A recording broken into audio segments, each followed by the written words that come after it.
Okay, just a heads up, guys. 10 minutes till pit exit opens. 10 minutes till pit exit opens.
Attention Paddock, at 5 minutes till pit lane opens for the 1 hour qualifying. 5 minutes till pit lane opens for 1 hour qualifying.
Attention Paddock, attention Paddock. It's 1 minute till pit lane opens, 1 minute till pit lane opens.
Welcome to the Eneos North Island Endurance Series, round 2, here at Hampton Downs. Live stream brought to you by the Fast Files. So John, well, let's get straight into it. The 1 hour race. Obviously some competitors are here that were there last time, that won. So tell us who's leading the competition. Well, obviously Matt Whitaker's at the front again, as usual. And then there's a bit of a close tussle going on behind them between Ian Hare and Tim James in the 997 cars. So Ian's is been hot rodded a little bit, so that's a 4 litre, whereas Tim's is the 3.8. So that in that class, there's a good little battle there. So if Matt happens to fall over, well, it's going to be who steps up next. Oh, my personal favourite is the number 51 Chris Henderson Toyota, which is very cool. Yeah, it is really cool, but unfortunately my favourite is Dean Perkins. I mean, the wild man in that massive Ford Falcon, big red thing, like about 850 horsepower. It's the biggest horsepower car in the race. Oh, well, in this race anyway. And if it's dry, watch it go. Yeah, let's talk about that. Yeah. Well, at the moment, it's we've got a couple of spots of blue sky. Hey, look, I think it's going to pan out better as the day wears on. So we just have to wait and see. So further down in the 1 hour race, what are some of the leaders of different classes? Okay, well, in class 1, you've got that's a good fight going on there between Henderson and Dean Perkins, right? So that's a good little scrap. Down in class 2, who have we got there? Okay, you got Graham Fraser in the E36 BMW M3, and he's fast. He's very fast. Constant competitor in the BMW Open class and Class B, so he knows that car and it is quick. Then the next one down, you've got the little Mitsubishi Evo in there, and then rounding it out, Charles Rollo in that awesome little AE86 Toyota with the very big turbocharger on it. It's a quick car, so there's good scrap going on in that one. So then further down in the little car class, baby cars. Okay, then when you're down in class 3, what do we got down there? We've got Jack Milligan's heading that one at the moment in one of the Toyota 86s. In fact, that's a bit of a Toyota 86 benefit down there, because if we look a little bit further down, you've got Jordan Baldwin in there, then you've got Ollie Haycoop, he's in the first of the Hondas, he's in there as well. So you've got young Ben McDonald, and he's competing in the Toyota 86 class as well. And he's driving solo, so he could be in there as well. It's looking good for the 1 hour. Let's see what the weather brings for it. And yeah. Well, we can just only hope. Well, I'll put it this way: it can't be worse than Taupo. No, I don't know. It is the Waikato. Yeah, true.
Talk to me, Rowan. Any audio now? 1 2 1 2 1 2 1 2 1 2.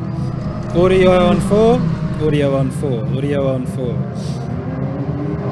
Okay, so it's something to do with it's the wireless not sending audio. So you can hear me saying fuck. You can hear it.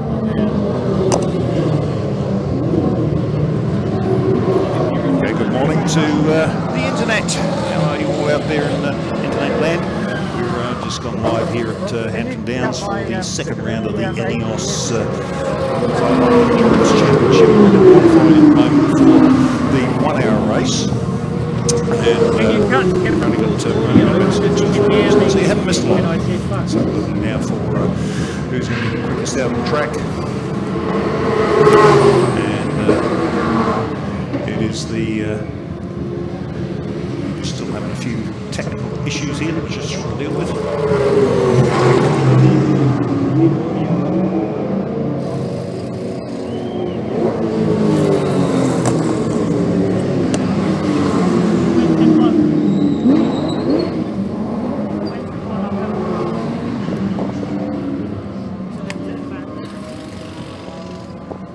He's just past the Pirelli, so long way. You can take my car.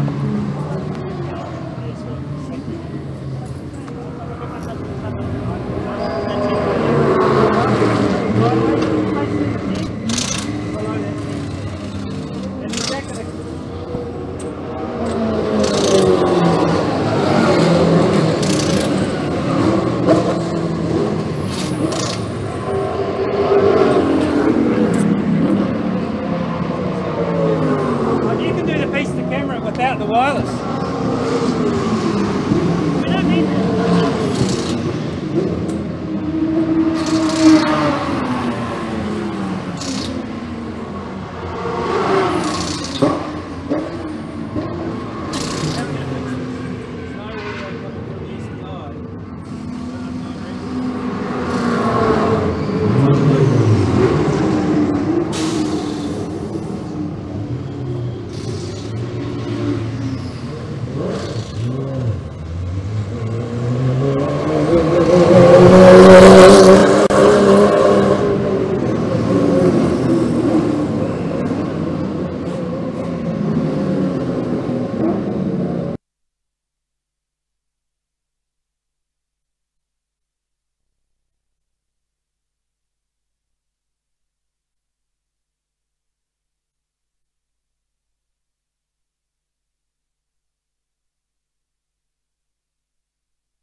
What's the levels like? Okay, sweet. You're good? Rowan, you can take over and Luke, are you happy to talk? What? Are you ready to go? Oh yeah, we'll do the thing. You can just settle down.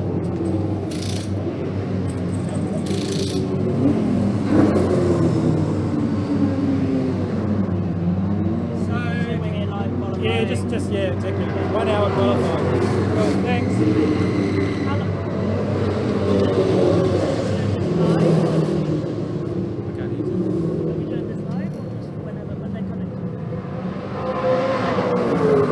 When he gets back, I say, that's it. I think once he's back in the van.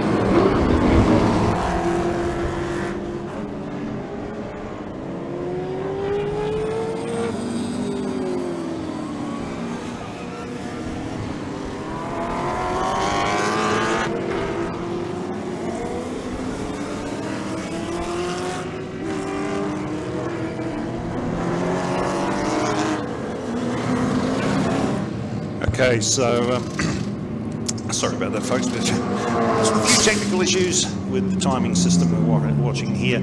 So look, I can give you a rundown. You can see Big Dean Perkins, big Ford Falcon on screen at the moment. What we've got at the timing is Matt Whitaker in the 991 Porsche is quickest so far with 1:13.482. Just on a second the lap slower at this point is young Callum Quinn in the V8 Super Tourer on a 14.13. Then we go back to Ian Hare in the 997 GT3 in on a 14.421. So a good battle there between those two guys. And then John Mitchley in another Super Tourer on a 14.843. Tim James in another 997 was going pretty quick as well. But the man that's actually gone to the top of the tree at the moment is the man who's got the top of the tree is actually John Mitchley with banged in a 1:12. There's only 5 minutes left in the session, so he's going to have to do. Matt Whitaker's going to have to pull finger. Although he's just put on 13.48, and Callum Quinn's gone out on 13.872. Chris Henderson in the little V8 engined Toyota Corolla has put in a 14.119 from Ian Hare's still there in the 997 GT3. He's sitting on a 14.421 just in front of Tim James in the other 993 sorry 997 I apologise, in a 14.847. Then we go back to Paul Verright and another Super Tourer.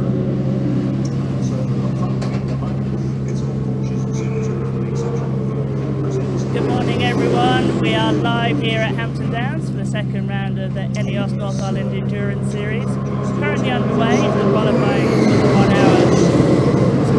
No rain as we have at the moment, quite remarkable. I do have my snorkel though because the skies are turning black as we speak. And as qualifying is now underway, we're all wondering, can anyone stop the juggernaut of Matt Whitaker in his Porsche? We've got Chris Henderson and Ian Hare, who we all know pretty fast around here. So stay tuned everyone.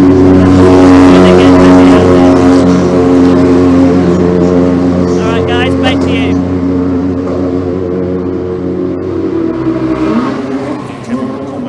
Another one of the GT3 Cup cars. So this is seems to be the place where Super Tourers and GT3s Cup cars come to play now is the endurance series, because the rules obviously are pretty. We're running 4 classes here, 5 classes here now. We've got GTA and GTB. And to sort of give you an idea, what GTA is effectively is a GT3 car that you can modify out to its into just about anything you want to do with it. GTB is for strictly GT3 spec cars and things like Super Tourers and Aussie V8 supercars, which I think we might even have one of them out there this weekend.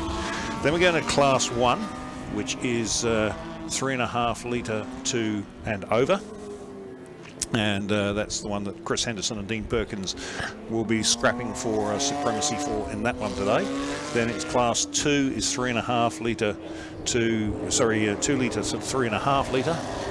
And then after that you go back to the, we go back to the 1601 to 2 litre. And then the Class 4 is 0 to 1600, although we don't have any competitors in that class in this race. In the 3 hour, I think there's one competitor. Because of that, he's got the unfortunate situation where he has to compete in the 2 litre to 3.5 litre class, because you can't have one car in a class all by itself. So just having a look at what's happening on screen at the moment, and we're looking at them coming out of the high pull hairpin now. Just trying to pick up that trying to pick up that car there. That's car number 88, and that it would be that's one of the GT3s. That's Alistair Taylor, GT3 Cup car. I think that's run out of the International Motorsport Garage. As you can see, Callum Quinn down there, and right in behind him, that looked like, I think that might have been Bernard Verright in there as well. So we have 5 minutes remaining. We're just getting on race radio now, that's telling us that we have 5 minutes left to run in this session. And just to give you a rundown, we go. So Matt Whitaker's gone back to the top of the tree with a 109.464. John Midgley is the second quickest in the Falcon Super Tourer on a 110.83. You can see Dean Perkins there coming up the hill with a drop down into the Porsche Dipper, and there's Midgley right in behind him as they come. Now this is going to be interesting. Watch this drag down the straight here as the big that big red Falcon in front of the they're both 7-litre V8s in those cars, and Midgley will have the better in the braking department, but I'm picking that Dino in the big red Falcon, that's an ex-police car, is going to have the squirt in a straight line. That is a very, very grunty motor car, that thing. So as they come up the hill now, and they'll come back into view anytime soon. As they go across the start-finish stripe now, and Midgley just gets the job done now as they go down to turn 1, but Perkins isn't done with that one yet. He's going to argue about it as they go down the next straight, but unfortunately the Super Tourer is, you've got to remember, a space frame built dedicated race car, whereas Dean's central muscle car Ford Falcon is actually just a modified road car. So giving you the latest rundown on lap times as to who's sitting where. Matt Whitaker is the fastest man on track with a 109.464, just over a second faster than Callum Quinn on a 111.4. Callum in the 1V8 Super Tourers. And then we've got who we got? Somebody broken down at the looks like on the sweeper down the bottom of the track there. I'm just trying to pick up where that is.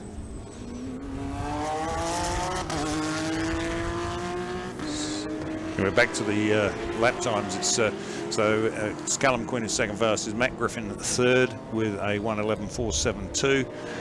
Then it is going to be, well, Midgley's gone to the top again. So John Midgley's absolutely flying in the big V8 Falcon Super Tourer with a 108.291.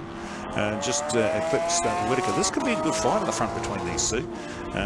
Whitaker's had it pretty much his own way for the last couple of seasons, but this, with that 991 of his, being a very special piece of kit, those cars. But John Midgley's turned up, and he's certainly turned up to play, because the Super Tourer is going a little bit quicker than the Porsche now.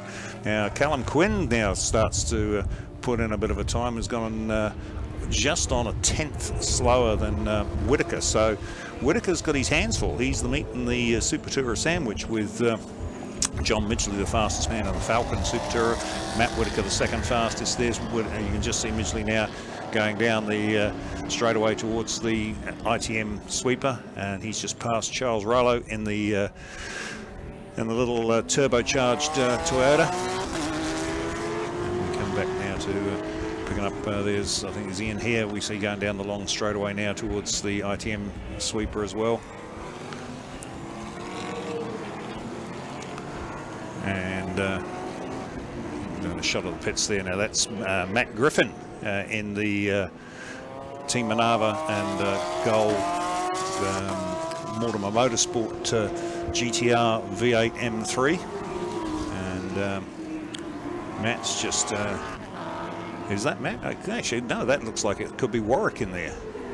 It's like Warwick sitting in the car, judging by the overalls. And the car's going to be driven by Matt Griffin. Well, actually, there's Matt out on track now. So Matt is just recently become a dad last week. So congratulations to Matt Griffin becoming a father just of late. But so the Mortimer Motorsports have got two cars entered in this. You've got Matt Griffin in Warwick's older car, and you've got Warwick in the newer of the two. Now there's Ian Hare coming down into the Porsche Dipper now in the 997, just in behind Barry Kirkburnett in the Ford Mustang. But just on 30 seconds left to run in this qualifying session. So Midgley currently sitting on unprovisional pole with Whitaker sitting in behind him. And I tell you what, he's just gone and banged a 107.72. John Midgley's absolutely on fire out there in that big Super Tourer. And who goes Henderson across the line. He's currently sitting in 5th position. Bear in mind that little car, he's up from the South Island, and they finished second at Taupo. And there's Ian Hare's gone past. He's elevated himself up in a 4th position with a 110.74, but nobody is even remotely close to John Midgley at this point in time. And there's the checkered flag out on timing. So unless just looking at has that gone past there, that was the Glenn Smith and John DeVeth in their Commodore have come through in 7th position. So the top 10 at the moment on our timing list is the John Midgley in the Super Tourer with a 107.72 on unprovisional pole, alongside him Matt Whitaker in the 991 Porsche. So I know I'm putting my money. I'd be putting my money on Midgley for the drag off the line from on the rolling start, with more horsepower than the Porsche. Although then again, you've got to remember that Porsche's got the motor over the rear wheels. So it'll be an interesting into turn one between those two. Then we go back to Matty Griffin, who's just popped up there in the BMW, the motorsport, the Mortimer motorsport car. And no, he's actually been pipped by Ian Hare. So Ian Hare comes through in 3rd position, just in front of Matt Griffin. So Ian Hare in the Porsche 997 from Matt Griffin in the BMW M3 GTR. And you see that car. That's the Mortimer car on track in the pit lane at the moment. Then it's going to be Callum Quinn will be in 5th position in the Super Tourer, from Chris Henderson in the Toyota V8, a little Toyota Corolla V8. Then Tim James in another one of the 997s in 8th position. Graham Fraser comes through in the BMW 6-cylinder, the E46 M3, just in front of Dean Perkins, rounding out the top 10 in the big Ford Falcon XD V8. Next up, it will be Bernard Verreit in the Ford Mustang, in front of Cameron McCormick in another one of the Porsche 994s.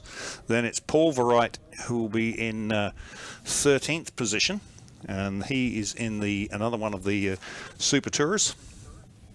And he's be just in front of Chelsea Herbert, and she's in one of the old New Zealand TL V8s.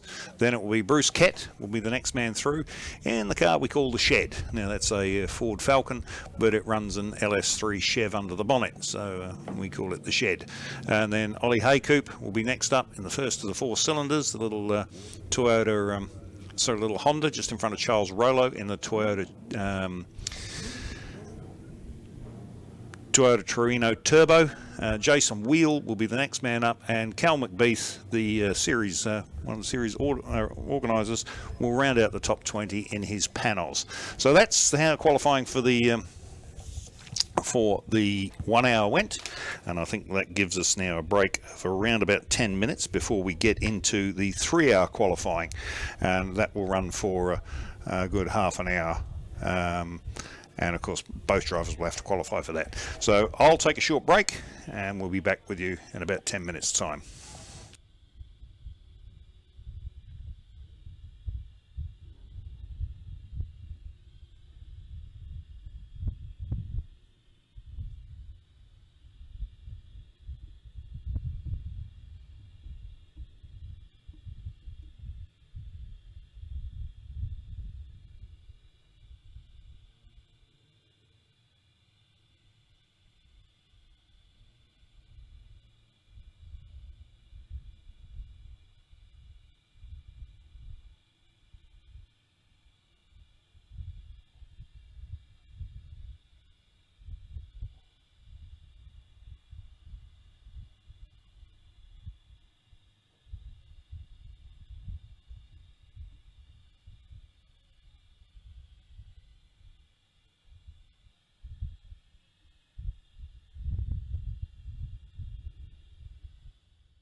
Here we are with Aaron Harris from Harris Race Radio. So what do you guys do? So obviously we do race communication between the vehicles to the pits. We do it 25 years, so we know what works in what environment. We do it here and we do it in Australia.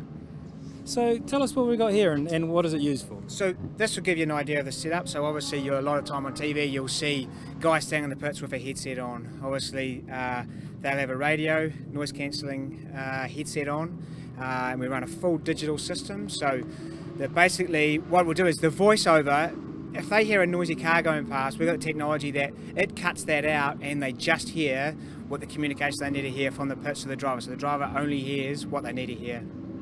And how often are they on these things? You have some drivers that'll talk to you every lap, other guy you'll hear nothing out of, you know, so it just depends on the driver. Some guys just want to know what they need to know, you know, how far they are behind or what their lap times are or how far till they come in.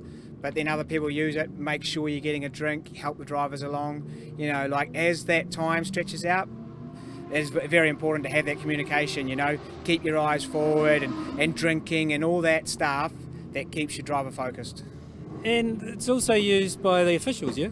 Exactly, yeah. So obviously race officials are doing the same thing. Race officials are using our radio systems and they are also communicating back to the teams as well. Not to the drivers, to the teams. So if there's a safety car or there's oil on the track or there's an incident that they're looking at, they will communicate back to the teams through the same system. Then if it's to do with your driver, you can tell your driver. So it speeds up the process so much for everybody. So if there's going to be a safety car restart, tell your driver, safety car restart this time, he knows we're ready to go. None of this flying blind anymore.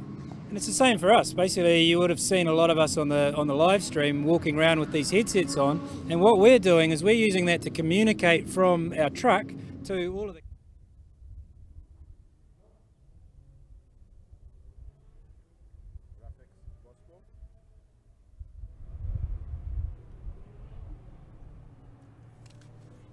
Well, yeah, just try and get past it and get a gap, I guess. It might be a little bit dependent on the conditions. If it's wet, I think we'll have a bit of an advantage, possibly, but if it's dry, then it'll be a bit more fun. So. Have you been practicing your starts lately? No, not really. No, they're rolling starts, so yeah, pretty hard to practice. But no, I think it'll be fun. It'll be a good race. Well, we've been dying to see you have some competition finally. Okay, we're so heading out on looks track like now for the quad. Yeah, this is tough. So there's plenty left in the car, but we just couldn't find a gap.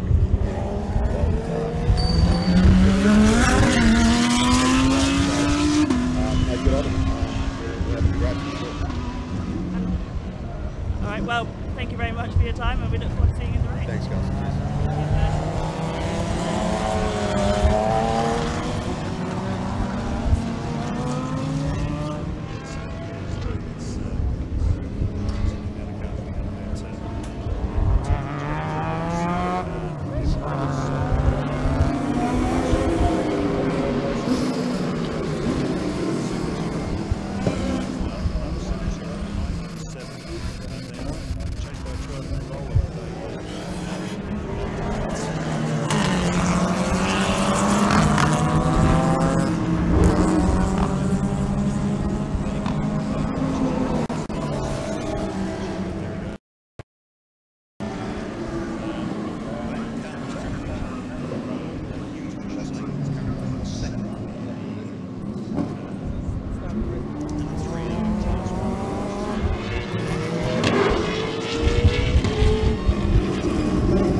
Yeah, I mean, it's real racing, right? It's not something you got from the dealership. Someone's crafted that.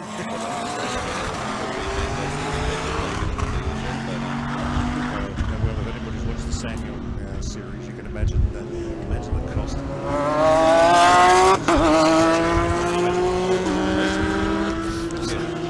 But cars closer, we've got the GT3s, which are they're not too far from the showroom specification. I mean, some of them I think even run less horsepower for parity reasons overseas. Yeah, they do.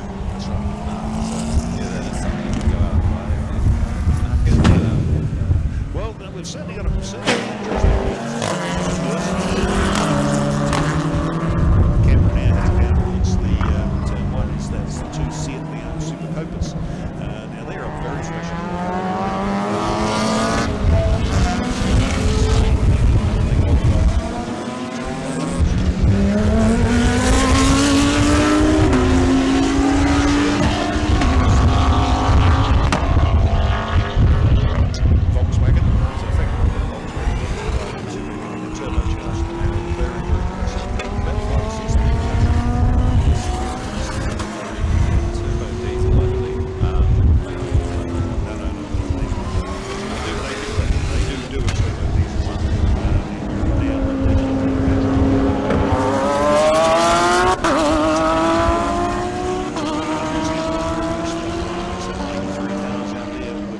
sorry, down the straight towards the daylight team, so we've come back to turn 1 now. So yeah, sorry, back to where we were. The talking point is the phone goes.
supercar teams about 5 or 6 years ago, and they built that specifically as a hypercar. They built it beyond supercar regulations to see just what they could do.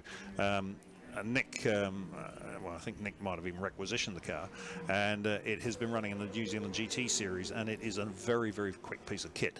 Now, I talked to him at Taupo, and I said, really, you know, and he said, look, Taupo, there's no way I'm going to catch these guys at the front. He said, the track's just too tight for this thing.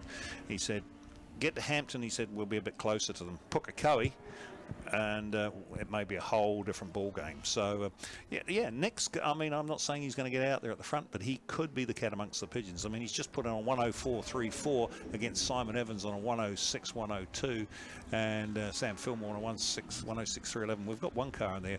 Don't know who that is because the transponder's not giving us a name off of it or a number. So we've got a car that's going third fastest. I'm picking it might be one of the Porsches, actually. Yeah, but how good is that to have 3 different cars with best sector times, sector 1, 2 and 3? So there's obviously not much in it for those 3 cars. Yeah, well, when you look at the hypercar, its fastest sector is sector 1, which is all straight. Yeah. So then, you know, it's so they, yeah, it's some very good times here. So just having a look at the what's happening now, going down into the Dale ITM. Right, we're just our cameraman's just moving back to pick somebody else up, and this is one of the Utes. This is car number 191. And he's currently in 22nd overall. Unfortunately, I haven't got him on my list. I've got a funny, I don't know who that is, so it might be obviously a late entry. And so back to turn 1.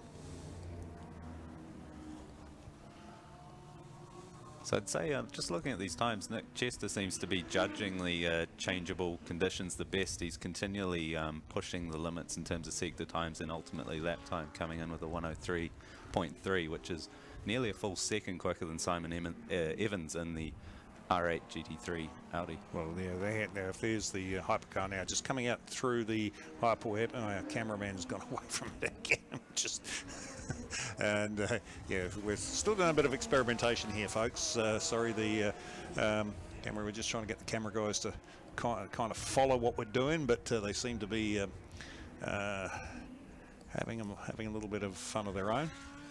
And right, there we go. There's Nick Chester's car. No, we've lost it again. Here's the Audi R8. Now that's heading down into the... the Audi is on to a... if he pulls in sector 3 like he's going, he is going to beat Nick Chester's time. He's got best sectors in 1 and 2. Yeah, well, they've probably had a bit of a word with him over the telephone and said, hey, Simon, you better pull finger, mate. You've got the... yep, well, not quite, 103.43. Well, that's interesting, James. Couldn't match him in the straights, I guess. Yeah. But it is that balance of getting the lap time and also getting it back without crashing. Yes. So, and of course, so you know. You're actually quite capable of speaking about these sort of lap times around here, aren't you? Because I believe you've actually done a sort of a similar lap time to that around here, haven't you? Oh yeah, it's cheating a little bit with the single seater. I mean, you're cutting out. Oh, it wasn't in your 2K Cup car. No, the 2K Cup car sadly didn't go quite as quick as the GT3s. But yeah, with the single seater, it is quite. You can get down to those times because you got a fraction of the weight, but half the horsepower. Or well, that's like that. Not even half the horsepower. You've only got 1600 cc. You're up around about what 230 horse, 240 horse. If 250. Yeah, and so you're. Oh yeah, I suppose you are half the horsepower around about there, but nowhere near the torque. But then you don't need it if you haven't got the weight. Yeah, but I mean, it doesn't get anywhere near the straight line speeds that these GT3s are coming across. I think they're doing probably about 250, 260, I believe, down the front straight here. Yeah. Whereas the single seater is only doing 220, 230. Yeah.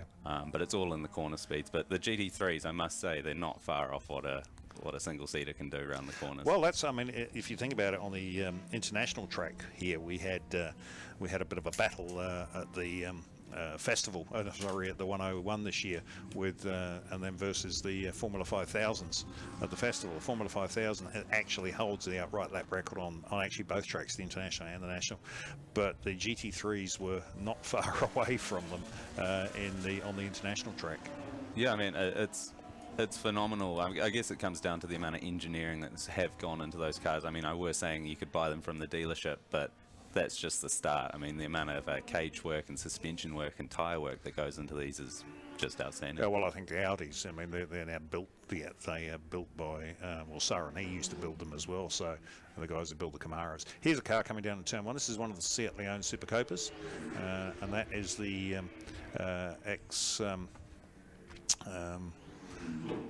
Cristiano Alguaceri car, I believe. Yeah, we've just seen Simon Evans set the best sectors in 1, 2, and 3, and he's actually beaten Nick Chester by all of 0.03 of a second. I mean, that's close. And obviously they've come in because they've got the time, and they're probably just going to wait it out and see. Well, you've got to remember they've also got to come in and do pit change because both drivers have to qualify, so they've got to come in and do their pit changes as well. Yeah, we can actually see the pit lanes just full of cars swapping drivers and checking tyres and making small adjustments. I'm guessing that they're all rigging up to go for that last few minutes when the track will be its driest. Yep. Try to get that time. Yeah, that's right. So here we got the Evans car in the pits at the moment, and so there'll be. So I'm pretty sure that was a driver change as well. Look in the background there, I can see the DeVeth-Smith car, and they're doing driver changes as well. So what have we got on track at the moment? We've got Simon. So the running order time-wise at the moment is Evans and Rollison from Chester, and I can't get who's driving with Nick Chester. It is one of the other. Let me have a look. So it's Cameron Jones. Cam Jones is driving with Nick. So and then you got Sam Fillmore and Danny Stoddard next. And in position 4, I don't know who that is because it's. The transponder's there's got no name beside it and there's no number beside it, so we just don't know who it is. Whoever it is, it's in the pit though, so I'm picking. It may be the DeVeth car. Yeah, we'll probably find out soon. I can see the series coordinators speaking to timing currently, so they'll probably be clearing that up. But looking at the track temperature at only 13 degrees, it is pretty icy out there. Yeah, and so you're not going to get a lot of temperature on the tyres. Then in car number 5, that is. We've got the Audi going out again.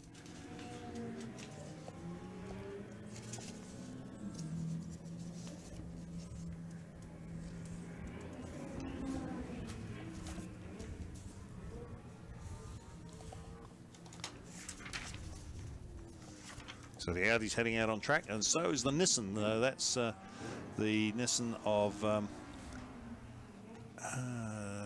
that'd be Tim Martin and some of the Smythes, I think. Just trying to find some numbers here on our screen and on our backup sheets. And we can see the GT3 Porsche, Ferrari just weaving there to get some temperature into the tyres. Due to the temperature, it's all about easing in slowly. The last thing you want to do is go out there, foot to the floor, and go into a wall. No, you certainly don't. Not with $500,000 worth of Ferrari under your right foot, that's for sure. So, and because we had actually had one of them pretty well smacked up here a couple of years ago up here on the front straight. Now there's Nick Chester on screen now in the hypercar, as you see him heading down to the higher pool hairpin. Now with a bit of luck, our next cameraman's going to pick him up coming through there. Is he? Yes. Oh, look at this. Now we're talking. Up the hill comes Chester. There it is, the big hypercar, Holden supercar. Been highly modified. Look at there. You can see the big front splitter on it. It's got a wing off a Boeing 747 on the back, on the boot lid, as he powers off down there towards the Dale ITM sweeper. He is on an outlet, but you can tell by his approach at the hairpin there, he went a bit wide, so maybe just finding the limits a little bit too soon. Yeah, so, I think it might actually be Cam Jones behind the wheel. So we pick him up coming up the straightaway here. And there he goes. He's gone round turn 1 now. He's heading down towards the under the bridge. And he's got, I think that's Andre Heimgartner's just come out of pit lane. He's in, but just dived in behind him there as they go under the Hampton Downs Bridge through the up and over. We're back into pit lane now. We've got a couple of cars in pit lane. That's the Verrett Parsons with Paul Verrett behind the wheel at the moment. You see Shane Parsons leaning in the window having a word with him. Now that is the Honda Mega car. Now we call it a mega car because it's got such a big Honda in it that it has to stick out the bonnet. They couldn't get it all the way in there. It's got a V6 in it. It's amazing. Smallest Honda they ever built with the biggest engine they've ever made.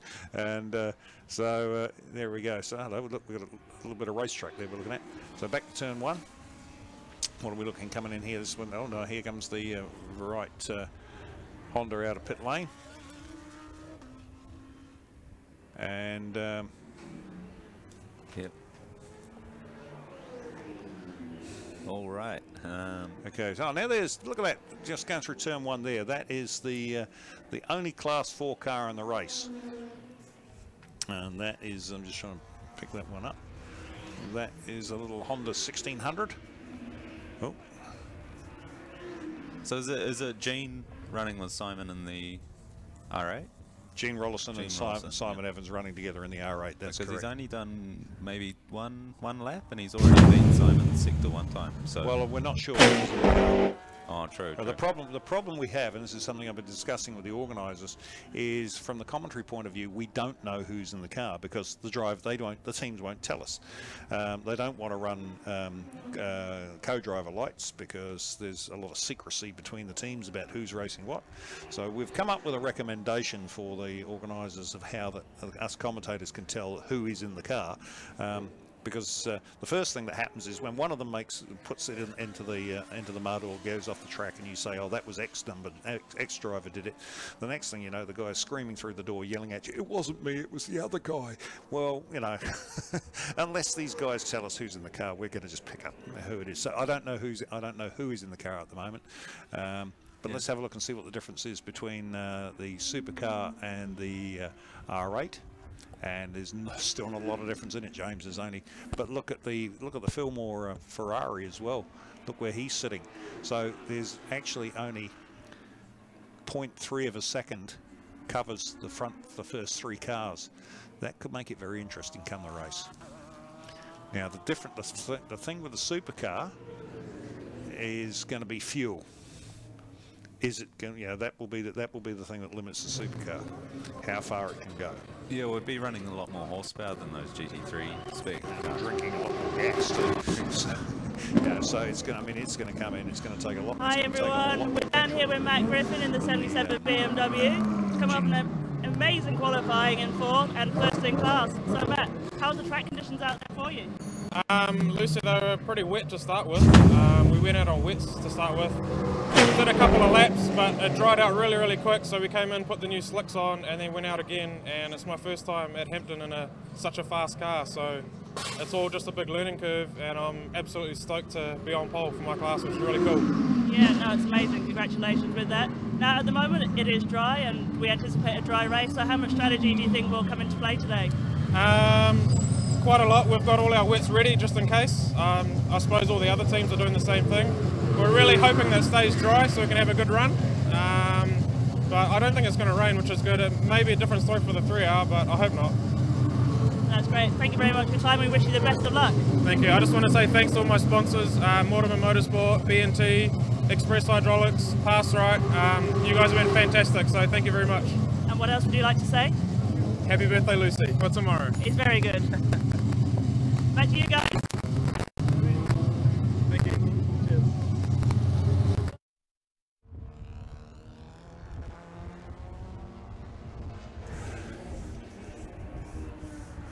Matt Griffin, who became a dad this week. So he's not only is he a BMW E30 champion, he's also a dad. Oh yeah, well, we'll see how much longer he's in racing. I know a fair few dads that have they've turned into a dad, and then the race car's on the back burner. Exactly. That's well, I noticed the E30's already for sale on Trade Me anyway, so so I think that yeah. So he's hey, Warwick Mortimer and team rate him quite highly as a driver. So. But anyway, so where are we? We're looking at our guys back on the team. The hypercar still in the pits. There goes the Smith DeVeth car as it rolls out of pit lane. And the top 15 look to be settling now in terms of times. There's not too many best sectors or whatnot. At the moment, they just seem to be circulating. Here's we got on screen here now. We've got the Varight and passing up. No, we've gone away now. We've gone back to the Smith-DeVeth car coming out of pit lane. Oh, we've got a different camera angle now. That's good. So as they go down under the bridge, and so up over the top of the hill, and they're coming down now into the higher pool hairpin. Now these guys were supposed to be running the Sarani Camaro, and oh, sorry, that cameraman's gone to sleep there. And unfortunately that Taupo, the last 5-6 minutes, John hit some water on the and he was telling me that the data on the car said he was only at 50% throttle, and he hit the water and the car aquaplane, and he basically put the Camaro into the bank at Taupo, caused severe damage to it, and they have been rebuilding it, trying to get it back together again, but unfortunately they've got held up with parts and haven't been able to get the parts done in time. So they're running John DeVeth's car, which is an interesting Super Tourer in itself. That was the Mule. That was the development car for the Super Tourer series. Yeah, I believe it's no stranger to this endurance racing itself, although there was a bit of commotion when it first came onto the scene as to its eligibility and whatnot, but it seems to be I'm glad they did it, because now we've got a handful of that sort of car racing in this field. Well, of course, the aggro was over the space frame nature of the Super Tourers and the New Zealand V8s. But that car actually is not a space frame car. It is actually a Holden VZ, and they used it as the development mule for the Super Tourers. And but all the other ones are, and that's where they had to create a rule. But it was a good job. You're right. It's a good job they did, because look where they are in the field at the moment. I mean, if we look at the top 8, I believe there's a handful. We've got Lance Hughes, number 84, in a Commodore. 23, Glenn Smith in a Commodore. Callum Quinn and a Commodore. So yeah, you've got 1, 2, 3. Well, you got one TLX, which is the Lance Hughes Honda Heimgartner car, currently in 4th, from Glenn Smith and John DeVeth in the car we were just talking about. That's another Commodore. And Callum Quinn in car number 91. And he's with, I'm not sure whether he's with John Penny or Simon McLennan this weekend. I'm not sure who's in the car, but it is, yeah, so, and then of course there you are, you got Stephen, it'll be either Stephen Farmer, Tim Martin, or Dean Farmer in the GTR. It's in GTR. That's a New Zealand built car, that one, and it is actually a 4-wheel drive one as well. And then look, car number 9, that's the Darryl Barrett and Dave Frew in the RX-7 V8. And that's got an LS6 under the bonnet of that car, so that's a pretty impressive car. It comes up from the South Island. Here's the SMEG car in the pit lane now, and just checking wheel nuts by the look of it. Yep. So they might have had a bit of worry. They might have had a loose wheel or something. Yeah, I mean, as a driver, you feel that the wheel starts shaking a little bit, and it does, yes. Being a qualifying practice as it is now, it's no harm just to come into pit lane and check those little things before the race. The last thing you want to do is start the race with that problem. Yeah, that's right. That's right. It's it can make it very, very uncomfortable and very unnerving actually when you've got. And especially when you've got a shake coming over. I remember coming over the top of the hill at Pukekohe one day, and all of a sudden the wheel started vibrating quite severely. And by the time I got to the end of the front straight, managed to pull off onto the grass, I only had one wheel nut left sitting on the wheel. Actually, funnily enough, with the single-seater, the wheel nut came off, and it was only the clip that held it on. But I didn't even notice until I came into pit lane. That's how it was just another thing to the problems. Like, yeah, so it's thank God for lock pins. Yeah, well, you know, and so the the little see this corner here. You're just watching the SMEG Audi go through there in. It's a very slow corner in there. With the Swift, of course, we can see him there slamming on the brakes. Yeah, accelerating, braking. Yeah, he might have. He's got an issue, I think. He's definitely checking for something. Yeah, he's looking. He's got a problem in there. He's trying to find it. So we'll see if he comes into pit lane and what they do now. We've got to just check on our screen back there, and watch him come up the hill and see where he's coming across the front line. So nothing like full speed into turn 1 to test your brakes. Yep. Yeah. Oh, well. So he's whatever's wrong seems to have righted itself. Yeah. There he goes down there. He's heading down under the bridge. And as he goes down through there now, and we'll ground that cameraman to pick him up as he comes through the up and over, and heads down now towards the higher pool hairpin. He'll be coming through there. He comes through there now. The Ferrari's right in behind him, so the Ferrari's on the same piece of track. So the guys in the Ferrari can gauge themselves now against as the drop down into the Porsche Dipper. And back to who's that in pit lane there? Oh, that's the Nissan we've got in pit lane. Yeah, I mean, potentially the Ferrari, if the Audi is on a hot lap, the Ferrari could potentially draft it up the straight and even put in a better time. Well, that's true. He's got to get to him first, but and I can't. Yeah, no. Being 0.3 a second a lap slower, there's a gap of at least 10 seconds there. So unless the Audi lets off. Yeah, well, he's not going to do that, is he? No. There's no, but look at the sector times here. They're virtually identical between Chester and Evan. In fact, Chester's going he's going quicker. So he's actually in the pit at the moment. Sorry, so that was the previous times. So yeah, I wonder if I'll just edit the screen here to give us the best sectors, and we'll just see what people are managing. So this is what happens when you have a young person in the commentary box. You see, they manage to do all this technical stuff us old blokes can't work out. So back on track at the moment. We're having a look now. There's is that going through turn 1? We're looking at the car in the pit lane now at the moment is the number 25. And it's one of the Porsches.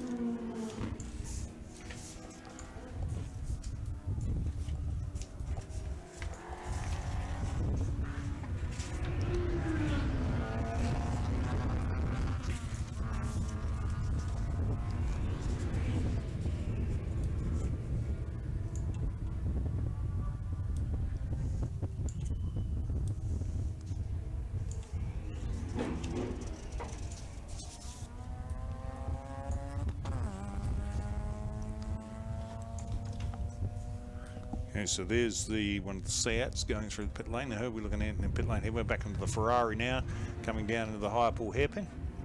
And out of there we come, and as he comes up the hill, with a big climb up, this is a great shot, this one, as he's going to drop down into the Porsche Dipper now. And nice line through there. They're not really pushing it that hard, actually. He didn't clip the apex that much, so he's staying right out of it. And so we're just looking at...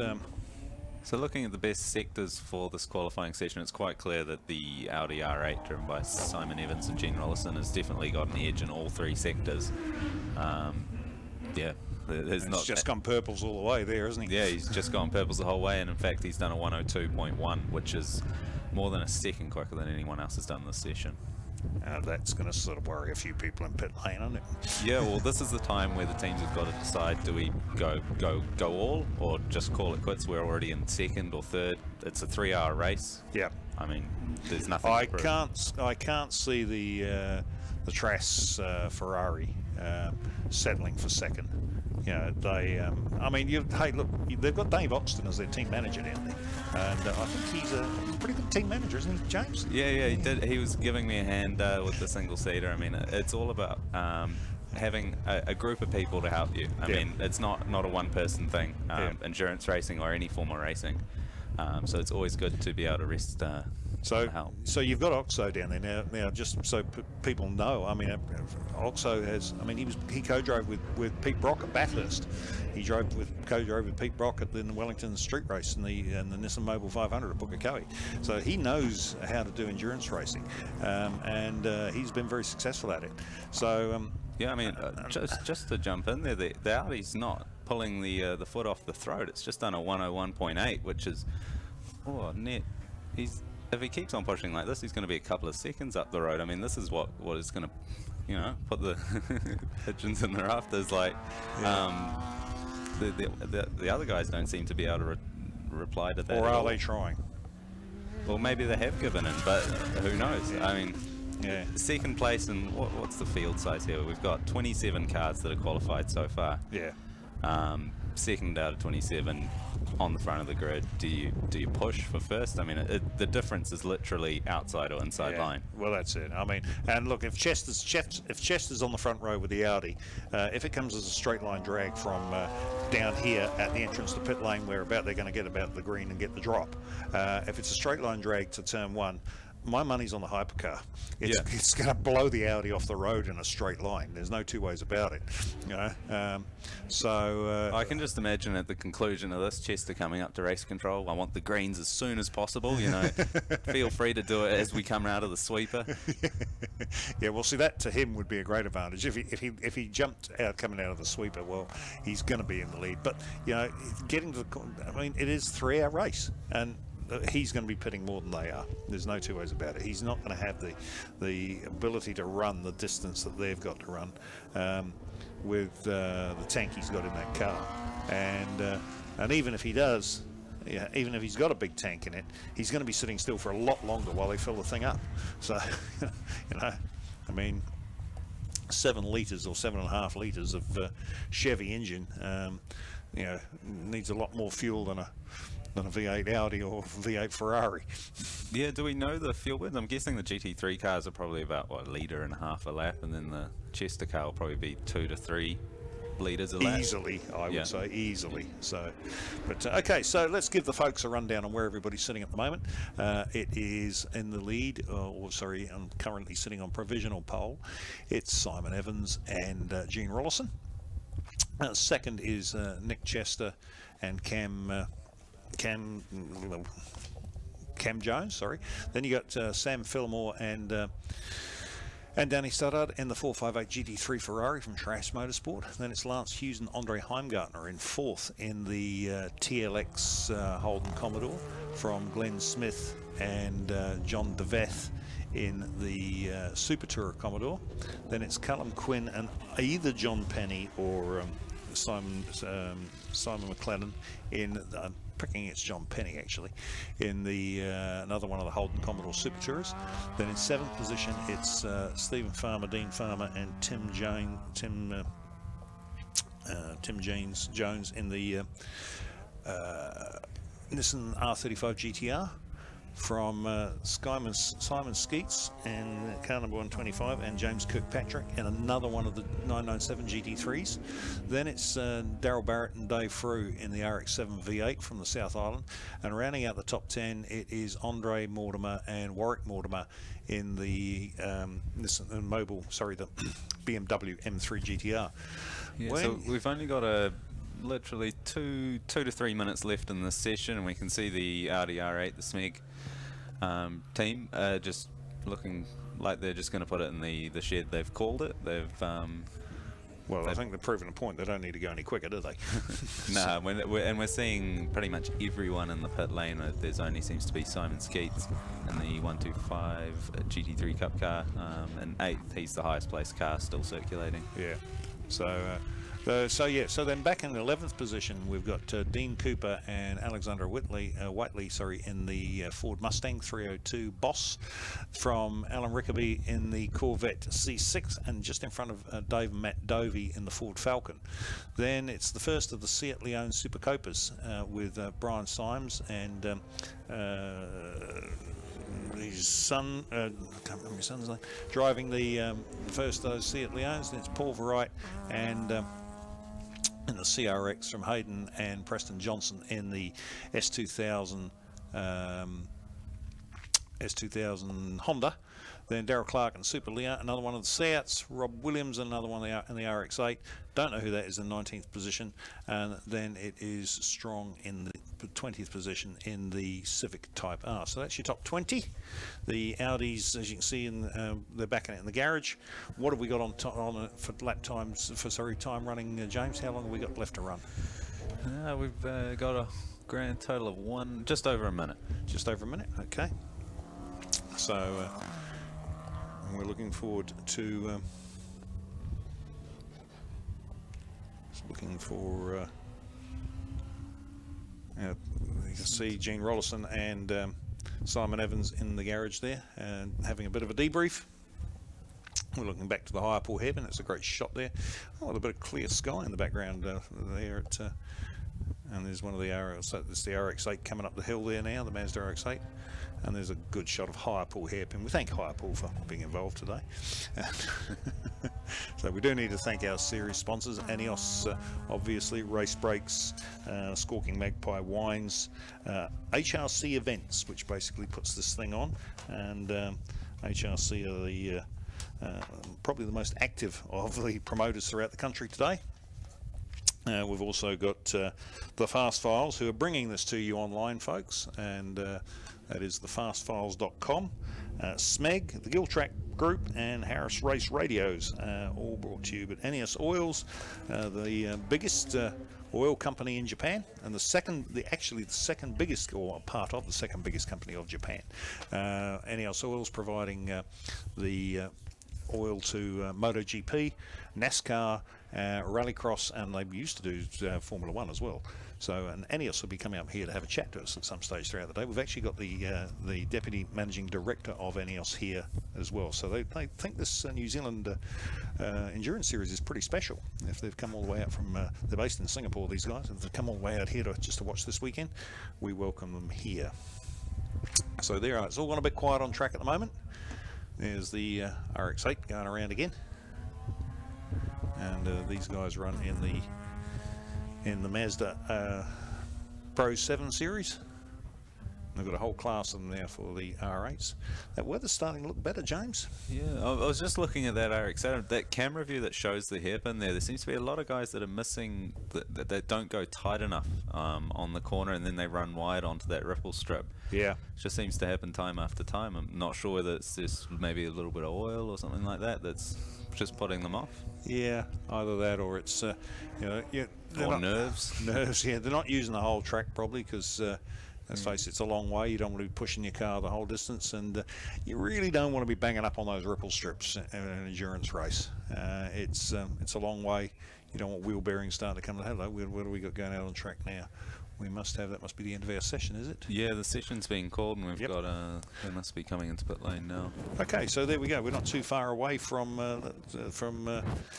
they've called it, so let's have a look and see what time. It's now 10:45, if I'm right there. Let's have a look at race time. Is 10:41, and we will be kicking off with the 1 hour race at 11 o'clock. So this is JT going to take a break. James Watson here, he's been with us for a little while. I hope you're going to stick around for a while, James. Thanks for coming on board. Yeah, no worries. We'll be back with you shortly, folks. But yeah.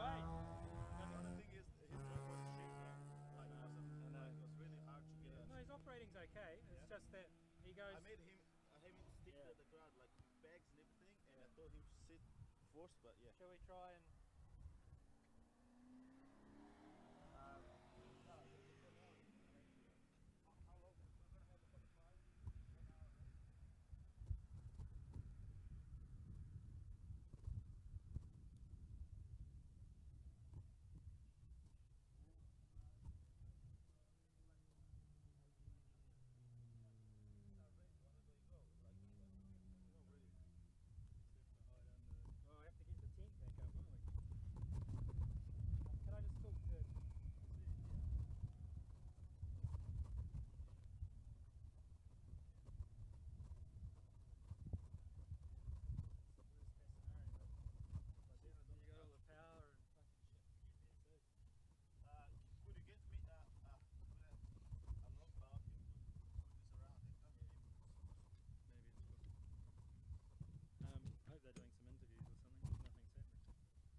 is there a motorsport I sponsor as well, isn't it?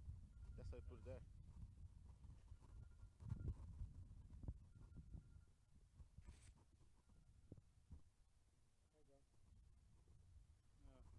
Fault finding.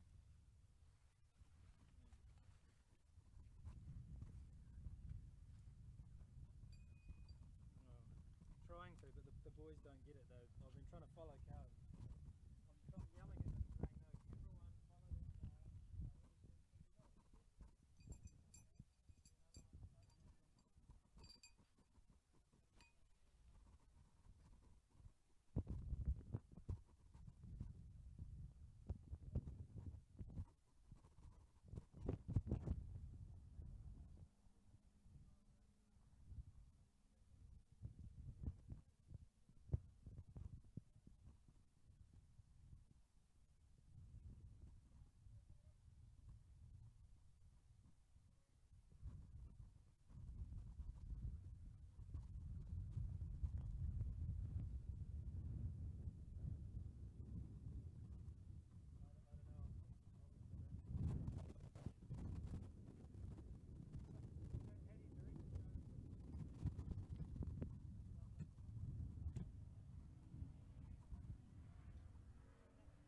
Alright, hi guys, we're down at Trust Family Motorsport Garage with Danny Studdard, who just finished qualifying for the 3 hour. So how did it go out there for you, co-driver? Yeah, it was pretty good. The conditions were tricky early. Obviously the track was drying as the session got on. We went out on some old sets and then threw a green set on halfway through. The track came good and the car was feeling good. I mean, the SMEG Audi was the fastest with the Chester car, and we were losing probably 4/10 in the last sector, just through the last sweep. So something to work on, but very happy. So you've obviously been racing your BMW in the GT series at the moment. How's that going for you? Yeah, really well. The BMW is a fantastic car, really nice package with Steve Richards Motorsport running the car. Really good aero, fast, through some high-speed corners. So yeah, the car's very good. You missed out on the Taupo round. It was really, really great there. You know, it was 3 degrees sleeting. Sky's not looking so bad here at the moment, but we're expecting a bit of rain, so strategy going to be a big part of this race for you? Certainly is. I watched Taupo on live stream for the 3 hours from home. It was very exciting, yeah. And I was glad, well, I wanted to race, but I was happy not to be there in a way. It looked cold and miserable, but we're hoping for a bit of rain today. Ferrari's good in the rain, so hate to disappoint everybody. Yeah, I know you're not, but we are, so it will be nice and warm in the car. So we're hoping for a bit of rain, and it'll just even the field out a bit, so it should be good. Well, the Ferrari only ended up 5 seconds behind the SMEG Audi in Taupo, so a bit of rain and a bit of luck, you never know. Yeah, exactly right. I mean, Dan Gaunt and Sam did a great job, and Dan catching the car, the SMEG car in the last half an hour was exciting. It's just pity it finished under the conditions it did, but yeah, no, the car's got some pace in the wet, so it should be good. We're hoping for rain. Can you do a rain dance for us at all? Can you do an interpretive dance and sing Happy Birthday in D minor? Oh yes, I'll do that for you. Meg, no, the recent photo of Danny Studdard it's when he played Mike Myers. It's been photoshopped. He's just in case anyone doesn't know, this is some random co-driver we've got gate crashing. It's a little Aussie racing car that he once drove. Yeah, take it from You're a looking terrible well angle. there. Yeah, You're looking no, well. looking fit, fluidy, I It's call actually it. his Tinder profile photo. He's not anorexic here. Thanks very much, Sam. Appreciate it. He's such a nice co-driver. Isn't he? Isn't he? Thanks, Sam. We'll get you later. All right, we wish you the best of luck. Good on you, thanks. Can't wait to see it. Good on you, Tom. Cheers, guys. Thanks, guys.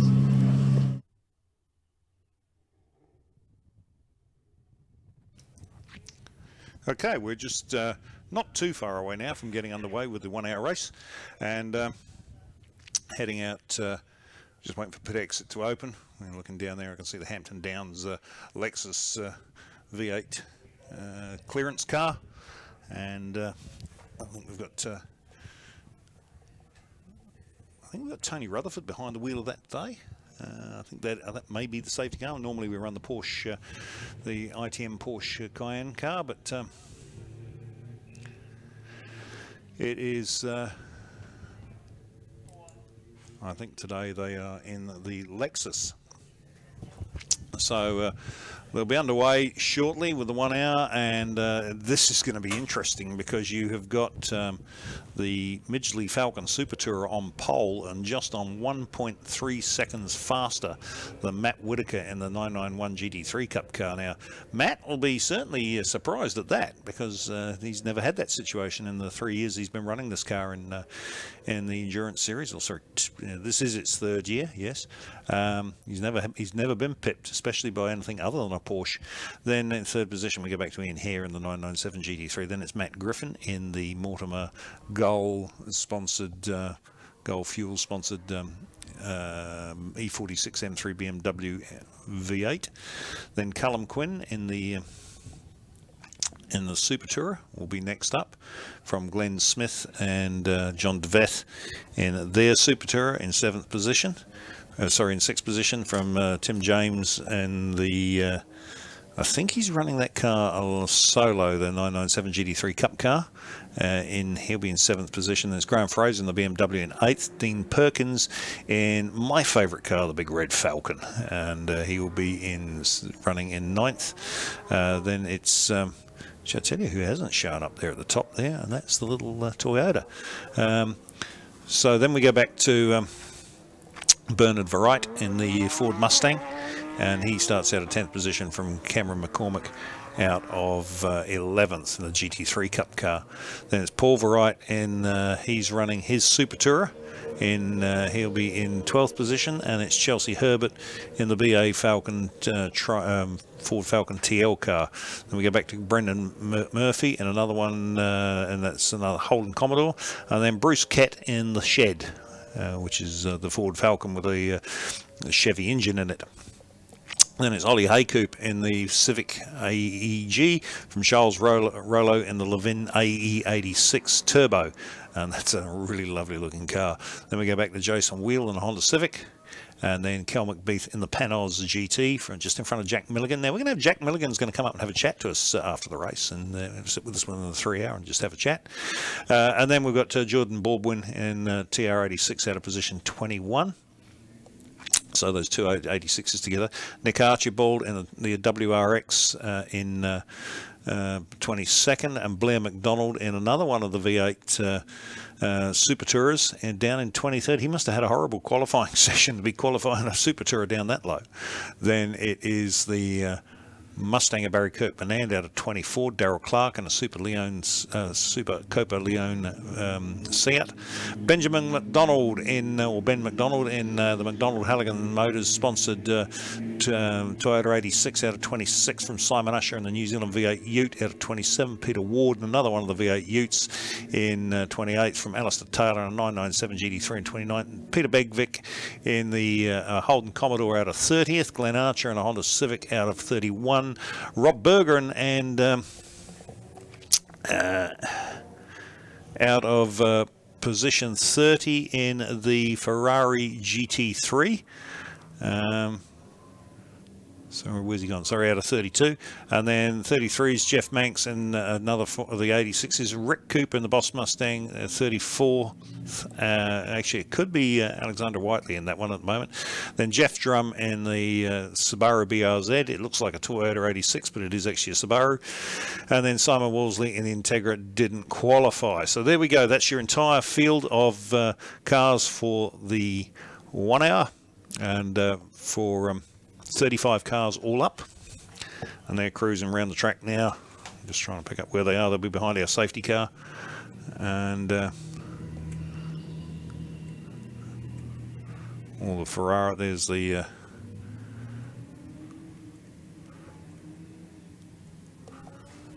all right, where are they all now? Heading up here. They're all on our grid here.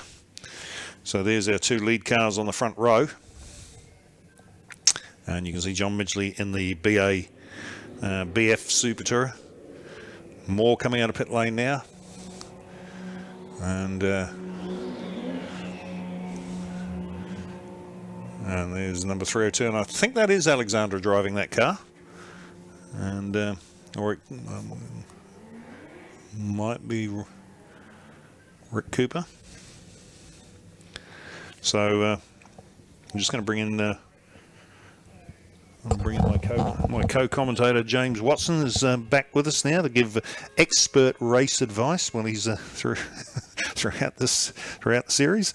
He's an expert on the track temperatures and certainly analyses the timing sectors far quicker than I can. Welcome back, James. Good to be back. How good is that? You turn up to be a spectator. Not many people here. I mean, we've got a few people watching, and then you're suddenly a commentator. But yeah, well, you get roped into doing the job, and because yeah, it's your old man runs the thing, so you're not going to get paid either. So you're doing it for free, mate. Yeah, I've had a life of that, so it's nothing. What does he call it? He calls it training, James. Training, free training. Free training. Yeah. That's it. Yes. I think he knows we're talking about him. He's about to pop in here, actually. Okay, so hey, look, this is going to be a real great bun fight at the front here. Now look at that, 4 different cars at the front, and there's it's certainly going to be interesting. Yeah, I was actually here on the test day recently and watching the number 19 V8 Super Tourer practice, and he was looking pretty ragged. Looked like he'd just learnt the car or just getting to know the car. John Midgley? Yeah. No, that's his style, mate. He's wild. He's wild. So, hang on, we've just got to take a short break.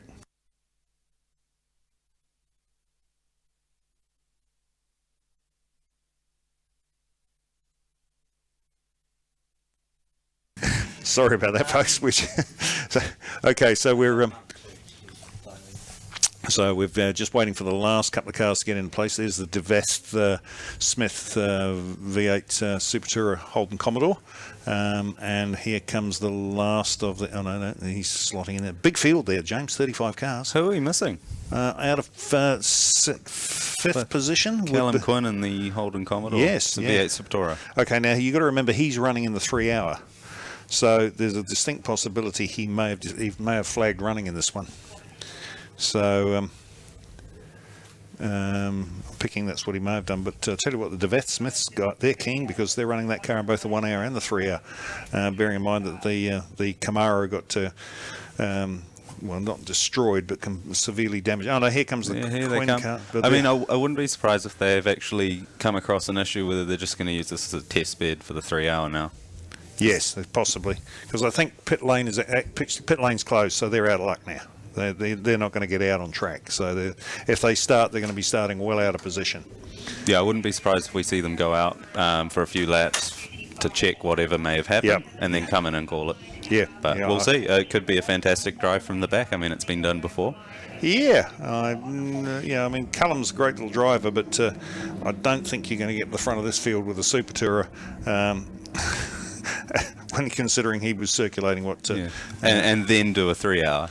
Yeah, and then do a 3 hour. Yeah, that's right. Yeah, so I mean, okay, so we're now under safety car. Whoops, just waiting for Matt Whittaker. He's lights the bags up, trying to get a bit of heat in those back tyres. Now you want John. I wouldn't be surprised if he was trying to lay down some rubber for his launch, but it's a rolling start, right? They are rolling starts, yeah. So, and there's young Chelsea Herbert, 18 years old. Behind the wheel of a BA Falcon TL car. There's a whole bunch of there's an interesting little group there. You've got a Super Tourer in there. You've got a TL car. You've got basically a modified Commodore road car, and what was the other one at the back there? So it's quite an interesting little group of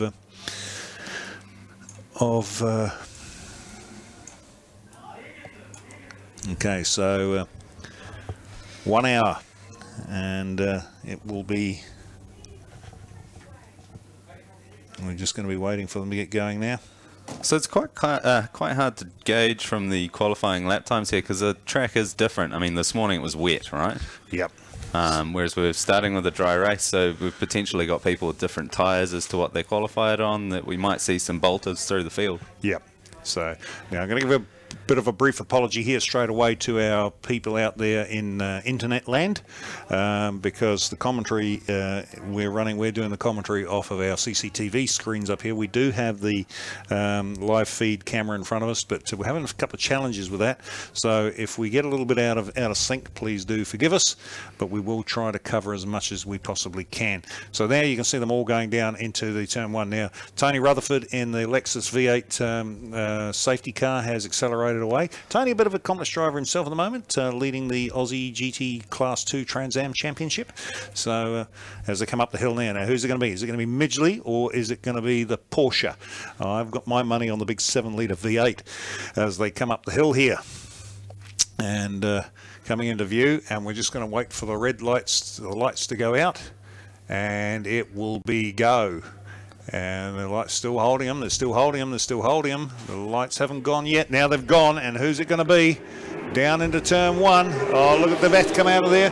The Porsche's going to try and hold Midgley out. He's going to try and drive around the outside of him, and Midgley's fighting back. Look at this. Down they come now, down under the Hamilton-Ashvelts bridge, and it's the big V8 Super Tourer. The Porsche trying to outbrake him into the Hamilton-Ashvelts hairpin. Midgley's having none of that. He's shutting the door on him. He's holding him tight. It's going to keep him right to the outside. As they come down here, it's going to be a dive under brakes. Don't forget that Super Tourer's got big. Oh, look at this. There we go. There's Matt Whittaker comes across the bows of the Super Tourer. Up the hill they come now, the drop down into the Porsche dipper, and it is the big Falcons on the outside there trying to get around that Porsche. This is going to be where it's coming into play now on this next straight. Watch the Falcon open up now as he powers off down that straightaway, heads down towards the Whittaker knows that's coming. He's gone to the inside to defend from the Falcon, but the Falcon's going to live there around the outside. The Porsche's got a little bit better handling out of that corner, but up the hill they come, and this is where the Falcon comes back into its own. and it is going to be a drag race. Up around the top of the hill they come, and it is the Falcon to the inside, the Porsche to the outside, and the Falcon has got a power. Look at this, the Falcon pushes him wide. Whittaker tries very, very hard to hold him off as they come down under the bridge towards the Hamilton Asphalts again, and the Porsche has managed to get the jump on them. So Ian Hare sitting in there in the background in his 997, just waiting for something to happen here. I tell you what, Midgley's not giving up. He's going to the outside of the Porsche, trying to go do the braking around the outside. Looking a little bit further back, we can see DeVeth there in the DeVeth or Smith in the other Super Tourer, but they're dropping a little bit further away. Then we go back to Matty Griffin there in the BMW M3, and he's got the jump on Tim James in the Porsche. So, but look at the battle at the front here. I'm loving this stuff. This is the big Falcon V8, the big Aussie, the Kiwi Ingenuity built car against the Teutonic supremacy of the Germans as they come out of there and up the hill. I said this is great stuff, isn't it, James? Yeah, definitely. I mean, Glenn Smith in the number 231 Commodore might be one to watch. He's shown some good pace early on in the race. Okay, down they go now into turn one. Now it's Whittaker now has got the lead across the start finish. I've got a funny feeling here. Midgley might just sit in behind here and just go with the flow. And just he's got the pace. Bearing in mind he was nigh on a second lap faster in qualifying than the Porsche, but he's probably going to chew his tyres out a little bit quicker than the Porsche will. So down, but I tell you what, Whittaker knows he's there. He's getting really defensive down into the high Paul hairpin as they come out of there with a climb up the hill. Look at this now, the big Falcon now. Is he going to go for the outside or for the inside? Whittaker drives down the middle of the road. Look at that, James. He's a very defensive line there. Very defensive. That's big elbows, I tell you. Matt Whittaker has not had this happen to him before. This is his third endurance series, and he's only done the 1 hour. He's not done the 3 hour, and he's never had his ears boxed like this before by another driver. We've also got a back marker they're coming up on. Oh. Yeah, that's Drum in the little Subaru BRZ. No, he's good. He's stayed out, which is not affecting any results. So it's good racing all round. Okay, we've got a slow car on to exit of turn one. I'm just trying to pick up who that is. And no, it's whatever it is. It's cleared itself.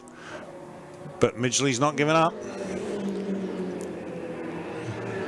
Oh yeah, it is one of the little Hondas, and who's obviously, I think that's really oh no, he's got a problem. Well, he had a problem in practice as well. I would suggest he needs to get off the track. Yeah, I'll have a look at the cameras, make sure he's not dropping anything. It's the last thing we'd want in a race like this. Yeah, that's true. So yeah, he's, yep. Okay, so what have we got there? That's now we're back to the battle at the front again there, the Whittaker and the Whittaker Porsche and the Midgley Super Tourer as they go down through the Dale ITM Pirelli sweeper, and they come out of there. They're going to come up on the Ferrari of the GT3 Ferrari of Bergeron. I don't think it's Rob Bergeron behind the wheel at the moment, judging by the pace. And it looks like he's going to get that Honda back to pit lane, although he's going very slowly. But he has got a cluster of cars coming out of the hairpin now, and he's just about to go around the sweeper. And the last thing we want to see is a blind pass down the inside or something like that, and then you work out into the side of this Honda. That's right. You know, these. I mean, they were told pretty clearly in drivers' briefing from the overtaking driver's point of view. You know, to be aware and give the slower drivers room. Now, Whittaker seems to open up a little bit of a gap now back to Midgley. I'm just wondering, is Midgley taking a breath, or is he maybe his tyres might have gone away on him a little bit? Shouldn't do. Those Super Tourers, they run the tyres they run on them. They run the Hoosiers, and although no, actually I think they might be running Dunlops these days. I believe that car was running Michelin when I saw it this morning. Okay, right. Well, yeah, but they're pretty easy on their tyres, though. Yeah, well, even still, the Michelin's a great tyre. It'll wear to the bead before it actually goes off as such. Yeah. So, and I tell you what, no, he's not backed it in at all. He's coming back at him, and he's coming back hard. Yeah, and the last thing he's going to do is probably back off, because he's got Ian here in the 997 GT3 right behind him doing the same lap time. So it's not like he can rest. He has to push on. on. That's right, yeah. And Ian Hare's doing a great job there with that 997, because that's a much older generation than the 991 that Matt Whitaker's driving. Here they come up the hill. There, young Ben McDonald in the T86 Toyota tries to get out of the way. Midgley kind of gets caught in behind him as they come down the head down the straightaway now towards the. We're going to go 3 wide into the sweeper. Oh, yep. Now that's what Whitaker's trying to do now. He's trying to put cars between him and Midgley because, I must admit, if I was driving a little Porsche, looking in my rear vision mirror and seeing a dirty, great big Falcon grill behind me, I'd be a bit concerned as well if the thing's not going to go away. So, but now look at Midgley now, right on him now as they go into turn 1, and he's really pushing him now. That big Falcon is looking for a way past, and. Blue lights flashing all around the track. I don't think Whitaker needs to see that. Here's another one there. Look at this. This is a good scrap here between. Oh, there's the Mustangs. What have we got there? We've got a Mustang, a V8 Super Tourer, 2 TL cars, and there's Callum Quinn and another Super Tourer, and then also you had in there the Ferrari. Well, of Jeff. It's Jeff Wong driving the Ferrari, not Rob Berger, and Rob Berger will be getting in at half distance. I'm picking. So here we come down the front straight again now. Good battle here. Tell you who I haven't seen, and that's Dean Perkins. Now, where is he? Where's Dean Perkins on our list? James, can you pick him up on our screen there? Tell us where he's running. He's running in 7th position. So we've been so tied up with that battle that's going on. Look at this scrap here going under the bridge. This is great stuff here. And that looks like Rick Cooper there. Callum Quinn's fighting his way through the group. Rick Cooper trying to get past Chelsea Herbert. Callum Quinn's coming up on Blair McDonald, and then you've got the Ford Falcon in there as well. That's Bruce Kett. Oh, who's that? Who's that one? Somebody's gone round there in the Porsche, turned it right round, has kept it off. Lucky kept it off the wall. That was number 88. That was Alistair Taylor out of the International Motorsport Garage, and so that's a yellow flag down there. Yeah, he was sitting down in 16th place, so yeah. I'm assuming he'll rejoin down 20 something, early 20s. Yeah, well, if he can get out of there. Like I said, it's very slippery out there. Yeah, I can see the back end of it is sliding. It doesn't seem, the front wheels seem to be dug in. Just looking at it. I'm pretty much picking this is going to bring a safety car out. If he can't move that, this will bring a safety car out. And that's just what Midgley will be waiting for. Yeah, I mean, at the same time, there is a bit of sand before him. Yep. And it's not in the worst of places, so it'll be interesting to see how race control handle this. Yes, they're... Because he's also quite a bit off the track as well. Getting a truck, they'll need a long rope to pull that back in. Yeah, but if he's gone off there, it means somebody else can go off there as well. So, so we're just having a look now. We've got, where are we into the race? We're 5 minutes into the race, just over 5 minutes gone. And Matt Whitaker leads the next car, which is the Midgley car, by 0.67 of a second. And that... it's really interesting looking at the differences in sector times on those GT3s. We can see that the much newer 991 GT3 is half a second quicker in sector 1, whereas the older 997 is 0.3 quicker in the last sector. So the big sweeping corners, the older car seems to be having the edge. Well, I talked to Craig Baird about this last year down at Taupo when there was, year before last, when we had the Porsche Cup Series down there running as part of the Premier Series, and because Beardo said he actually didn't like the 991, he got out of it. He said it was a car that didn't suit his driving style. He said the 997, he said, is easier to drive in a lot of other ways. He said, and it well, from a racer's point of view, it's much easier to drive, and it has different characteristics where it is faster in a lot of areas. But the 991 is just an overall better package. As he said, it just didn't suit his driving style, and he particularly didn't like it. So interesting to note. Yeah, definitely. So, of course, Beardo now the driving standards advisor for V8 supercars, and probably a very capable guy doing that job as well. So well, hello, we've got somebody going very slow down here. This looks like Blair McDonald and the Super Tourer going very slow down the straightaway heading towards the Dale ITM. In fact, it's coughing and chugging. So he was in 12th position, so big loss there. He was doing quite well. Yeah, well, he had a bad qualifying. He was down in 22nd position in qualifying, so he might have had issues in qualifying, and those issues may have just come to raise their ugly head again. And we don't want to stop. Don't want him to stop right there. Oh, he's doing the right thing and pulling off the track. Yeah, he's got it, and he's getting it well clear, and that's a good place to pull it to, because you know he's going to be well safe there. Nobody's going to hit that, so well we hope. And it's like the guy up on the motorway as well. He's parked in a nice safe place up there. Yeah, I'll be surprised. We'll see if they hold out that localised yellow, because it is quite a weird place to be. The last place that you'd expect someone to go. Now, going back to our battling duo at the front, there is a gap that has now appeared between the two of them, and we can see them. There's a good fight there between Bruce Kett and Chelsea Herbert and the two Falcons. Bearing in mind that first of those two Falcons has got a Chevy engine in it, as they go past Jeff Wong and the Ferrari 358. Yeah, so our leaders are separated. It's what, 2.5 seconds from Matt Whitaker to John Midgley, and then another 2.5 seconds from Midgley to here. Yeah, but now that's actually closed up there, and Midgley would have been right on Whitaker's tail there, except Whitaker very cleverly put the Mustang between him and Midgley as they went into the corner, and that allowed Hare to climb right into the boot lid of, oh, we got a safety car. I knew that was going to be the call.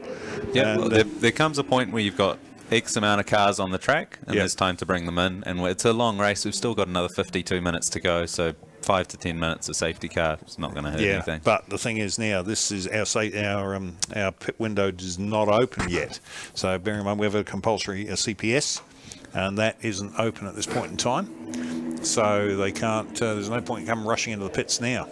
And the race has been really so far Whitaker and Midgley, but Ian here in the 997 GT3 has actually proven he can match them on pace. So after this restart, we might see him, you know, all three of them slowing one another down. Yeah. Yep. Now I think we've got somebody in pit lane here. Now that's Charles Rollo. I think that's a mistake. And Bergeron's in as well. So let's have a look. What is the time on the board? So we have 51 minutes to go. 51 minutes to go. They're inside. I'm sure. I'll check with race control and come back on that one in a second.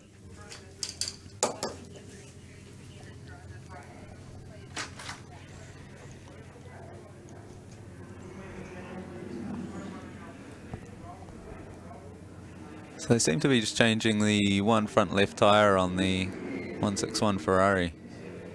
Potentially a puncture of some sort, or not too sure.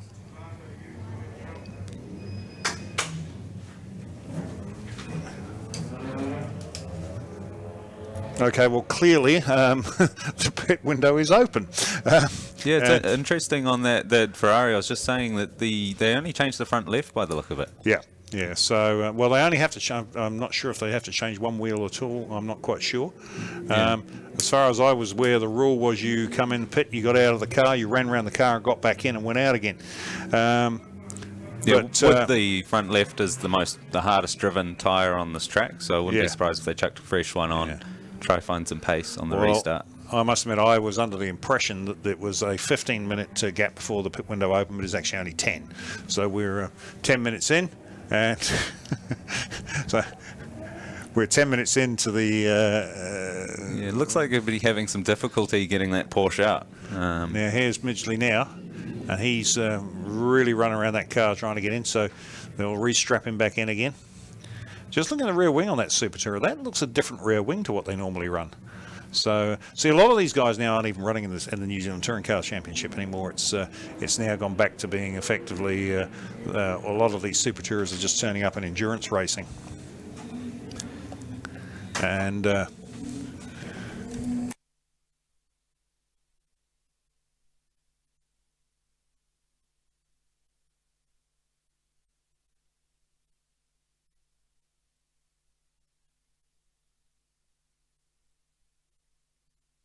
okay, well, there we go, folks. We just this is what happens in internet world. We've just had a call from the UK via text message to let us know that they're watching us up in the old Dart. So, Tim, well done, mate. I enjoy Goodwood.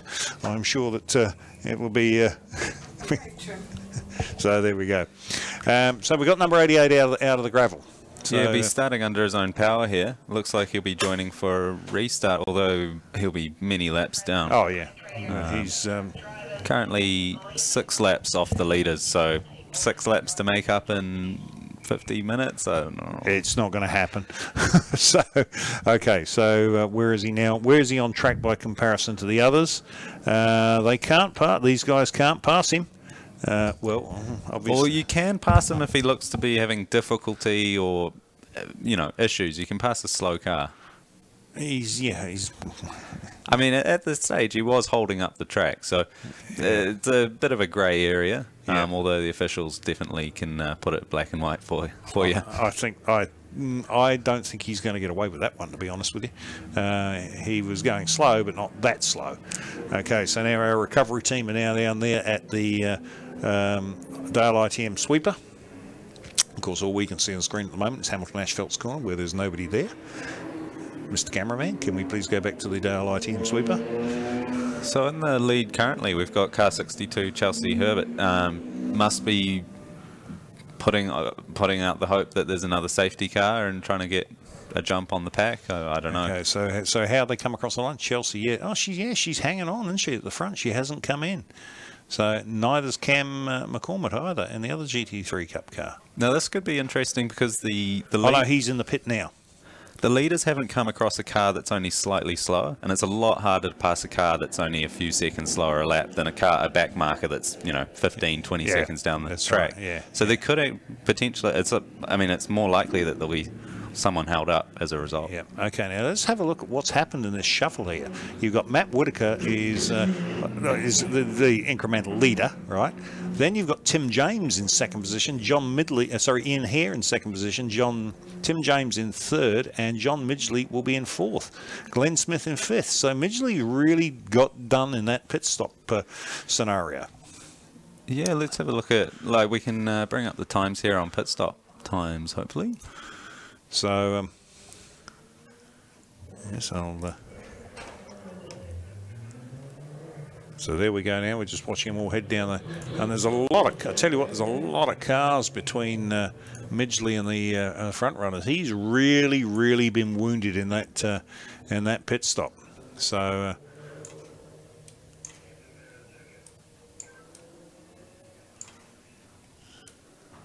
just trying to pick out where they are now as they're coming across the start-finish stripe. So who's Tony got as our lead car? Who's he picked up? Let me pick it up. It's well, no, he hasn't even got Chelsea Herbert. He's got a Honda Civic. So they'll probably, I'm assuming race control will let them sort this out. Yeah, and it looks like we've got a little bit of drizzle coming across the hills over there. Yep, that's where it comes from. So, which is probably the last thing you want if you've just put a brand new tyre on the front left. Yeah, and if you're running slicks as well. Yep. So it's although on this track, well, you know yourself, having run slicks on here in damp conditions, that takes quite a bit before they start losing. Yeah, I mean, there is also the problem that between 1 and 2, which is where you come the hot out of turn 1 into turn 2, yeah, it's dead flat. Yep. And it seems that the water doesn't quite drain off. So if you have a quick shower, it is quite easy to aquaplane there, as I have done myself. Yes, yeah, I remember that. so yeah, it's. Okay,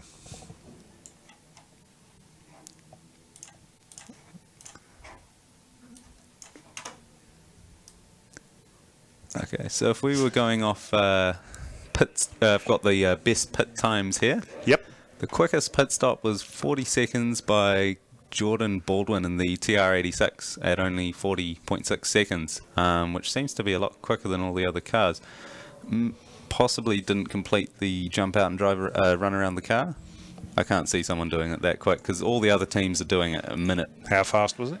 40 seconds. So it's 30 seconds from the pit entrance to the pit exit. So what's he driving? What is it? TR86. Oh, yeah, okay. So that's still running full harnesses. So they've got he's only stopped for 10 seconds because I've counted it. It's 30 seconds if you come into pits. Because they're not an easy car to get in and out of. No, he must have done a stop go. Something wasn't right, or yeah. Okay, so here's our here comes the tow vehicle bringing the Holden Commodore in. We've still haven't got the lead car, right? There's the lead car as we go across that. Still Chelsea Herbert, and there's still half a dozen cars between.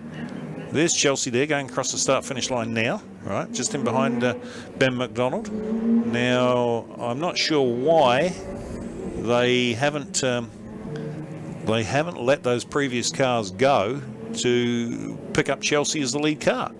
So, so the reason Ian here rejoined ahead of John Midgley, so that's the 997 in front of the Falcon, was because his pit stop was in fact 5 seconds quicker, and he was about 2.5 seconds down on the track, so that's where he's done it in pit lane. Fair enough. Yep. And but then again, getting in and out of a 997 is a lot easier than it is getting in and out of a supercar, Super Tourer. Yeah, well, I mean, it's one place to make up time. Well, that's right. You know, so because John is okay. The wind's actually picking up as well. We're getting more rain, more wind. Yeah, which means there's a squall coming.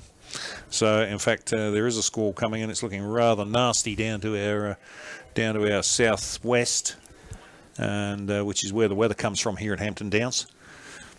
So now, so drivers will have to readjust to a wetter track on cold tyres. Yeah. So stuff might happen. You know what they say? Safety cars breed safety cars. So. Okay, I still can't get why they haven't let all those back markers go past and let Chelsea, because they've come in. Here comes Tony Rutherford in pits now, and it's still the Honda Civic at the front. Chelsea's buried back in about half a dozen cars back, and she's currently the lead car on the road. And here she comes now. No, sorry, that was Paul Wright. There's Chelsea right there. So she's gone. Now let's have a look and see where Whitaker and Midgley are. Just trying to pick them up as they'll go past in a blur.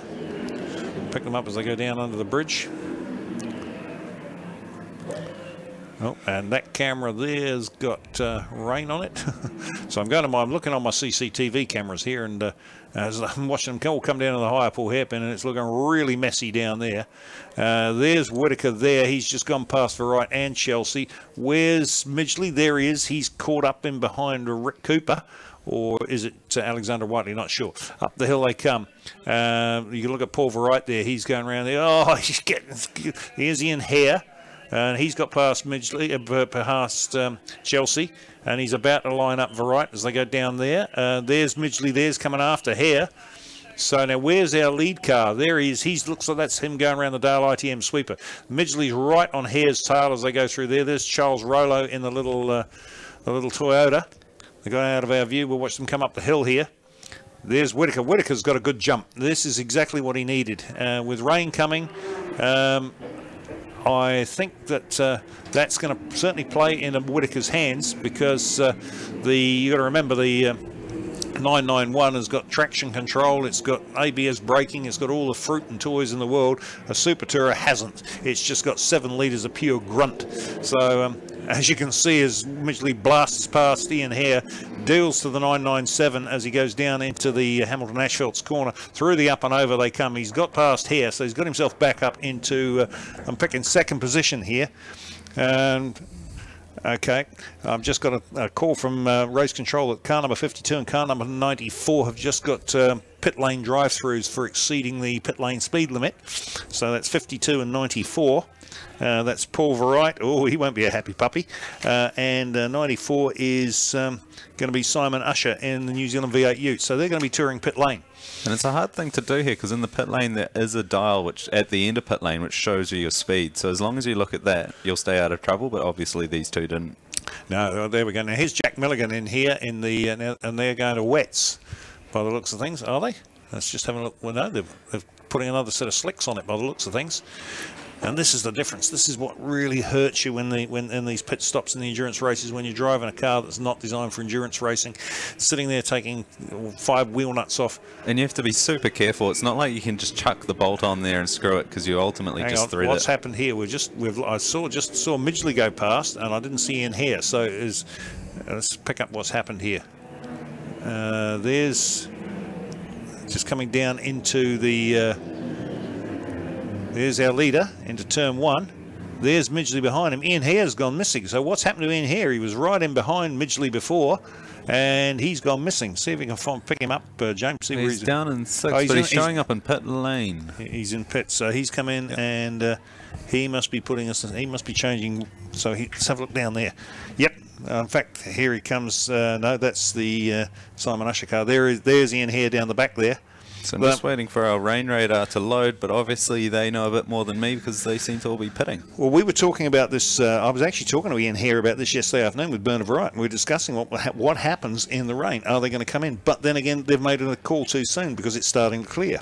So there goes our lead car. Whitaker goes past. Midgley can't be. Here comes Midgley. He's now closing on Whitaker, and I think now the Falcon actually might even come into its own in these conditions. There's me saying earlier on that the Porsche's got traction control and everything else, but he seems to be going a little bit better under. In fact, he was about just on 0.4 of a second faster than Whitaker that last time round in these conditions.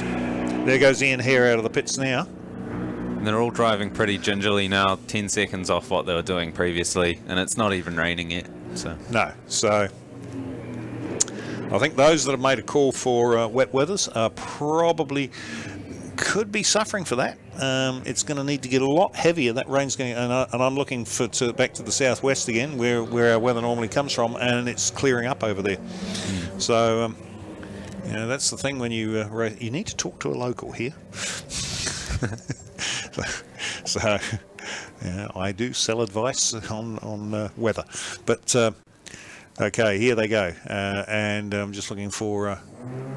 There's Jeff Wong. Actually, it might be Rob Bergeron in the car now. So Rob will definitely be a bit quicker than Jeff is, and so the Burger Man, as we call him, just bought himself the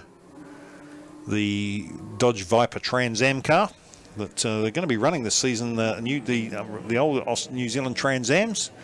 So it looks like we're going to have maybe a few scattered showers for the rest of this race, but it's marginal wet weather tyre. Like there's no big rain cloud on this radar I've got here. Yeah, I wouldn't. There's no way I'd be going to do wet weathers in these conditions. The other thing is if you're on pace, if you've got the car hot, you can actually stay out there a lot longer. Okay, we've got another. We've got two problems here. We've got one of the Porsches is trailing itself exactly what they need to be doing. The Dodge Viper Trans Am car, very slowly down the running this season. Down the straight towards the New Zealand Trans Ams. So it looks like we're going to have maybe a few scattered showers for the rest of this race, in the GT3, and Macbeth is he's pulling right off, and if he sits there, that's going to be a very uncomfortable 30-odd minutes for him because there's no shelter down there. So, and here comes the. Now let's have a look. What's happening between Midgley and Whitaker again? Now Midgley's picked up the pace a little bit. He's just on just under a second faster than Whitaker. Others just under a second faster than Midgley that last time round. Yeah, it seems none of the top 10 have come in. Oh yeah, we have got someone in the. We've got Cameron McCormick has come in twice in his GT3 car. Yeah, but he's currently in 7th, so pretty good effort. Okay, so just looking at the pit board there, and interestingly enough, they were saying in drivers' briefing this morning they were going to put up on the signboard any issues with car numbers, etc., etc. They haven't done that. They've got the sign hanging out over, and that's the biggest problem here. Is where that start position is, where the flag position is, because it's especially in your saloon car, you've got your window banner. It's very hard to see it unless you come. When you come around that corner there, it is hard to see that plinth. It's also I know a lot of cars brake either between the start-finish line or those lights are used as a marker for braking. Yeah. So the last thing you're going to do is start reading off the board. Yeah. Yeah. And it.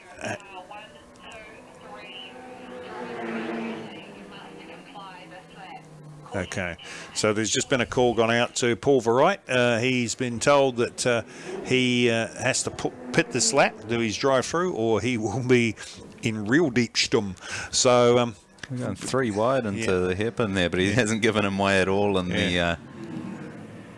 Yeah, just to give you an update, folks, on what all these cars have what we call race radio in them. So they've all got. Oh, we got a slow Porsche out of there. No, yeah, that was. Yeah, he is. He's crawling. Okay, we have to. Who is that? Let's have a look. That's not our lead car, is it? No, it's not. So that looks like the 88, doesn't it? That's the 27 Porsche. 27. Oh, that's Tim James. Yeah, he was in 5th position. So okay. It's unusual to see Porsches with reliability issues. That's another one that I saw one smoking a little bit earlier on. So here comes one of those Seats down in there, and there's a quiet achiever in the race there, Graham Fraser, car number 142, the E36 M3 BMW. It's the 6-cylinder one. On screen at the moment, Rob Berger in there in the Ferrari. The Ferrari F430 Challenge car. Now they're Jeff Wong, the owner of that car. He's co-driving with Rob, and he's got another project underway, another 430 that they're going to be doing some. No, I believe Whittaker's just had a hard time out of the hairpin there, which has given Midgley a few more seconds. So the gap last lap round was 2.1. We'll see what it is when they come across the line this time. So I'm just trying to pick them up where they are. They'll be going around with about the sweeper. Okay, coming out. There's a lot of traffic down there. So as they come up the hill, let's pick them up as they come across the start-finish strip. Yep, Midgley has closed up. Ian Hare's right. Ian Hare seems to be back in the. Yeah, so the gap's gone, was in the 2 seconds, now he's down to a second. Yeah, but where's Hare? No, Hare's a lap down. He's gone a lap down on him. So he must have had an off. So he's right on Midgley's tail, but he's a lap behind. So that's brought Matty Griffin up into 3rd position in the Mortimer E46 M3. And yeah, Tim James has got issues there as well. Yeah, so Tim James and Ian Hare have both pitted twice. So something's gone wrong there, whether they've put on wet tyres or... That's right, yeah. But at this stage, if you had put on wet tyres, I'd be saying you made the wrong call. Look at this going into the Porsche Dipper. Matt Whittaker with the Porsche, and he's got one very big angry Falcon V8 right under his tail as they head down into the Dale ITM. And look at this, Midgley round the outside of him, and he takes the lead away. That's amazing in these conditions. And the Super Tour has just driven right round the outside of the 991. Said, thank you very much, I'm gone, and just accelerates up the hill and pulls away from him. So I don't know whether Whittaker's had a problem, or Midgley. Yeah, well, he was 2 seconds a lap slower that last time round. Yeah, well, he was losing a second a lap or so to Whittaker there, so to Midgley. So there we go. So that was a great piece of, and well done to the camera guys there for managing to pick that one up and follow that one. So, so great stuff there. Here's an interesting scrap. This is a Toyota 86. And what looks like a Toyota 86, but is actually a Subaru BRZ, or BZR, I think they call them. Effectively, they're the same thing. Yeah, I believe they're basically the same with a different badge on them, a part of a joint development program between Subaru and Toyota. Yep. So they should have been supercharged. They're not that quick. So there's the Ford Mustang there of Barry Kirkpanan. Barry used to campaigning BMWs. Has got that beautiful M3 GTR, the Schnitzer replica one. The one that. So after the dust has settled from that safety car, we're actually seeing Matt Griffin in 77 in 3rd place in that E46 M3. Yep. That's a great effort considering his qualifying times were quite a few seconds slower than. Yes. Like I think he started in 10th place, 10th or 12th. Okay, that's right. So here we go down into the Hyperpool hairpin. This is the Ford Mustang there. I think it's Rick Cooper behind the wheel of that. A little Subaru, but here's our. Oh, look at this, Whittaker having a. Oh no, the cameraman switches away from it. So Whittaker was having a look at Midgley as they come out of there up the hill there. And is he going to have a dive here? He is. He's going to have a dive down into the infield hairpin. He's pushed him wide. He hasn't even bothered to try it at the apex. No, I don't think he's. I think he's just going to say, right, I'm just going to drive around the outside here again. You know, it's all horsepower, buddy. And you know, and there is Kel McBeath's car parked on the grass down there on the infield, as we watch them come up the hill now. But can they do it for another 28 minutes? It's still a reasonably long time to go. Well, that's right. So the big Falcon, though, it's certainly got the pace, isn't it? And really we needed to see this because for the last couple of years the 1 hour enduro has been a Matt Whitaker benefit. He's just basically started the race and driven away and hidden. I'm guessing that the Falcon's probably got a higher fuel consumption, so it's getting lighter every lap at a higher rate. Yeah, that's a good point too. So we could see, you know, that performance profile is changing later on, and the V8 may actually get faster. Yep, I think he could be right there. And of course, that'll make it a bit easier on its tyres as well. As you say, they're running Mitchies, so you know, this. Okay, so here's Whitaker now with a drop down into the Porsche Dipper. And there's the big Falcon and just in behind him. So let's have a look at the lap times. And yeah, Whitaker's got 106.166 to 106.701 for Midgley. So Midgley's maybe just, I think Midgley knows that he can pass him. You know, and I think he may be just sitting there, and you know, it's an endurance race. So it's a case of, well, I'll follow, and you know, it's also that. Do you wait till the last 10 minutes? Do you save the tyres, save the brakes, save yourself? You don't want to be too tired. That's right. Yeah. Because it ultimately only counts on the last lap. Well, that's right. Well, it's actually not even the last lap. It's who gets across the line. Yeah. So, you know, although Whitaker seems to have gone and opened up a bit of a gap on this one. He's put, actually, I think he's put his fastest lap. He's just done fastest lap of the race. Yeah, 105.91. So, what's he trying to say to Midgley here? I think he said 27 minutes is about what he wants to push it at 100%. Yeah, so I missed. Oh, we've got a car. Oh, Chelsea's going to turn it around to the high pull hairpin. That's an awkward corner. If you do spin it slightly after the apex, it's actually blind. You're not seen by the cars approaching the corner. Okay. Now Whitaker's used that that part. That look how much he's gained out of that little rough up there with the Porsche and the Falcon going in there. And he's certainly taken advantage of it, and he's opened up a decent-sized gap over Midgley. Yeah, and Chelsea has rejoined the circuit, managed to get it around. And there's Bernard Varight coming in behind her, and then right in behind Bernard is the LJ Hooker sponsored car, and that, I believe, is there's Ian Hare there now. So there's well, Chelsea will be angry with herself. She won't be happy. So she was trying. I think she was having a fight with the Porsche, and she was trying to get out of the way of the other two, and it all just sort of turned to custard on her. So she was. She was up to 19th. Because she's a capable little driver. She knows how to pedal that Falcon. She's no bunny behind the wheel. So I think she just got caught out in somebody else's scrap, and that's what's really made it. We're missing Glenn Smith. It's not showing up on the timing as crossing the line. Okay, well there he goes.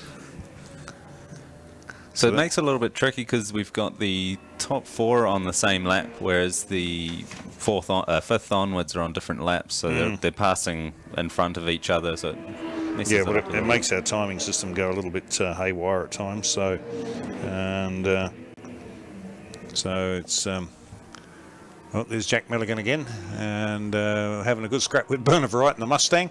And then next through, it's Ian Hare, and then right in behind him, it is Peter Begovic in the LJ Hooker Holden Commodore. And there's Matt Griffin there in the Warwick Mortimer, or in the Mortimer Motorsport gold-sponsored M3 GTR. He doesn't seem to be that gap between third and second is extending. Him being 3 to 4 seconds a lap slower. Yeah. So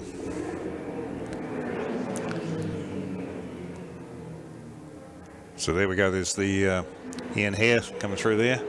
Oops, Begovic's got back past Bernard Varight. So that's Bernard must have put a foot wrong somewhere. There's Chelsea coming back. Was that Chelsea? No, there's Chelsea there. And here's Matt Griffin, Ian Hare in behind him. Then Begovic will be coming through. Then it will be Bernard Varight. And then I think the next one through, that will be Bruce Catt in the Ford Falcon. As the camera almost shows there's another shower coming through. Yep, we've got it's heading to us, and this one looks a bit heavier than the last one. And as we can see, there's Rick Cooper's car in the pits there now, and they're doing tyre change on that. the question they've got to ask themselves now is, was that the right choice? That's quite a heavy shower that's coming. Yeah, the wind also seems to have died down a bit, so it might not pass as quick as the last one as well. Yeah, that's right. So interesting times we live in. Here we go. So here's Midgley again, the second place man, looking for that. Where's that Whitaker's Porsche gone? He is gone up there. He's in. He's pulled away. So the gap was last time round 5.4 seconds. Yeah, I think he's gained another 1.5 seconds or so on that last lap. So that's not looking pretty. So what number is that? Just trying to pick the number on the side of that. I think it's 20. Well, judging by the fact the steering wheel is hanging from the rear vision mirror, I don't think we'll be going to be seeing that one back again. So just trying to pick up the number off the side of it there. It is number 722. That's Alistair Taylor. So no, it's not. Sorry, no, that's Cameron McCormick. My apologies. Cameron McCormick, and not happy. Okay, here is DeVeth and Smith, and that's DeVeth and Paul Verright. That's John DeVeth and Paul Verright there in the Mustang. Paul Verright is John's brother-in-law. So I'm trying to find where he's actually lost that front. Potentially there'll be a car with a missing rear bumper. Potentially. So let's have a look and see what. Okay, and it's getting dark and gloomy now. Yep, it certainly is, and that will not be a nice sight as you're coming across the top of that hill there on slicks and seeing that lot coming towards you. You got to be going, I'm not happy about that. No, especially when you can look at it for quite a long time coming down the straight. It may raise the nerves of someone going around turn one. Turn one's one of the quickest corners on this track. Yeah. And it's a weird corner too, because it sort of goes off camber halfway through, and it's wide, and then it narrows, and it's a really interesting corner. The biggest thing is it's dropping away the whole time you're going around the corner, so it's hard to gauge how much grip you've got on the entry. Yeah, and I was actually talking to Elton Goonan about this, the track manager here, when we were talking about Formula Atlantics and that particular corner, and he said that because it's dropping away, he said you actually lose that suction that you get out of the Atlantic, the aero, the downforce on them. Do you find that? It's hard to say, because you do find it. You find but with the Atlantic, it's all about smooth. And so it dropping away doesn't help with it being smooth. And as soon as it's not smooth, the aero gets disturbed. Okay, here comes the rain. Right, so we're now getting some good raindrops across our screen on my CCTV cameras, which obviously you guys at home haven't got. So our leaders they've just completed Sector 3, so they've got to go through a whole lap of this until they get back. Yep. So, and now Whitaker's going slower than. So Matt Griffin, if he manages to come in and get some tyres on, might actually get a jump out of this, because he's got a whole lap of not having to nurse it around. Yep. Is he going to do that though? We'll find out pretty soon. That one, that's a serious rain shower. That's not shower. That's not a shower. That's actually going to be rain that's hitting us now. So, and as you can see, the wipers are on. We've got one in Seat Super Cobra into the pit lane. Okay, which one is that? Is it the oh, here comes one of the Porsches in now. Who's that? That looks like it was the 88 cars come in. Because there's our number 1 car going around through on the track now. There's Midgley gone through. So it's getting nasty out there. So now we've actually got still got another 20 minutes to run. So it's probably worth putting the wets on. We've got the Porsche just come in now. They're jacking it up, and they've got a set of wets ready to put on it. Well, you wouldn't have anything else, would you? You certainly wouldn't. Well, a set of intermediates probably wouldn't be a bad idea in this one, but I don't know if they run an intermediate in this.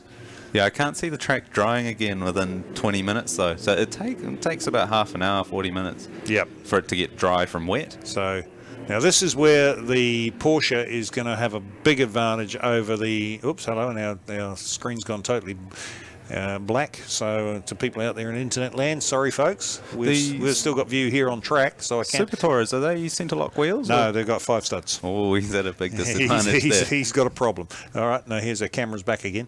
So there's Bruce Kett in the TL car with the that's the Falcon with the Chevy. There's Midgley getting a pass done on Paul Verright, or is that Cooper? I can't pick down a high pull hairpin. as they come out of there. There's Jack Milligan. There's oh, hello. So there's the number 1, Matt Whitaker is just rejoining the track from pit lane. Okay. He's on a set of wets. Okay, so if he's coming to pit lane, where's Midgley?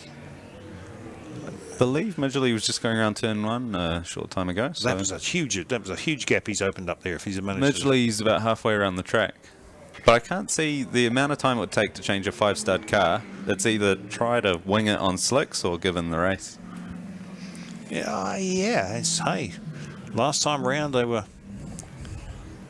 Now, who was that just coming? That was Midgley in now, isn't it? No, that was Matt Griffin. No, that's Matt Griffin's coming for wets as well, so that's sensible from Matt's point of view. Yeah, he's also in a 5-stud. So this scenario, the Porsche GT3 or the GT3 cars in general really win out, having that ability to chuck it on air jacks, one nut, just swap it over, back on the track. Yep. So we've got the. I'm just looking down pit lane here. Here comes Charles Rollo, and here comes Barry Kirkman. I can see the DeVeth car down at the other end there. They're changing the wets as well. And so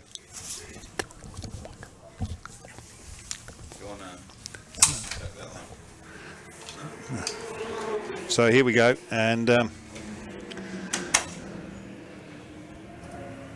there's the 88 car. Here's the so if we're just Berger looking and Wong Ferrari through pit lane. The lap times here, everyone's circulating at about 2K Cup lap times. That's the differential between a GT3 and the wet.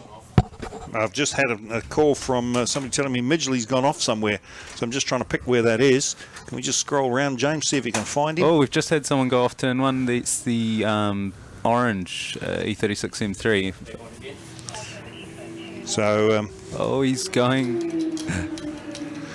So where's Midgley gone?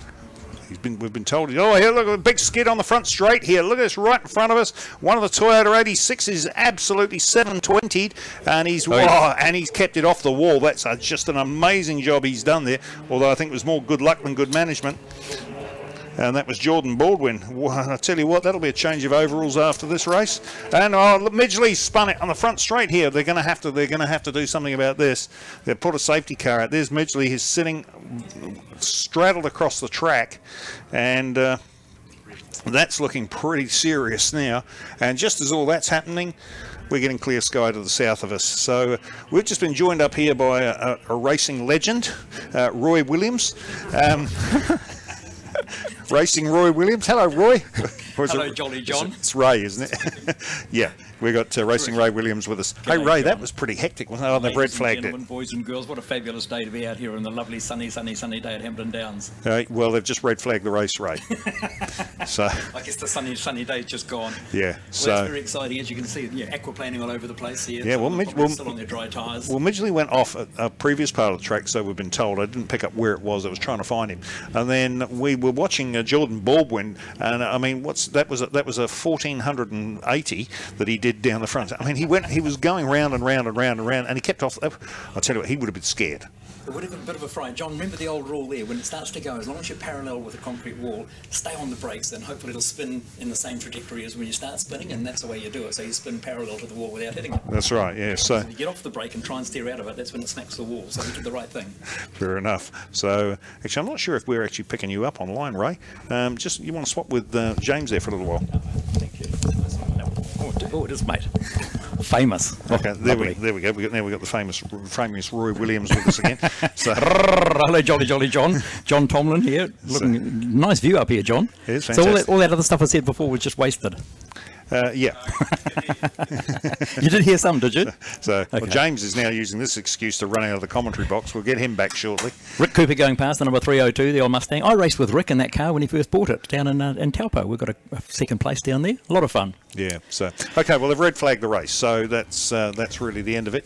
Now I wondered, is that enough? 75%. So they'll probably call that as a result. Yeah, I would say they will do. So there were a lot of spins there, John, weren't there, at the end there? Yeah. Well, that one of Baldwin's was just fabulous. fabulous. I mean, you know, that is the fastest part of this racetrack. Yes, it is. And you're basically doing a 1480 degree spin, which is what's that? That's that's several times round, John. Several times round. 360 times 4. So, but I don't know if the microphone might not have been on when I was saying earlier, but just by staying on the brakes, he did the right thing, because it'll keep spinning in the same way that it started. By that I mean it'll spin in the same trajectory all the way down the front straight without hitting the wall. The danger is if you get off the brakes and try and steer out of it, that's when it goes wrong and you smack into the wall. So he did the right thing for sure. So, okay, I'm going to have to run down to pit lane now, because I've got to go and talk to some famous gentlemen, more famous. Some famous people down there and nice, interview John. some people.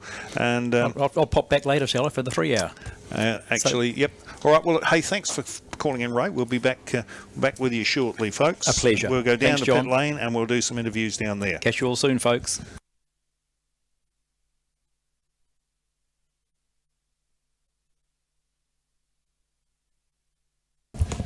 Actually, sorry, no, we're not going to go anywhere for a little while, because we've just got to wait for Adam and the team to get up here to do the driver interviews at the conclusion of the race. And so they're going to just try and get everybody organised. And there'll be a few people down there with, I'd say Jordan Baldwin will certainly need to go and find a change of underpants, maybe. Find a clean set of overalls somewhere. How lovely. We've seen so many hit the wall, John, here, haven't they? And wet like that. Trouble is, you're coming up along the front straight here, if they put a little bit of steering lock on it all, and then they hit those little start-finish line grid things, and around they go. Well, that's the unique part about this track, Ray, because it isn't actually a straight. No. It's basically one big long curve yeah. all the way, and there's almost an apex to the curb at pit entrance. Yes. Yes. So when you come across the top of the hill there's actually, the track sort of levels out. It's not a bump, but the track sort of levels out. Well, you know, you do a lot of driver training around, you do a lot of racing around here. Well, I've never raced around on this track, but when you come around there, and of course, if you got a lot of standing water and you've just got that little bit of turn in the wheel, exactly, and the car gets a little bit light, as you say, a little bit light. Yeah, and then that's when all of a sudden it all gets turns. It's caught so many. It caught Midgley out. I was watching that fabulous race for a start. Whitaker did a absolute textbook race. Good car, good driver. He hunted down Midgley from the start. There was beautiful first few laps there. Once the Porsche got in front, then he put his head down, started to get away. Midgley closed up again for a long while. So I think John Midgley, hats off to him, in a car like that is a very difficult beast to drive, whereas the Porsche is a true thoroughbred. But I think Matt did a brilliant job, an absolute textbook drive, drove away from the field. Well done. He certainly did. So they're doing the just waiting for Adam to turn up down there and do the after race interviews. Yep. So the other one was good was car 80 was old Ian Hare, and he's in a much older style Porsche than Matt Whitaker. I thought he did a great job as well. Look at Graham Fraser's splitter. Do you think he might have been off the track at some stage there, Ray? He's done a bit of grass cutting there. The whole front of the car is just full of grass clippings. Absolutely, full. No, doesn't look like any physical damage. Now, I'll tell you what, let's just talk about Graham for a while. I don't know if you know him or know much about him. Graham Fraser. Yep. Hello, Graham. Yeah, but he's, take it out of gear, right, Graham. He is a very, very, he races that car in the BMW Open class, and it's a 6-cylinder. Okay. It's very, very quick. An E36 M3. Yep. Nice bit of kit. So, see, he's got the vents in the top of the bonnet there, keep it cool. Right. There's some nice machines here, John, aren't there? There really is a great selection of... There certainly is. Okay, Ray, I'm going to dive down to pit lane. All right, mate. Thank you, John. And we'll be back with you folks. after the 3 hour. Cheers, mate. Or sorry, with the 3 hour. With the 3 hour.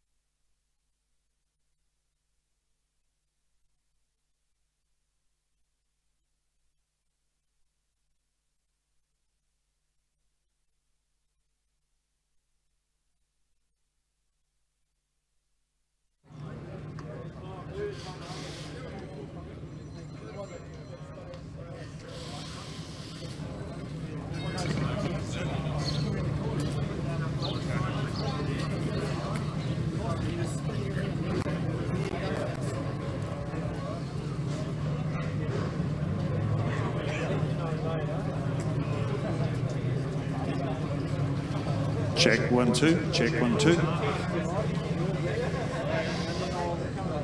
Hey everyone, we're down here in the victory lane here at Hampton Downs for the North Island Endurance Series. In first place we have Matt Whitaker. What a surprise. Second place we have this lovely vacant area at the moment where we're just waiting for the car to be retrieved. And in third place we have the BMW of Matt Griffin. Just going to hold on and we'll grab the winners for you now for their interviews.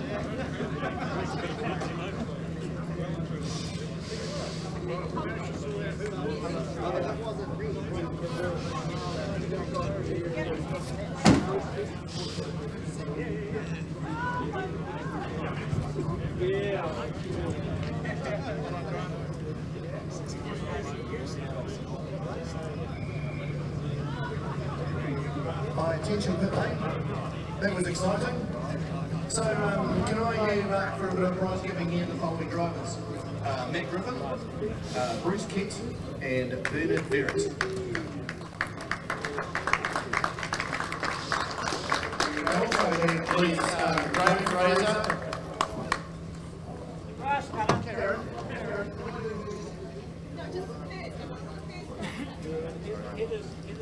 Okay, I've been told I made a mistake. So I don't actually need a second and third driver, I don't want the first driver. But they can come anyway, we can always clean that. So let's do that. So Graham Fraser, Charles Rollo and Nick Archibald. And they're the first, second and third in class 2. The first one, by the way, was the winner's Matt Griffin, the winner of class 3-1, 3.5 and over, and Bruce Kett, and then Bernard Verrett. So we got some trophies, but you finished the race a bit early, so we were scrambling a bit to find out where the trophies are. The next one is the 1600 to 2 litre class, class 3, Oliver Haycock, well done, and Jason Wheel and Benjamin McDonald. Can they come up too, please?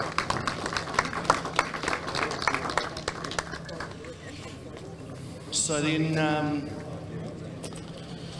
okay, I'm confused about this one. So, I'm going to keep you in suspense about the GT class. Not that there's anything wrong, I just can't read it. So just chill out for a minute, guys. Congratulations, that was pretty interesting conditions out there.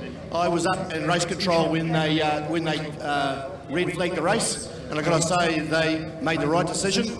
I looked in the cameras, and just about every camera I could see a car going sideways, backwards, or sitting on the grass. And we realised that was 75% of the race. And our really good clerk of the course said straight away, let's can it so we don't damage any cars. So well done to the officials up there. So just a quick interlude, and we'll be back soon.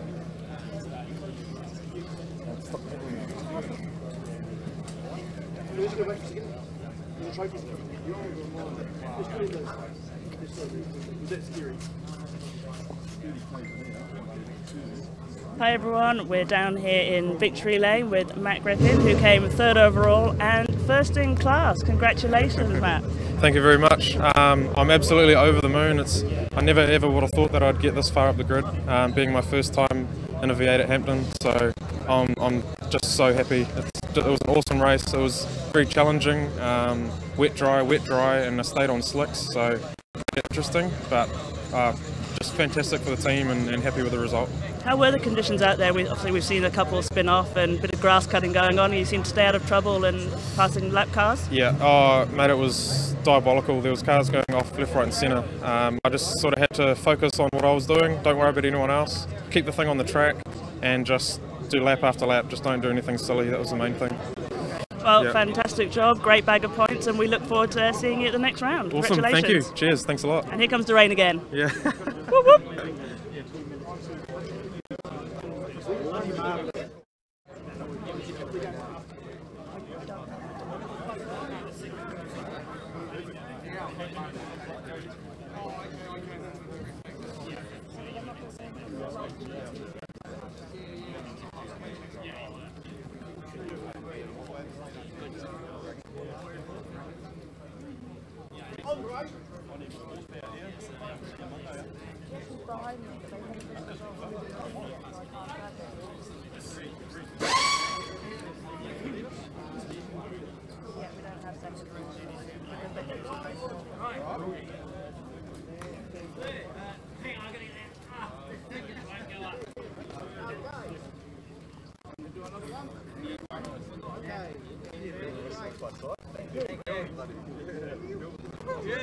Hey guys, don't panic. The rain's come again. Isn't it lovely? We thought we got away with the Taupo. We're just waiting for the official classification results from the GT class, and we'll be bringing them to you shortly.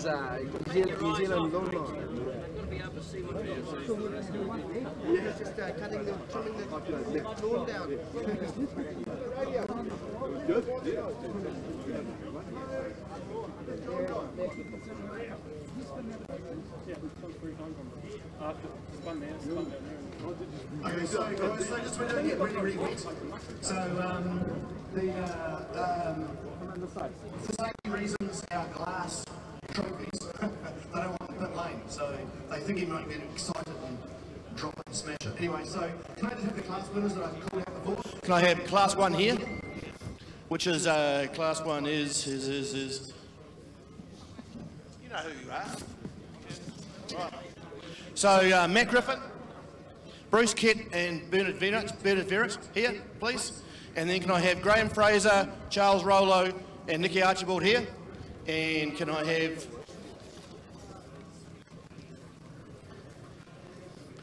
Oliver Haycoop, Jason Wheel and Benjamin McDonald here?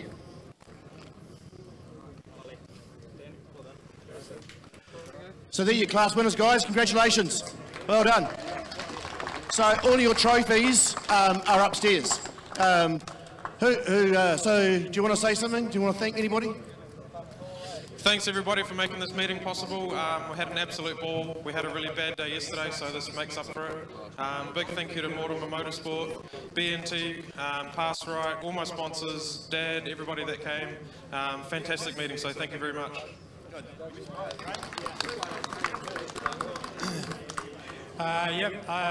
We're a bit lucky. We were carrying a problem in the car, so I was slowing down and luckily it rained and we went off over here and cut a bit of grass, but that doesn't matter, does it? So great event again, and thanks to all the sponsors, Eneos, etc. Thank you. Well done. Thank you. Okay, Oliver? Thanks very much to Jose, Dad, Kelly, Dan, and the boys back down in the pit garage. Phil, awesome job once again, and nice to be back on top after a bit of a disaster at round 1. Thank you very much. Well done, guys. Thank you very much. Hey, I would normally get everyone to talk, but you don't want to get wet. Well, I don't want to get wet. So the overall winners just happened to be, for some peculiar reason, the same as the GT class. So I'd like to get Matt Whitaker, the overall winner. Well done, Matt. And John Midgley and Matt Griffin. Matt Griffin, well done. Goody goody. Just right there. So, well done. Where's John Midgley? Good. In the middle. Congratulations, there you go. Well done. There's some bubbly coming for you guys. Here you go. Thank you. It was a fantastic race. We were just lucky to get there really in the end. Great first lap, side by side most of the lap was a lot of fun, so would have been good. Isn't that our job, mate? Thanks to the team, they put together a great car. We had to beat some discs in my first warm-up lap, so it was pretty interesting. But no, it was great. Thank you. Yeah, I'd like to thank Matt, for a great race, and we diced a few times throughout the race, so really enjoyable to have a nice clean battle. Thanks to Wayne AV8 for preparing the car, Andrew on the radio for me this race, and Mum, Dad, girlfriend, everyone, thanks for the support. Cheers. Cool. I'd just really like to thank my team. We've got a fantastic team, Mortimer Motorsport, so they did a fantastic job and got us to P3. I'm just over the moon, so thank you very much, guys. Warwick, Andre, Tony, Gary, you're fantastic. Thank you to the Eneos guys that came out. Nice to meet you. Thanks for the sponsorship. So I can't wait for Pookie. Okay, guys. Yeah, thanks to Mum and Dad. Cheers. Hey, guys, just have a photograph for you. Stand here, just bring the third, second and the first plate right in here. Yep, that's great. Okay, boys, let's have a smile now.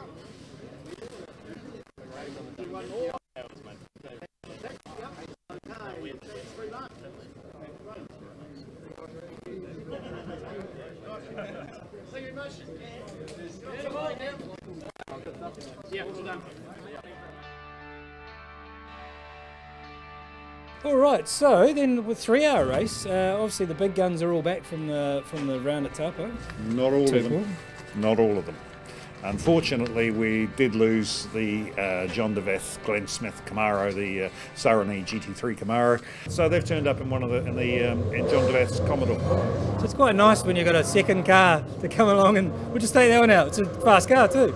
It is a fast car. It's actually the development car for the Super Tourers. It was the car they used to develop the Super Tourers, and John bought that off Mark Patch, and he's been campaigning that now for a couple of seasons in GTRNZ and also obviously in the endurance round. But back to the top end of the field, yeah, you've got Simon Evans and, well, hang on a minute, we'll just let... Bit noisy down there, isn't it? Funny enough, it's always noisy here. Yeah, you want to live here.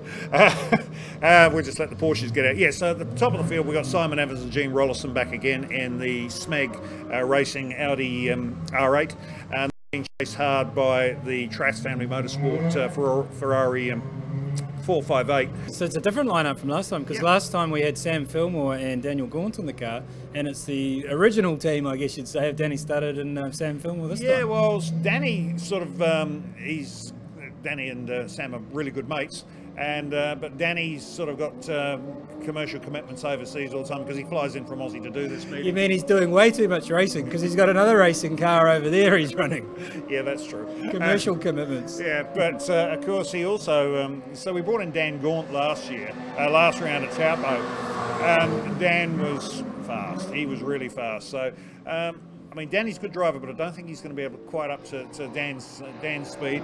But they'll give the Audi a good run here because they've got all the data from this track from the last couple of seasons that they've been running that car here. If you read what Gene Rollison was saying online earlier on, they haven't got any data for this track. So they're sort of every time they go out there, it's a test session. So they're still dialing that car in. So that I think could be the Ferrari's strong point. Of course, we've got the there's another Audi GT3 here. Yeah, that's running. I think that's running in the GTB class. That's being driven obviously by Johnny Reid and Neil Foss. And was International Motorsport. I think I've got about 4 or 5 cars and another one. So International Motorsport, about 4 or 5 cars they're running here today, and so they're all running GTB. So that's because GTA and GTB are slightly different. Yeah, just to explain, GTA means you can turn up with a FIA GT3 car that you've modified. GTB is a spec GT3 or thereabouts, right? Is that correct? That's correct, yeah. Also, that includes the Super Tourers as well, and the New Zealand V8s, or New Zealand touring cars, they call them now. So any of the space frame cars that run in that class, and I think also, now there's a car that's going to be interesting too. We've got Nick Chester is entered in the Chester's hypercar. Now, at Taupo, he was saying, I'm not going to be able to do much at Taupo. You've got big horsepower, it's a really, really fast car. But he's effectively said, Taupo, no, too here, but here in Pukekohe, watch that car. That could be the one to watch. One of the great things about this racing is there's something for everyone. We've got, I think, every brand I can think of. No Mercedes, I don't think, but pretty much every brand, every sort of spec of car you could imagine. So the next class is down. Yeah, well, next one is Class 1, obviously, which is 3.5 litre and over. And that's interesting. You've got fighting out, and there's only a couple of points to separate them. You've got Warwick and Andre Mortimer in their gold-sponsored GT3 GTR BMW that run another one of the BMW Series Refugees. And that's being chased hard by Dion Cooper and Alexandra Whitley in a Sanyong Ute. Should we put a bet on that one? I'll put $5 on the Mortimers, and you can put 5 on actually, them. There's a Sanyong Ute now. It's just coming into pit lane. Now, so we have $5? $5, eh? You saw it here. Right. We'll hold him to it. Or a beer, maybe. No, we don't drink beer. Warwick's going to hate me. I just bet on a Sanyong Ute against the BMW. But only because I made you. Yeah. But you've got to remember that Sanyong Ute is effectively a Super Tourer with a Sanyong body bolted on it. So then down in Class 2, what's happening there? Okay, well that's Class 2, that's the 2 litre to 3.5 litre. That's really a battle there of Paul Wright and Shane Parsons in the Honda CRX mega car. I mean, he's gone and stuffed a really, really big Honda engine into the smallest Honda they made, and this thing sticks out of the bonnet, and it is really fast. So that's leading the Class 2. And then you also got, right behind them, you've got the two Seat Leon Super Copas, 2-litre turbocharged ex-European touring cars. That's the leading cars in Class 2, so Class 1. We've done Class 1. Oh, sorry, 3, I'm going the wrong way. Class 3. Once again, it's the Toyota 86 benefit back there again. And there's a couple of Hondas thrown in as well. So one of the things you should look at when you're watching the live stream is that the windows have stickers on them of the different classes. So we'll try and, especially in the pits, try and show you some of those stickers so that you can see what's running where. So the other sort of cat amongst the pigeons, four-wheel drive Nissan GTR Skyline, which is running in Class 1 New Zealand built car, but it is four-wheel drive. So last year in the wet they did very well. They did, they went extremely well. That's the Tim Martin, Dean Farmer, Stephen Farmer car. So there's 3 of them driving. Once again, I think that's being run by International Motorsport as well. If it rains, and yeah, it's pretty much a good bet that it is going to, that car could be a threat as well. So there we go, that's a great rundown on all the cars that are running here today at Hampton Downs for the Eneos North Island Endurance Series.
Our lead car is now sitting on the grid. We're waiting for our second placed car. That's the Chester's Motorsport car. Just waiting for that to come out of the garage, and can't see it on track anywhere. Oh, here he comes now. He's coming up the hill. So how many starters have we got in this one? Let's have a look. 26 starters. The last one will be Todd Forsyth. It's his birthday today. Todd Forsyth and Nigel Griffiths. And they're the only Class 4 car on track. So unfortunately they've canned Class 4 and they've made them run in the 2-litre class. So they're a bit outgunned. So here's the Smith DeVeth car. I'm still waiting to see the Chester. Here's the Chester's car now. He's going down through the Porsche Dipper and heads off. And unfortunately, these are the conditions that the Super Tourers and the supercars and the hypercars won't be favouring. These conditions will definitely suit the Audi and the Ferrari much better, and the Porsche is much better, especially that in four-wheel drive Nissan Skyline. What do you reckon about that, James? That Skyline, that four-wheel drive could be a threat in these conditions. Now he's weighing it up. Yeah, he's trying to work out the technicalities of it all. Yeah, well, there's a lot of similarities between these cars. They're what, GT3 spec, although it's four-wheel drive. Skyline back there. So if we're looking for differences, the Skyline's four-wheel drive versus the rear-wheel drive, rear-engine Ferrari and Audi, and we've got Chester's car there that's also rear-wheel drive. So yeah, I would say there's an advantage there, and they all seem to be running new set of wets. Yeah, well, just to clarify it, it's actually the Audi and the Porsche, the Audi and the Ferrari are mid-engined, yeah, and the Porsches are rear-engine. Yeah, so that's the Germans still can't work out the physics of that. In fact, the laws of physics got so depressed with how well the Germans are building those things, they buggered off and went and bothered somebody else. So, but the hypercar is the one. I mean, that's a 7-litre under the bonnet of that thing. In fact, I think it might even be nearly 8 litres.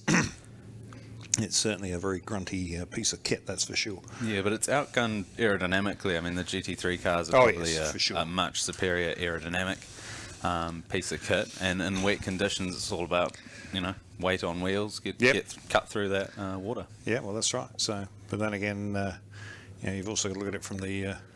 So that's the American thinking when you look at the hypercar. If you put a big enough motor through it, and you can make a brick fly.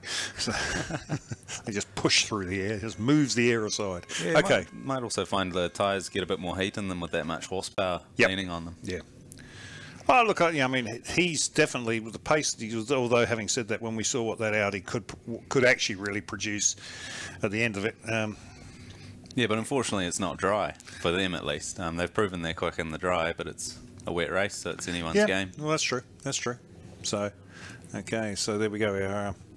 So we had the 2-minute horn. Yep. We got Tony Rutherford down there in the Hampton Downs Lexus safety car. Tony currently leading the Class 2 of the Australian Trans Am Championship.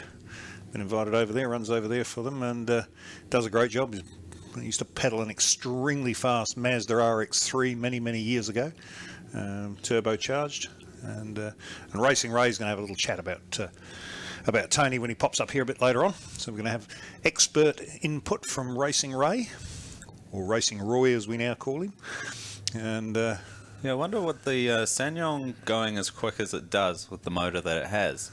Will it punch a huge wake behind it? Because it's not exactly aerodynamically slippery. It's not. It's like a brick wall, really, yeah, isn't so it? Are we going to have a huge rooster tail coming out the back of it as it rockets down the straight? Well, the thing I'm thinking of is what's it got in the boot on the tray. I mean, there's not a lot of weight back there. I've driven one here in the wet, and I can tell you, even going slowly, it felt like it had 800 horsepower or 900 horsepower.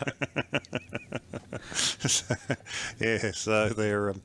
It wasn't one of that. That wasn't that particular spec one, though. Was no, it was a spec series one. I was quite surprised with how tail happy it was. So if you add more horsepower, it's not going to help. No. So I'm pretty much betting that if you lifted the the Tuanua cover on the boot lid of that, you would probably find several bags of Wilson's cement sitting in there to try and keep the back end of the thing on the ground.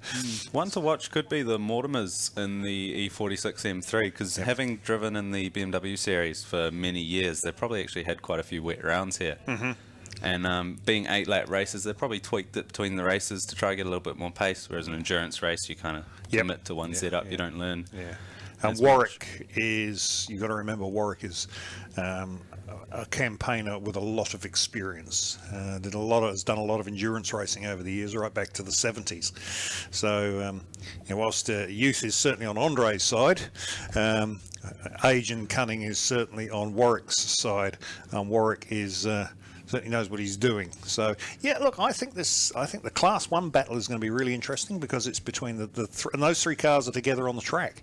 The BMW M3 GTR of the Mortimers, the Frew Barrett RX-7 with the LS3 under the bonnet, and the Dion Cooper Dean Whitley. Oh, look at it. That's just the bags light up on the Sanyong, and it just sits there and just wheel spins. So yeah, that's going to be interesting. So there's a good battle there for that Class 1 group as well. There's Todd Forsyth, the birthday boy, behind the wheel of the number 110 Honda Integra. Being as wetted, it's not quite completely saturated. I mean, the track is saturated, but we haven't got heavy rain. But if it does get any heavier, we could see some surprise results from the smaller, more nimble, effectively under-engined cars. Yep, those Seats could be a good threat, because they're fast. The front-wheel drive in the wet is kind of a handy weapon to have. Yeah, and they are designed for this style of racing.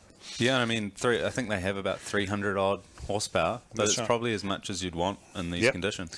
In fact, that Seat Leon Super Copa back there, the white and yellow one, that's only ever done one race overseas before it came to New Zealand, and I think this is it's about its second. It did the Dubai 24-hour. It did the Pukekohe endurance round about 3 or 4 years ago, and it's done the Taupo round, and this is its 4th ever race. So whilst it's a car that's certainly not new, it's hasn't done many race miles. Okay, let's have a look. Tony's pulled away. So as they come up the hill now, it is going to be the Audi and the hypercar. So they'll come into our view not too far away from from us. Tony Rutherford brings the Lexus safety car in, looking at the red flags, the red lights, waiting to see what happens as they... And the lights are go, and the Audi's gone. Look at, I think that's Heimgartner behind the wheel of the Hughes car, because it was a very good start. And they've jumped to the Ferrari as they head down now, down turn 1. They head down under the bridge to turn 2. Let's watch them come through the up and over now. And it is... my camera screen here is covered with water, so I can't really see. There it is. There's the Audi, the SMEG. Audi leads the hypercar, still second. It is Phillimore's got back past the Ferrari's got past the Hughes hypercar, who's now got the DeVeth machine sitting right in his tail. And then we go back to Tim James in the four-wheel drive with a drop down here. Look, the Ferrari's already gone past the supercar, the hypercar. So Chester's been shuffled back already, and it could be Cam Jones behind the wheel, I don't know. We've been having some talks to the officials about, or the organisers of the series, about how we identify who's in the car, because it makes our life virtually impossible when you're commentating on drivers who may or may not be in a car. And they all turn around and say, oh, it doesn't really matter. Well, no, it doesn't matter to them until one of them has an off, and you call the wrong driver, and the other one comes screaming in the door saying, it wasn't me. So down under the bridge they go now, and it is Evans leads them through into the up and over they go. It's the Phillimore Studdard Ferrari just in behind them, and then we go back to the hypercar. I'm picking that realistically that that Chester and Jones will just try and keep that Ferrari and that Audi in sight. You know what? Looking at the size of the rooster tails, the one on the Ferrari looked actually taller than the Audi, so I wouldn't be surprised if they're running more wing, which in this conditions could actually help. A bit more grip. Yeah. So, but the lap time wise, they're 2 seconds off the pace of the Audi, but it's early days still. We've got another, what, 2 hours and 50. Well, the other thing too is that you know, at Taupo we didn't really know who was on wets, who was on dries, but here we know they are all on wets because it was started as a wet race, so they have to be running wets. And as you say, that rooster tail is a pretty good indication as to and you're right, when you look at it, it is visibly a much bigger rooster tail, isn't it?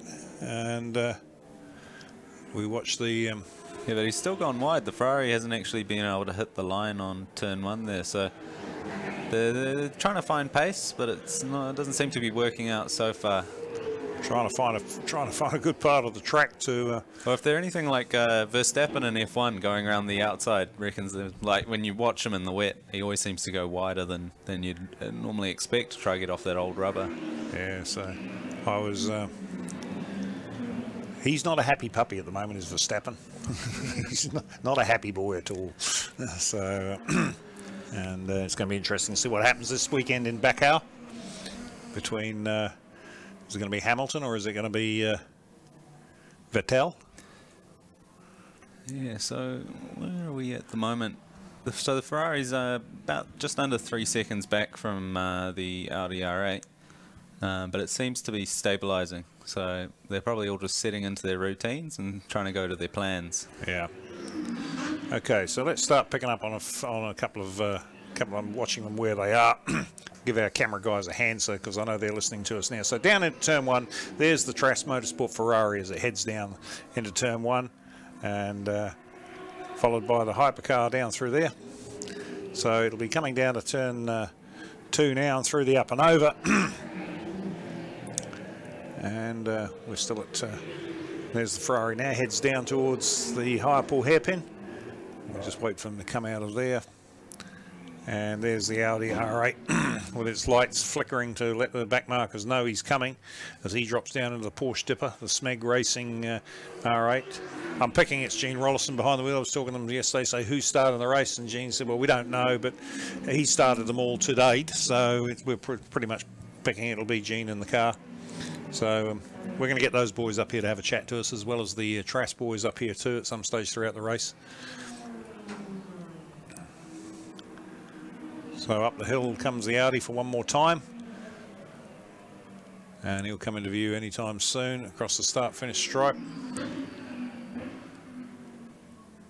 And as we go straight to camera 2, and I think they've got certainly got a bit of water on that screen down there. I think camera 2. This is Rickaby in the Corvette.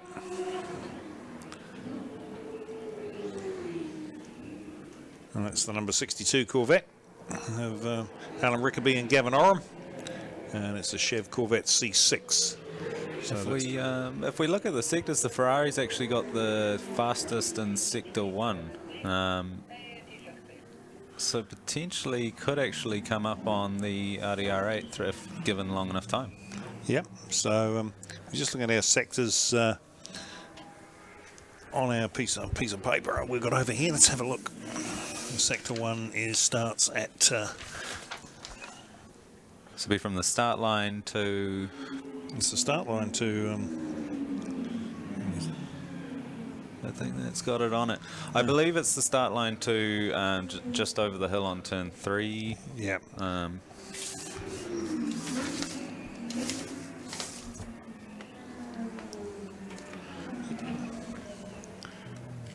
Yeah, so we've got sector 1. Yeah, starts from here at the start line, goes all the way down to the top of the up and over, and then it's sector 2 from there through to I think it's down by the entry to the sweeper. So there we are around turn 1 now. It's a great shot through turn 1, looking down all the straightaway towards the bridge. And Unfortunately, I think our cameraman's trying to hold his umbrella up while he's trying to film this as well. So here comes the... who we got around us? One of us, the Dovies, and they could be beached there by the looks of things. It's one of the worst places to spin because it's a really high curb on the inside, and it's not uncommon to see cars beach themselves on that corner. Yeah, and it's not a good spot too because you're actually in a blind spot there because as they come over the hill, then you're there. Oops, that's not going to be nice as he drives across the curb. He's going to get himself out. Luckily, I think it was just downhill motion kept him going there. Otherwise, yeah, he's probably rearranged the underside of that car a little bit. So yeah, hopefully he hasn't broken any fuel lines or anything like that. Yeah, the diffuser is now a confuser. so as they go down towards the Dale ITM sweeper now, through they go. That's Dave and Matt Dovey, and Dave Dovey, obviously one of the three. Driving people behind this Eneos North Island GT Series. North Island Endurance Series. Eneos Oils. We're going to have somebody from Eneos Oil come up and talk to us fairly soon. I'm hoping at some stage throughout the afternoon we'll have them up here. And how's the Mortimers? We'll see where the Mortimers are doing at the moment. Up into 7th. So doing good. Yep. So they're basically the first of the Class 1 cars, and they're in front of a couple of GTB cars, and so the next one of the. Sorry.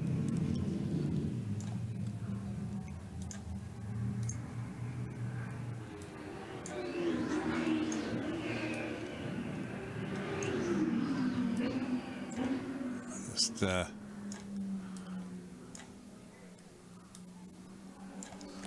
Okay, so now we've got. Tell you what, it's handy having young people in the commentary box with you. He's just rearranging the computer for me so we can see who's on which class and one thing and another. Okay, so what have we got there? We've got Simon Evans leading. Simon Evans and Gene Rollerson currently leading at the moment in the Audi R8, the SMEG racing car, and they're of course also in the GTA class. Sam Fillmore, Danny Stoddard second. The Trace Family Motorsport 458 GT3 Ferrari, just on 14.5 seconds in arrears of them. Then we go back to Nick Chester and Cameron Jones in the Chester's Bathroom Supplies hypercar, and that's a GTB car, and they are just on 22 seconds in arrears of the lead car at the moment.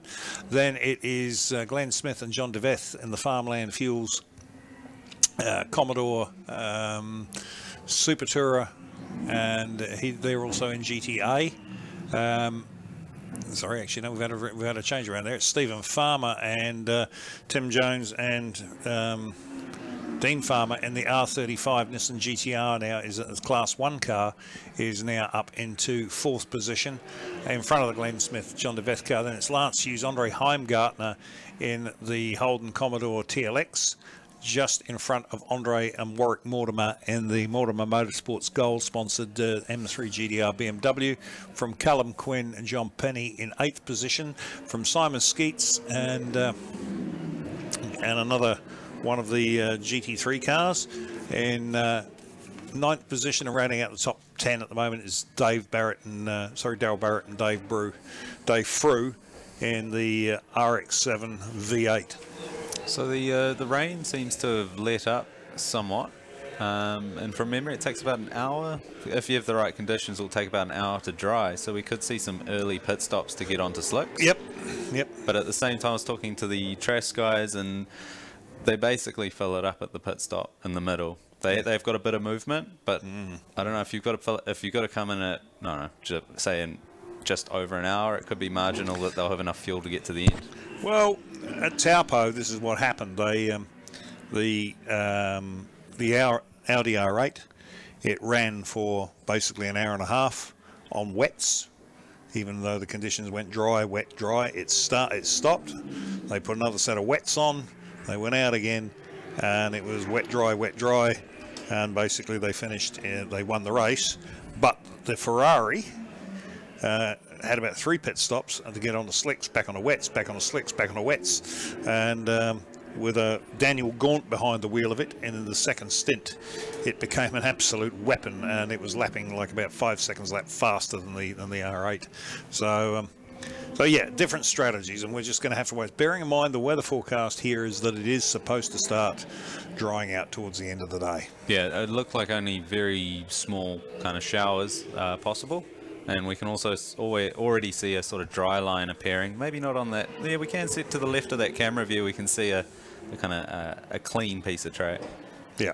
It's by no means dry yet, though. Oh no, we're certainly not in slick weather, tyre territory yet. But yeah, so I think it's going to be interesting to see the. I think the R8 has got the pace, even running on wets, to keep going to half distance and then change over and even put another set of wets on. Although then, having said that, this track is a lot faster than Taupo, and the hypercar could come back into it when it dries out. Yeah. The 135, the R35 GTR, is up into 4th. It's doing quite well with the four-wheel drive. Yep. So we said that is a Class 1 car as well. So it's not. It's a New Zealand-built car. It's not a GT3 spec. Yeah. R35. So it still runs its four-wheel drive. We're watching the Audi R8 now head down towards the Dale ITM sweeper. And it's catching one of the Porsche 997s. And then right in behind him, that's the battle of the Hondas there, the Integras. As the penny car comes across the line. And we're now looking for... Here comes the SMEG Audi into turn 1. And let's have a look. I'm just trying to pick the Porsche up that's come through in behind him. That is... I'll pick up the number on that one.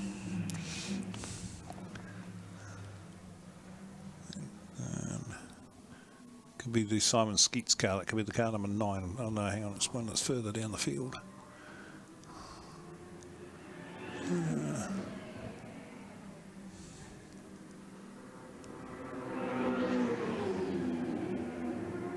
Okay, so so we're looking back to our lead car now as we watch him going down in the Porsche Dipper. He's coming up now behind the RX-8 Mazda. The speed difference down the straight is quite phenomenal. So, yeah, and this is the thing with GT3 racing. You know, you've got these GT3 cars out there that are capable of, you know, realistically in the dry circulating this track in close to a minute.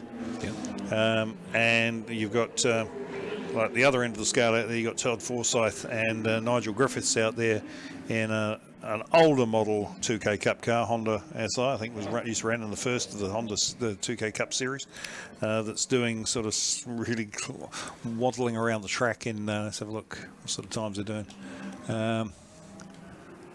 They're doing 137s. So. Yeah, I mean, if there was a 2K Cup car out there, I'd probably expect them to be doing a 128-ish. Yeah. I mean, that's for a current day 2K Cup car, but 2K Cup and GT3 are a bit different. Yeah, they are. Yeah, yeah. But the 2K Cup cars relative to GT3s there's not such a big difference whether it's wet or dry. Yeah. Because it's, you know, if a GT3 can't get its power down, it makes a huge difference. That's right. So, oh, here we go. Look at this down the outside here. Oh, no room given at all. Oh, well, yeah, I don't know. I don't know whether it's John or I think that there's two schools of thought. There's whether you give room or whether you just continue doing what you'd normally do so that you're predictable. Yeah. And I think he was predictable in that case. Yes, yeah. Well, Cullum's, you know, if that's Cullum behind the wheel, he's a pretty good driver. He's been around a little while now. I see the two Seat Leon Super Copers on track together. And they're all about to go down a lap to the SMEG Audi as he goes down through turn 1. Heads off down towards the bridge. And as the two Seats come under the bridge there, hopefully as our next man picks them up, well done. You can see them, that's in behind the Mortimer Motorsport BMW. There's the first of the Seats. There's that little Honda CRX with the monster engine in it sticking out of the bonnet. You'll see a big bulge in the bonnet, and the other Seat Leon right in behind him. And then you've got coming right in behind them, it is the Audi. As they climb up the hill now before they go with a drop down into the Porsche Dipper. And You can see, and I'd say that in these conditions, that Audi's not getting through the field that quick, is he? Yeah, but looking at the times, he seems to be a lot more consistent. Like he hasn't got the quickest sector times across the track, but he's consistently quicker than the other cars. Yes, yeah. So, and well, I mean, look, at the end of the day, all you've really got to do is just circulate around the place and make sure that you are, you're there at the end of the day.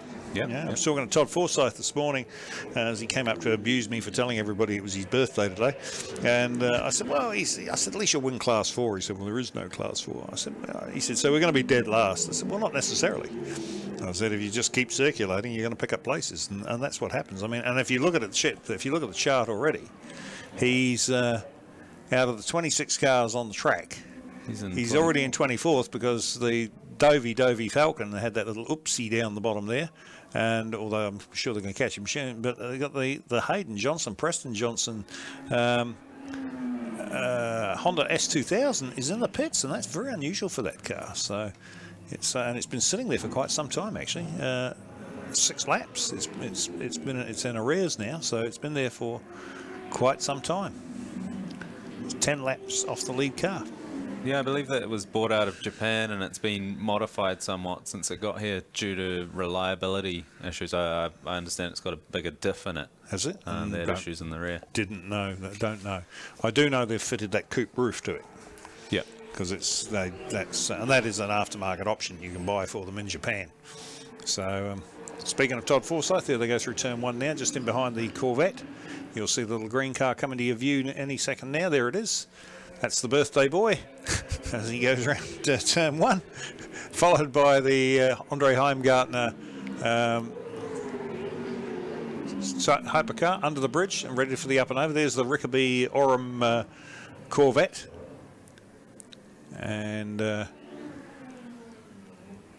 see, Audi seems to be showing a lot of patience when passing, but when what are they, about half a lap ahead, there's no real rush as long as you can maintain that gap.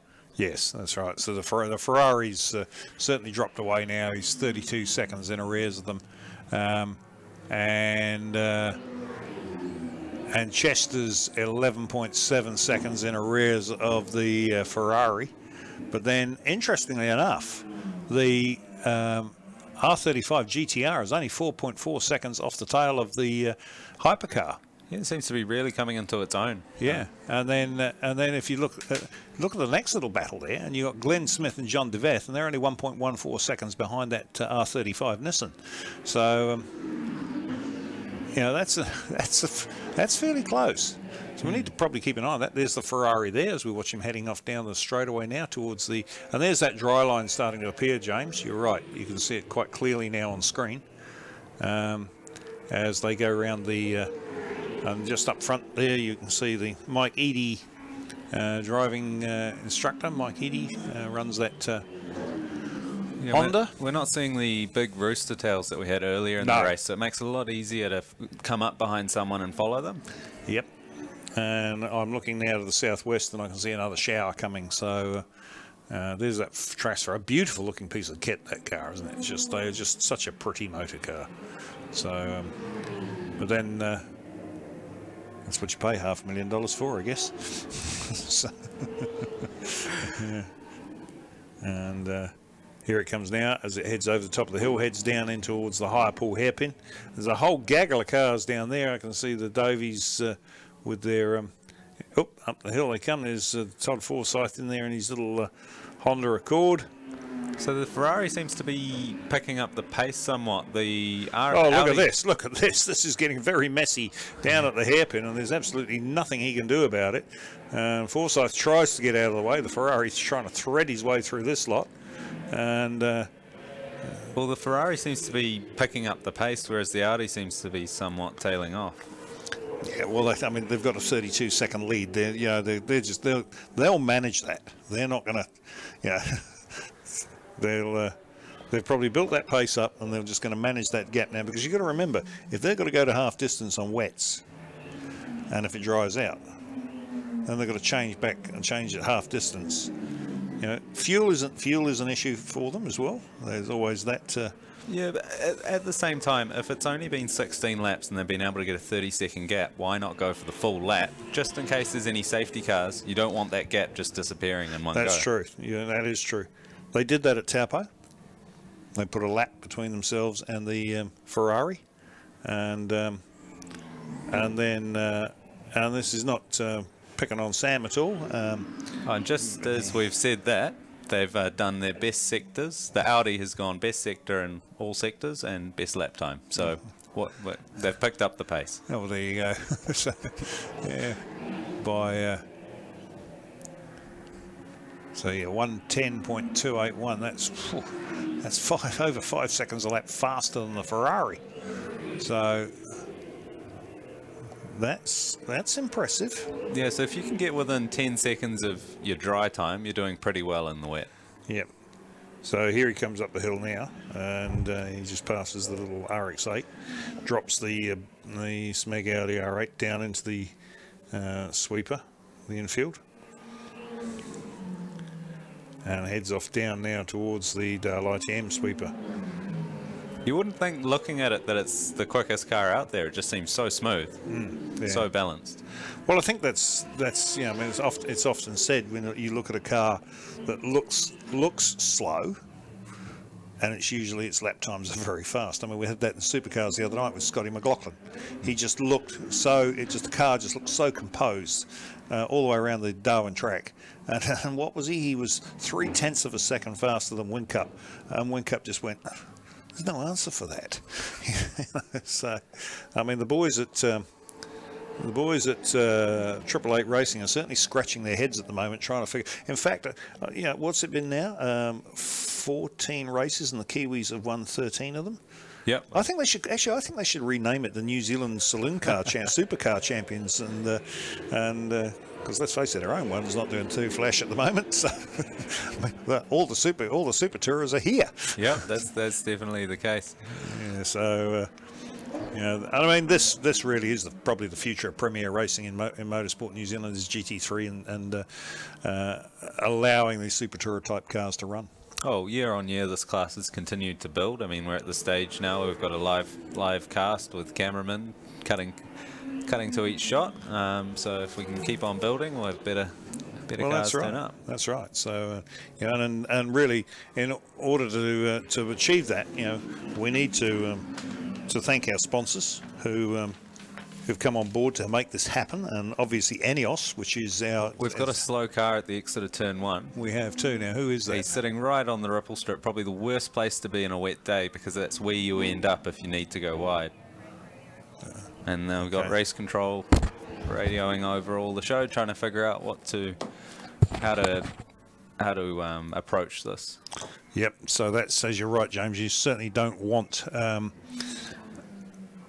that's the collapsed front suspension. That's not going anywhere in a hurry. That is the. So they'll have to bring out the flatbed truck, which will definitely mean. So this is safety car. Yep. So that's going to certainly play back into the hands of the Ferrari and the hypercar. So let's just try and pick that up. That's car number 54.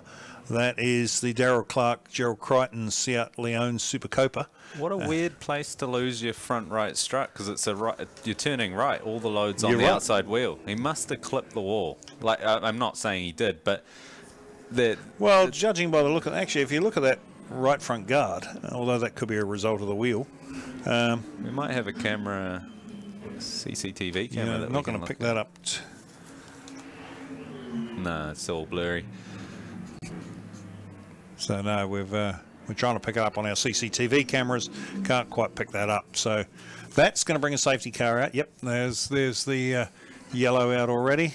So that gap that the Audi R8 managed to get was all for nothing. Well, hang on, safety car hasn't come yet. They're still calling yellow, but they're going to have to. There's no way they're going to go flat deck out there. It's far too dangerous to have a car sitting there. It's the one place where you'll fly through if you go a bit wide. Yeah, so surprised is he's still sitting in the car.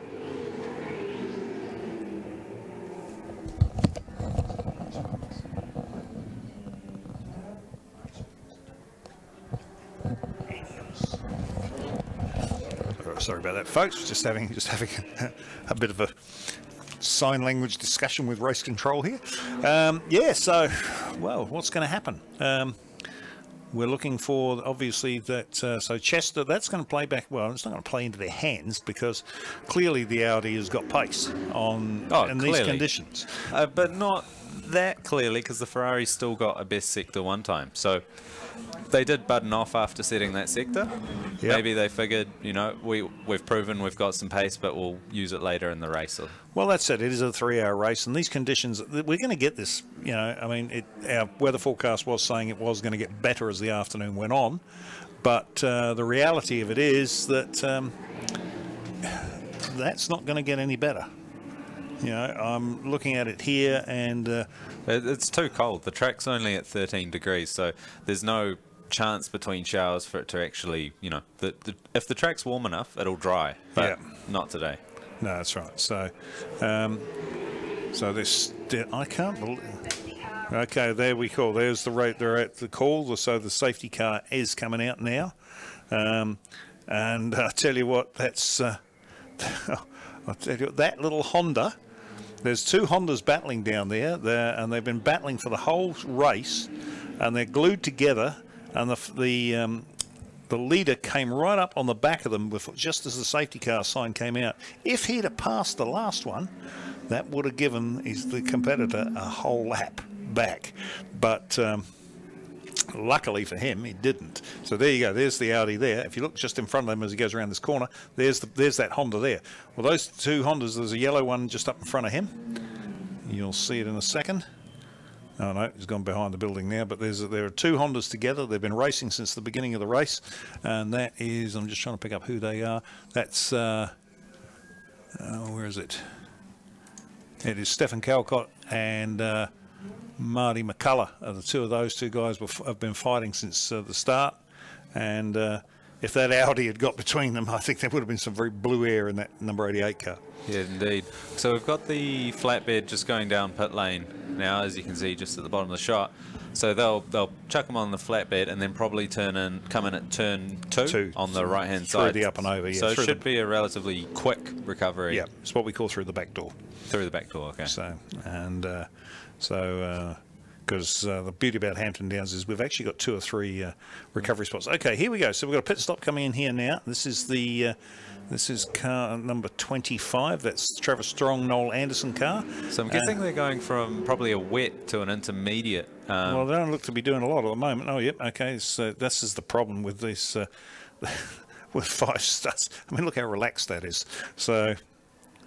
Yeah, to go to all that effort for only half an hour racing, you'd assume that it's a tyre change. So a compound tread change. Yeah, so the tread's a lot smaller on that tyre that's going on, so it's probably a type of intermediate. Yeah. So Travis Strong. Well, it looks like they almost ran semi-slicks, and now they're changing to a wet. Yeah, that looks to be the case. Yeah. So we'll. Now, with luck, Lucy will be down there to pick these guys up just after it. And a cameraman in there. And you've got to be so careful when putting these nuts on, because with a power tool like that, you get it one thread wrong and you've just ruined it. Yeah, and then it won't come off. It won't go back on. It's there for the rest of the day. You know, that's the problem. Yeah, there was actually an endurance race here about 5 or 6 years ago. We had, after 2 hours, I think 3 cars lost their front left wheel around the sweeper because the wheel nuts came loose. That's right. Yeah. So, okay. So here's our recovery going on over at the exit to turn 1, and.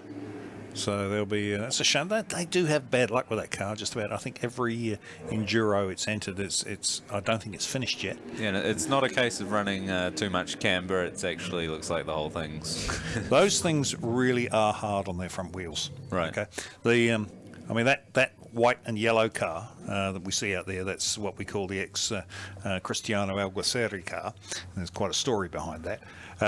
It's the AP Brakes car, which was sponsored by Race Brakes, who are one of the co-sponsors of the series here. And that car, the previous owner had it out on track, and the biggest problem with them is you just can't get any heat into the rear tyres. I mean, effectively all the rear tyre on those cars does is keep the body off the ground. Yeah, I was actually looking at tyre choices before the race, and it looked like they were running old tyres on the front and new tyres on the rear. I'm guessing just to get some balance in the wet conditions. That's right. Yeah. They tend to when they first ran those Seats here at Pukekohe for the Enduro 3 years ago, they absolutely murdered the front wheels, front tyres on them. They were changing front tyres every 15 laps. They were that bad. And we just saw the Mortimers come in for some fuel, which seems a little bit early to chuck some fuel in, but maybe it will allow them to do a later pit stop later in the race. Well, I don't think they weren't going to lose a place, were they?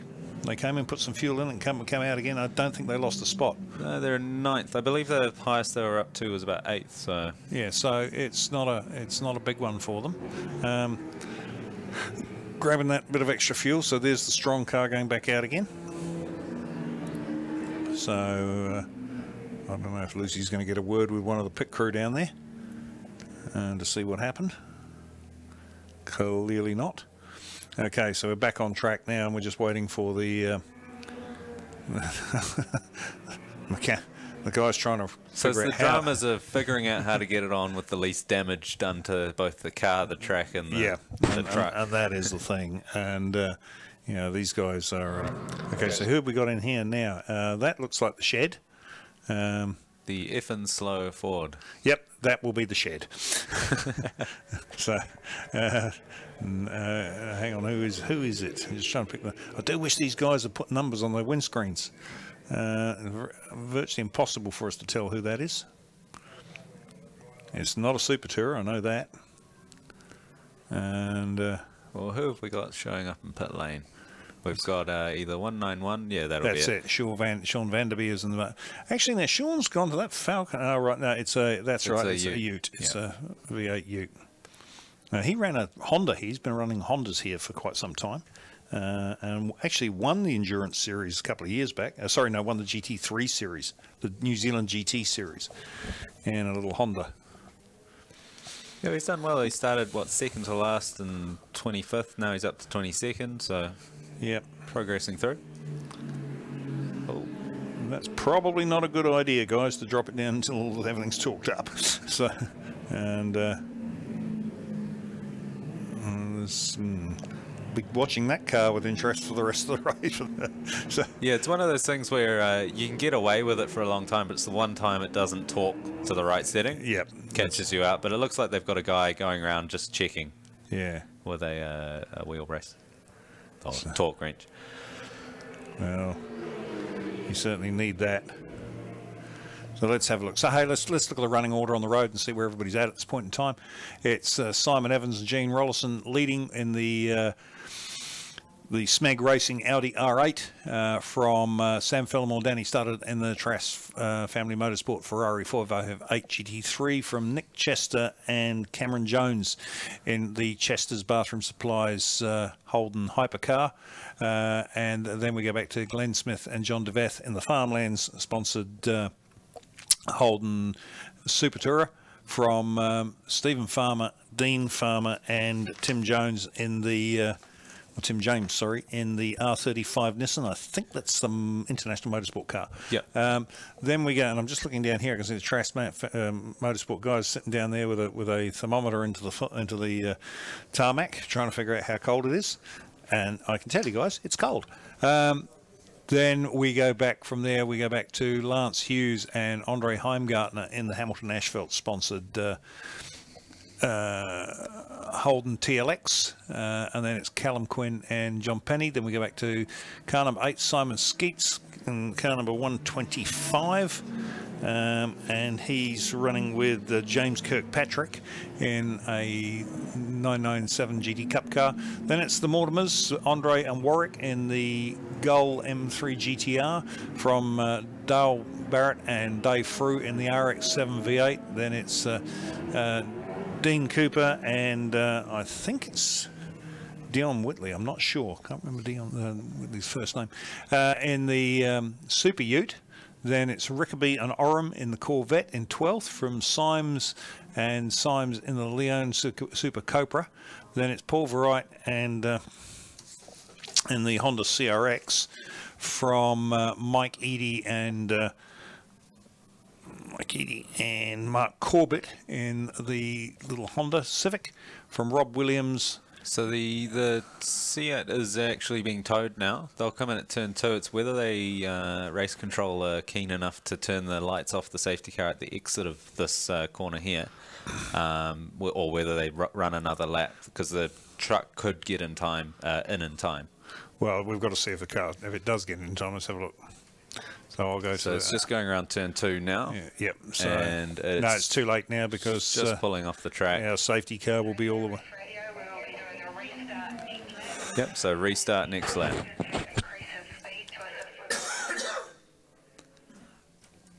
Yep. So I figured that was what was going to happen because the safety car was virtually at the end of that straight away before the. Okay, we can hear race control talking to the drivers. As I said earlier on, they've all got race radio in the car with them, so they can hear what's going on.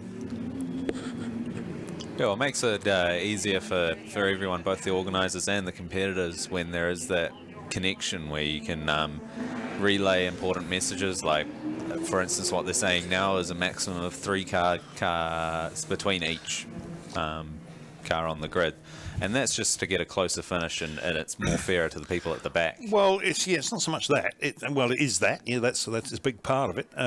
But it's the fact that you don't want guys who are just dawdling around and there's a 15, 16 car length. Now, I'll give you an example. Right at the moment, you've got SMEG Audi at the front. You've got about 7 or 8 cars, well, probably 9, 10 cars between him and the second place man. Now, if the guy, let's for example say Todd here right in behind the SMEG Audi just decided to dawdle around and there was a 30 car gap, nobody behind him can overtake. Yeah. So that affects everybody behind. So that's one of the reasons why they really hammer home that 3 car maximum distance. So well, he looks like he's almost going to try past the Audi there. Yeah, he's a keen man, is Todd. He's a very keen man.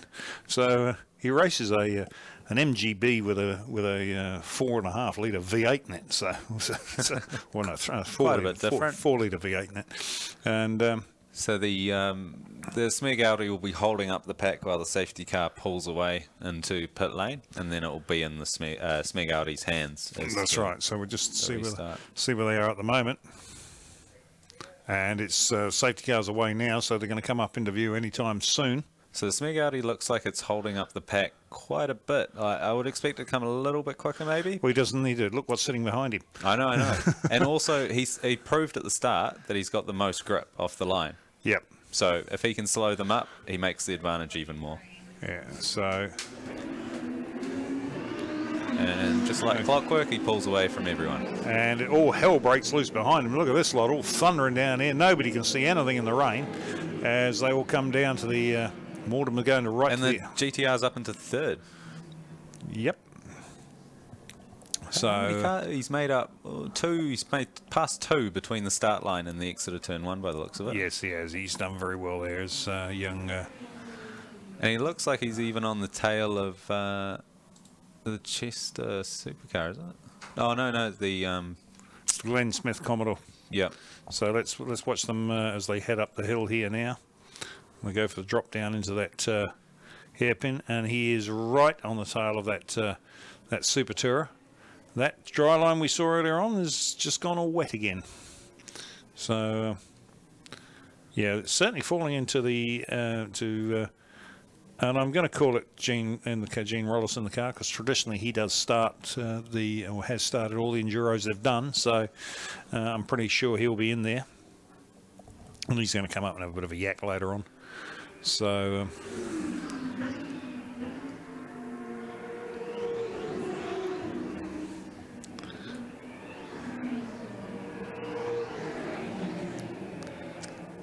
So say the R35 was up into 2nd, but he's in fact a lap down on the leaders.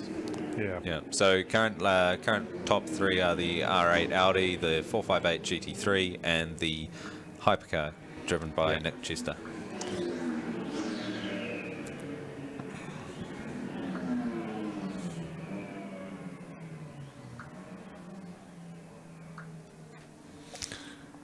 So they were watching the Audi now. I mean, look at the gap he's already opened up here. It's just, you know, the thing is just, it's a rocket ship, especially in these conditions. But now look where the Ferrari is. They're right on the tail of the R35 Nissan. So this will be basically a lap. They've lapped everybody up to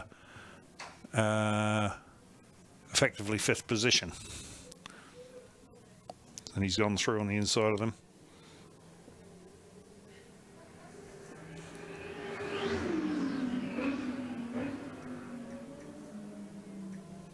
So it hasn't taken long at all for the Audi to get back into the swing of things, setting best sectors across all three. Best time of the race of a 109.715.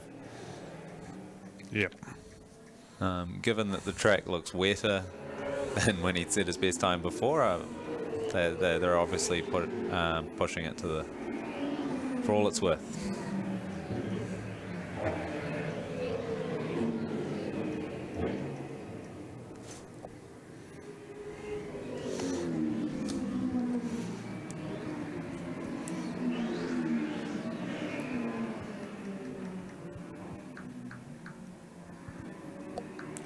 See the Ferrari just go dive down the inside of the yep, and I'll tell you what, it looked like, I think it might have, no, it was John behind the wheel. It was like, yo, I'm out of here. You can go, buddy. I'm not going to get in your way. So, yeah, probably, and the touring car actually looked a little bit unsettled on the exit there as he's pushed wide. Yeah. Well, when you get out to that part of the track, it does tend to be a bit unstable out there. There's a lot of rubber and rubbish out on that outside there. Yeah, there's also the concrete of the ripple strips tend to turn into glass almost when you've got a bit of water on it. Yeah. So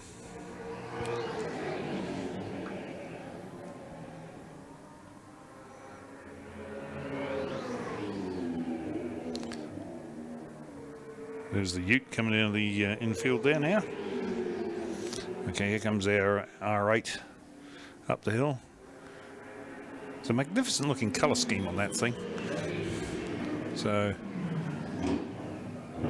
and here's a good battle going into the turn 1. That was the Mortimers on the Super Ute. In fact, that was a battle for position. And the Super Ute went past. I'm picking. Let's just go back to that and just see what was happening there. Super Ute last lap was a 121.2, whereas the Mortimers were 118. So I'd assume that the Mortimers were making the pass. Well, let's have a look. I've got. Oh no, hang on. No, they were a lap down. There's a lap difference between them. So yeah. So there's 1 lap difference between the.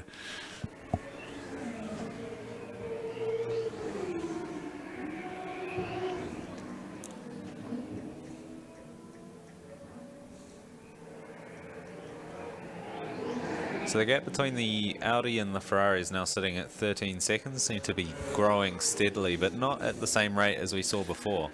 Yeah, well, I mean, the Ferrari's not slow. You know, there's no two ways about it.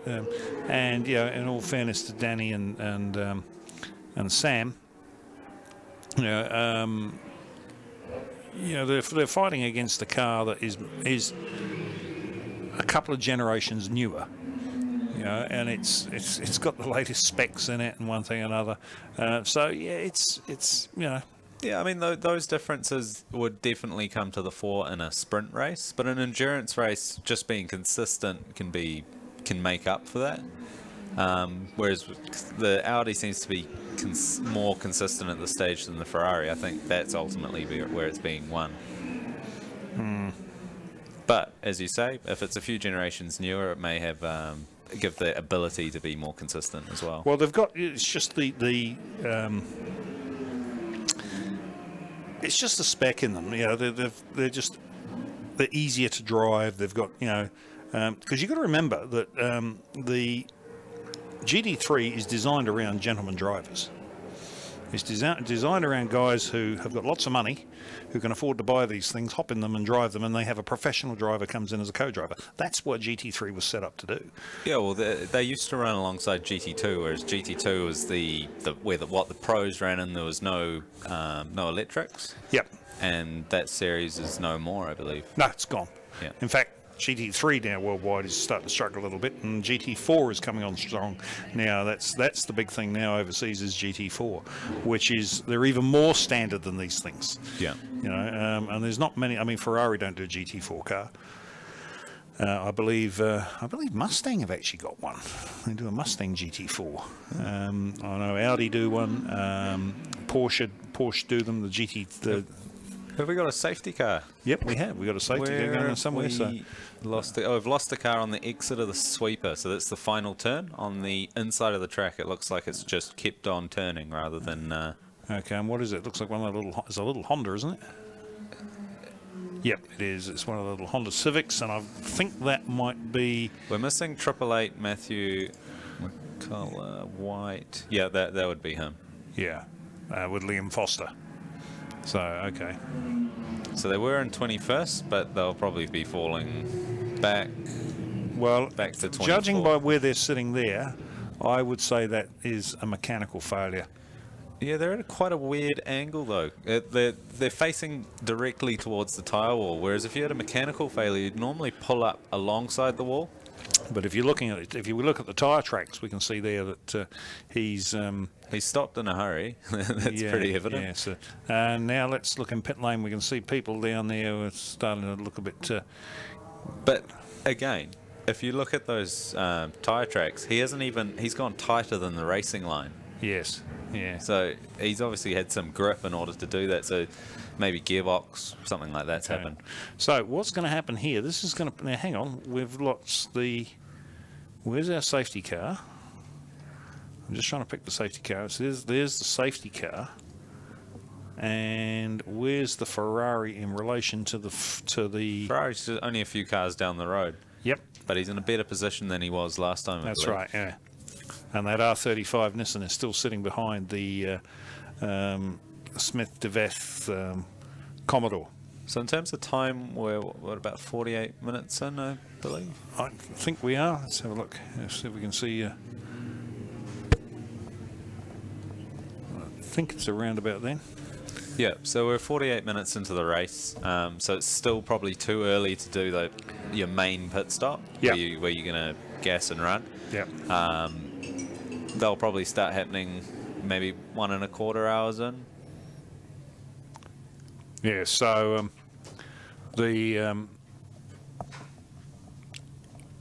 I reckon 1.25. If you can get to one, you really want to get to 1 3/4 hours. Yeah, well, it's getting in the time slot that's going to work for you, that get you to the end. That's but right. Getting a safety car in that slot is a bonus. Now here we go. Here's the big Manitou. Yeah. Well, what entry number is he under? I don't know. I think he's in the 4-wheel drive class. Oh, 4-wheel heavy. Oh yeah. It must be second behind the R35. So, yes. And we've lost him off screen there now. And he's going to be leading the pack shortly. You can see his cousins over there in the background working on the. So they're. Yeah, that was actually Tony Quinn's first major purchase after he bought the track, was to buy that thing. Oh, you'd need it. Given how far off the track this car is, I know I mentioned it last time that you need a long rope, but this is too long for a rope. And that'll be really wet. That's only just above the sea level or the water table. Yeah. There, so the ground will be way too muddy. Yeah, well, you to see that's down by the that's in our bird sanctuary down there. So, that was all part of the conditions of building the track. We had to have a bird sanctuary. Yeah, it's not actually. I've seen quite a few front engine cars go off where he's gone, because in conditions like this, you can understeer, not realise that you've overturned the wheel, and then when it grips, it suddenly just pulls you. Just to explain to the off. folks out there in internet land, this is the one part of the track you can't see. It's the one area we haven't got covered by a camera. It's on the exit of that Dahl ITM Pirelli sweeper. The little Honda Accord there has gone right off, and he's well off. In fact, they're going to try and. In fact, I'm not sure how they're going to retrieve it with that particular setup, but I'm guessing they'll lash a rope around the front of it and then attach it to the rear. Yeah. Yep. Here we go. So I think, is it Elton driving that? No. So, okay, so we're in the pit lane now. We've got the Rickaby Orem Corvette, and the bonnet's up. so that's probably not a great look. And we just looks like our camera's heading down there now to find out what's going on. Here's Bill, our CRO there, Bill Richardson. So competitor relations officer. Yep. So the link between race control and the racers. That's the one.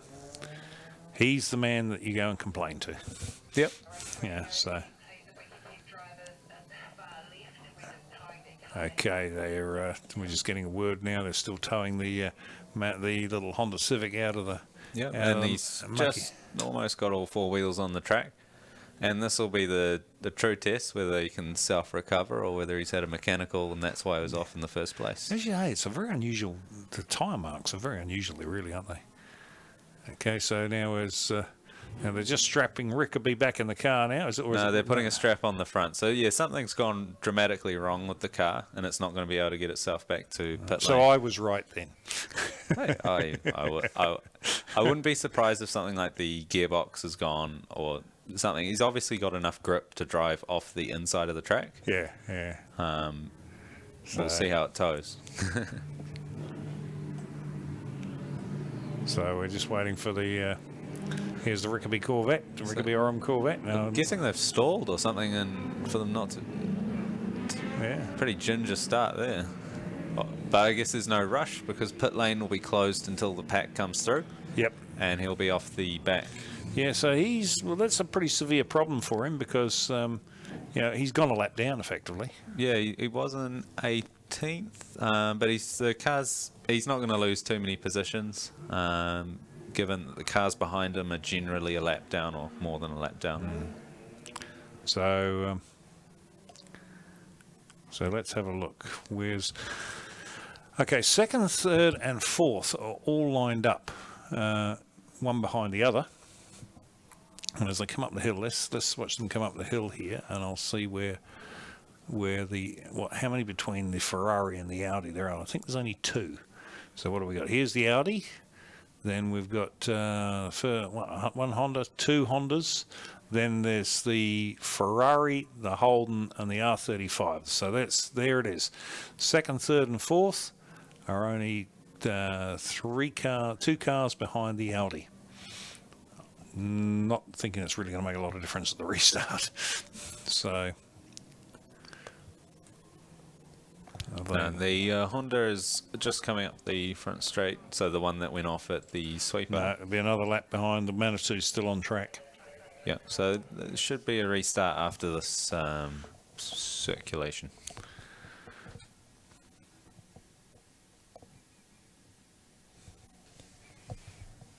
Okay, we can. I'm looking up there at the apartment so I can see one of our guest commentators, Mr. Racing Ray Williams, up there watching out what's going on.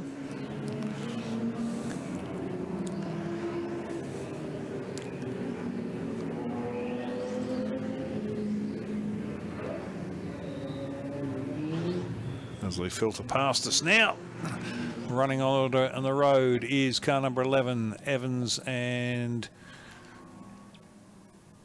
Rollison. Then it is Fillmore Studdard in car number 27 from Chester, and Jones in the car number 14, Smith DeVeth in 23, Farmer and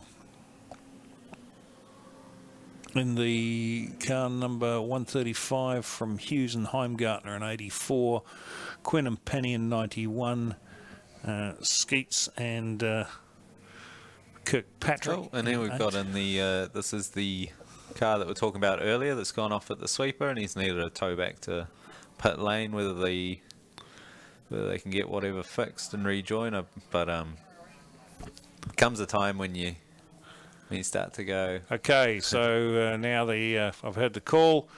Tony Rutherford accelerates the Lexus V8 Hampton Downs taxi away, or our safety car as it is today. And it's now back in the hands, and it was actually Elton driving the Manitou there. There he is, Elton Gurnan, the track manager here at Hampton Downs, does a fabulous job, and a very accomplished race driver in his own right, I might add. And he's driving the big Manitou. Anyway, back to our leaders, and they'll be coming up into sight anytime soon. So here they come. We'll be going green soon. Yep, and green. Okay, and here they go. Down into turn 1, and already the Ferrari's blasted past. So's the Devath car. Oh, and Jim and Farmer got held up there in the R35 as they head now down under the bridge for the first, well, not for the first time, but out of our sight they go through the up and over here and down towards the higher pool hairpin. It is the SMEG Racing for Audi. Ferrari in there, and right in behind him it is the Devath car. Up the hill they come, and down into our cameraman seems to have missed the next bit. Oh, it's gone very dark there on screen. It's an interesting track shot. It is, yeah, a very unusual part of the track. That's all right, we've got the camera hanging out over the pit wall here, and there was almost a bit of sun coming out. There seems to be a real sheen across the track. Yep, well, look, I can see a little bit of blue sky to the southwest, but then right in behind that I can also see another rain cloud coming in as well, so let's not get too excited. So here's the Audi across the stripe, down into turn 1. So gap of 3 seconds on that first lap. We'll see how that progresses. Yep. So GTR taking quite a wide line there, well off the racing line. But I guess with the four-wheel drive, it can be a little bit unconventional. That's right. Now there's the SMEG Audi down in the higher pool hairpin. This is a rooster tail there. Oops. And here he comes up the hill. It's a great shot, that. It's amazing at such a low speed they've still got a rooster tail. They'd be doing maybe 70 or 80 Ks out of that corner. Yeah. Which is well before the wings are going to start to really work, but there's still a really big rooster tail. Yeah, there's probably a decent sized tread on those tyres I'm picking.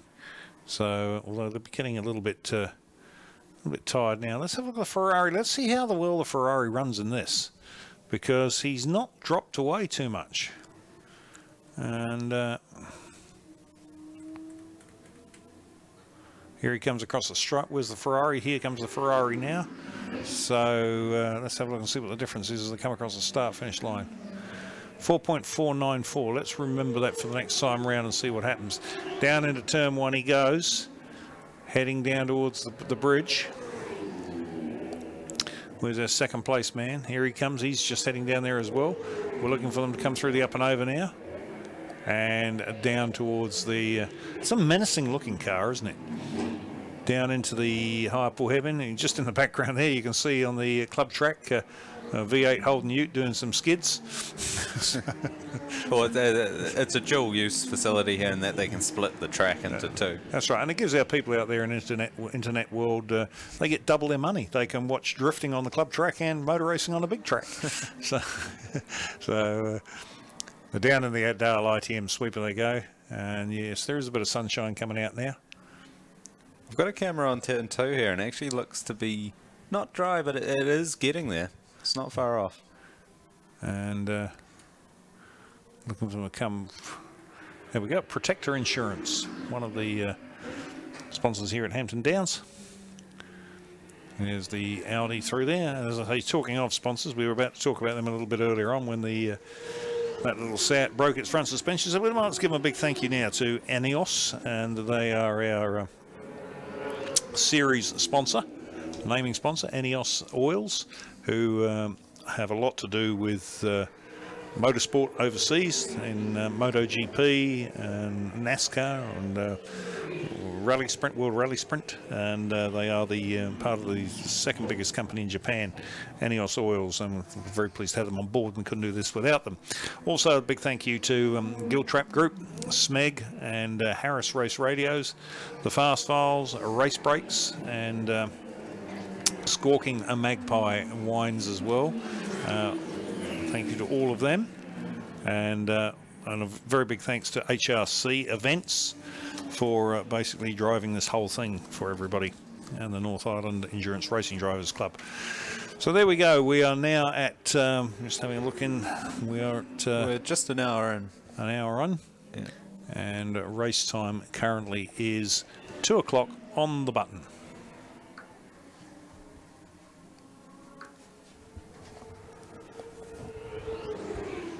Yeah, so the gap between the Simon Evans Audi R8, I think driven by Gene, is only 7 seconds up the road from the Ferrari, so they haven't been able to get that big gap which they managed to do earlier in the race on restarts or starts. Yeah.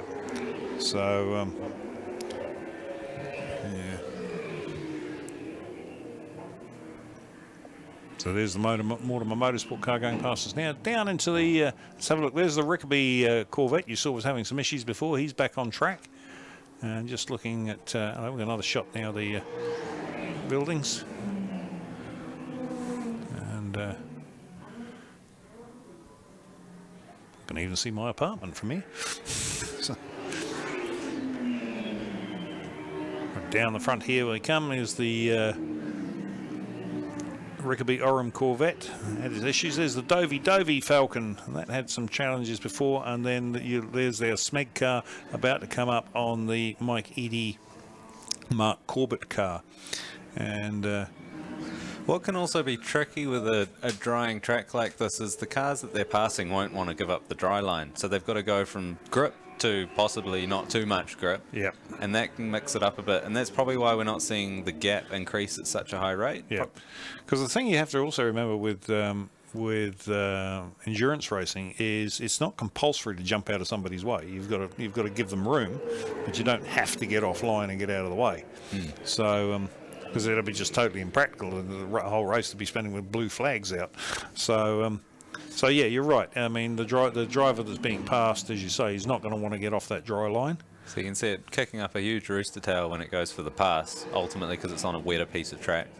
Mind you, then again, as the race wears on and the tyres wear more, then you're starting to go looking for wet on the track when you're on wet tyres. Yeah, well, with heat, a wet tyre is best when it's got those edges on it, and the hotter they get, the more likely you are to take those edges off. Yeah. So keeping them cool keeps a better edge on the tyre, which gives you more grip. It's not necessarily about tyre temperature.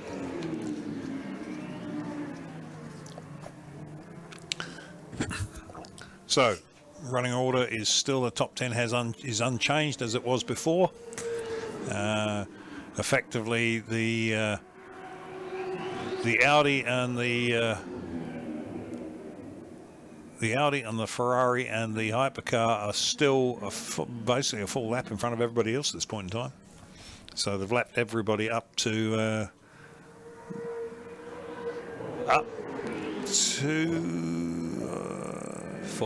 fourth, yeah.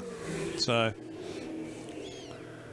there we go. That's so for these teams, I'm guessing they'll want it not to dry out too much in the next half hour, but dry out enough so that when they pit, they can chuck slicks on and do some quick laps. That's given that they think it's not going to rain again. Yeah, well, we did predict that the afternoon was going to start clearing up, and I'm just looking to the southwest now, and it is starting to look a little bit fairer down there as you go searching for your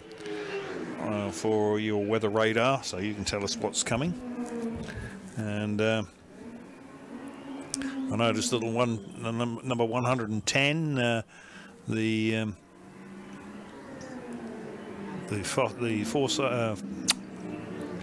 Forsyth Griffiths little Honda is still running. Now we're looking at down at the hairpin there. We can see the Ferrari's just past the high port. Yeah, so on the rain radar, it's looking like it's the worst of its past. Put it that way. There's still scattered showers, which could make things a bit interesting later in the race still. Yeah, well, we're probably I think we're probably at least half an hour or 3/4 an hour away from a dry line on here, or a dry enough track to go to slicks. Yeah, but ultimately that'll be at the same time that they're looking to do pit stops. Yeah. So it's not going to be a special pit stop to swap to slicks. No, that's right. But then they've just got to hope the rest of the day stays the way. Exactly that. That's racing. So you have noticed, of course, that I've switched the job of weather forecasting to you. Oh, yeah. Because I had some knives in my back after a Taupo. Yeah.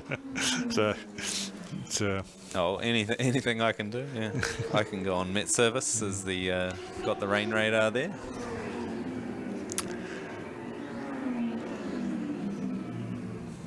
So we're getting to that point of the race now where it's just sort of starting to settle down. We're not quite into the pit stop area yet. Probably about another 20 minutes to half an hour before we start seeing those really occur.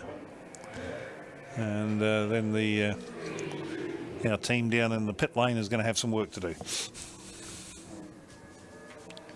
Yeah, so I'm looking at there's actually a tyre line about a metre wider than the line everyone's taking around turn one. I'm trying to figure out who it is. I'm guessing it's the R35. It was the R35. Yeah. I watched him a couple of times go down there, and he's certainly taking a very different line through that corner. Yeah, because the R35 I think is one of the heavier GT3 cars. Or it's not a GT3 spec car, but obviously of that kind of genre of car, it would be heavier than the other one. So whether they've got cooling issues or something going on there. Well, I think really it's a case of it's just a different style of driving. It's a four-wheel drive. It's you know, it's going to perform differently on the track. And you're right. If you remember, there we go. This time he's much closer to the inside, so he didn't get to that outside line as he goes down there. But they are a see. A lot of people think the GT3 cars they run at the Nissan run are four-wheel drive. They're not. Yeah. They are basically a rear-wheel drive car, and they're stripped out and they're super light. So, or as light as you can get them anyway. But, the Ferrari seems to be doing quite well. The gap's still it was at 11 seconds just before Simon the SMEG R8 crossed the line. So nowhere near the gap that they had earlier in the race. Yeah. So it's 12.4 now. So yeah, the SMEG car is probably going roughly just on a second lap quicker. Oh, second.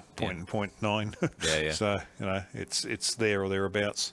So yep. So they must have worked out they can't get a lap on them. So just go consistency. Yeah. See, we had this at Taupo though. You know, they ran away. They built up a big lead, and it all became, oh well, you know, there they are. They've gone. At the finish, the Ferrari was on the bumper as they came across the start-finish line because it finished under a red flag, but the Ferrari was there. Yeah. So, you know, there's only 5 points in the series separate them at the moment. And the third place car is actually come to think of it, it hasn't been here. And that's the Neil Foster Johnny Reed R8. It's not been here today. Didn't start the race, didn't practice, didn't start the race. Haven't seen it.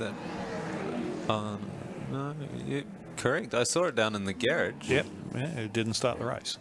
So we'll wait for Simon Chapman. Will be up a bit later on, and he's sort of been wandering around the pits and picking up on all sorts of gossip. I'm sure he'll tell us what the issue is. But another car that we missed as well, which is a great shame, was going to be the Connell Dempsey and Porsche, and he had Greg Murphy with him, and it got a bit of an engine problem yesterday, so we've lost that one for the afternoon. But so yeah, so we're just going to take a short break, folks. We'll be back with you in a minute.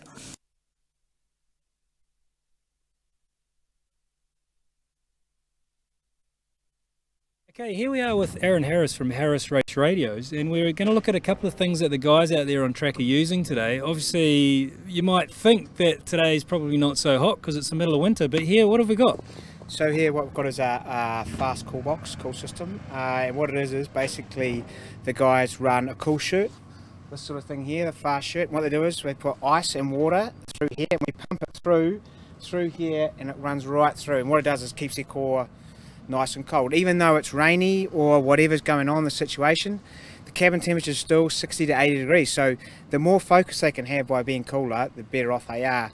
It'll last about an hour and a half. When they come in for their pit stops, you'll see most of them will run around, jump around, open the box up. And what they'll do is, all they do is just put some water in here and some ice, shut it down, off they go again. And in this case, we can actually run through the helmet as well.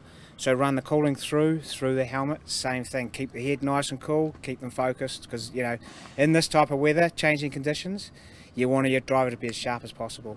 So yeah, even though it's middle of winter, I think we're about 17 degrees here on what is a cold day. So why do these cars get so hot inside simply? Well, obviously, you know, they're getting driven at 10 tenths, so the engine are hotter than they would be in a road car. You know, you've taken everything out of the car that absorbs all that heat, so it's just radiating straight through the car. You see a lot of cars may fog up because what happens is water gets in the car, steam gets on the bottom of it, then all of a sudden you've got steam, you've got water, and you've got heat.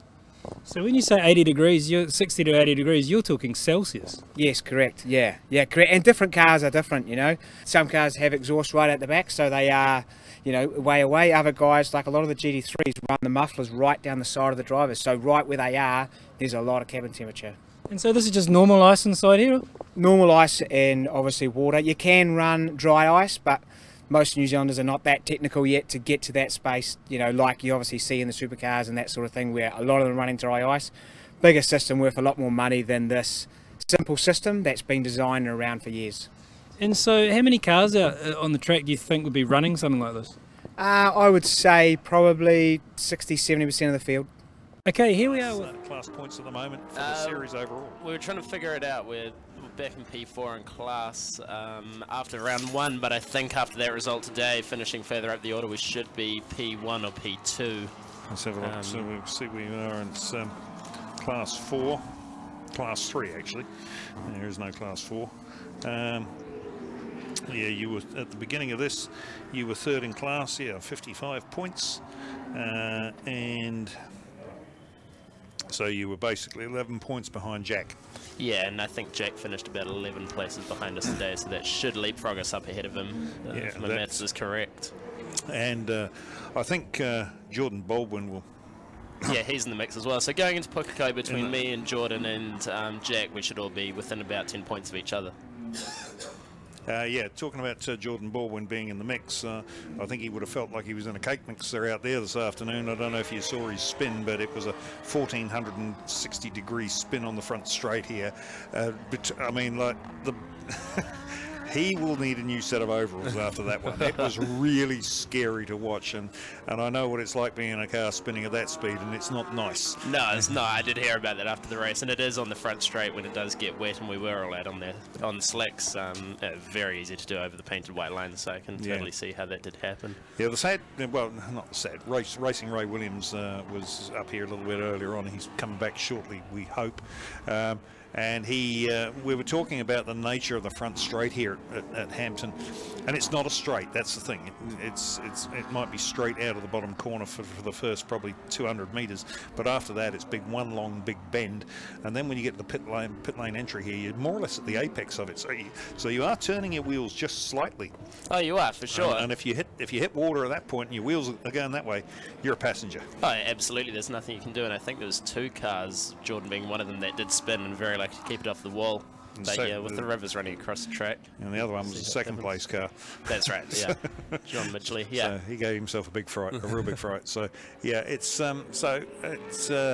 so what's the you've got the next endurance round, and then what's the plan for next season? For sure. So next season, first of all, we'll be looking to do the championship round in the North Island this time around. So we're looking to do that, and hopefully looking to make an appearance at that Hampton 101 as a support class with GTR NZ. Oh right, okay. Because that's the beauty with GTR is, in fact, I reckon GTR is one of the best classes of racing in the country, because you can rock up with anything, and there are no rules except speed. Yeah, exactly. It's fantastic. So we thought we'd give that a crack and just sort of race against some different people and see what's going on. No, that's great. Hey, look, thanks very much for joining us. No, thank you. Great having you up here, and congratulations on your class win. And we look to see you at Pukekohe and see where you come out in the mix of that one. Yeah, thank you very much. Looking forward to it. Thank you. So there you go, folks. That was Oliver Haycoop, or Ollie Haycoop as we call him, and he won the class 3 in the up to the 2000 to 3.5 litre. So, and we've got another guest join us now, and hang on a minute. Okay, we've just been told by race control it is driver's choice for tyres, and we we now have a new guest, another guest commentator joining us, who is actually a bit of a star in the making. He made such a name for himself at Taupo behind the microphone.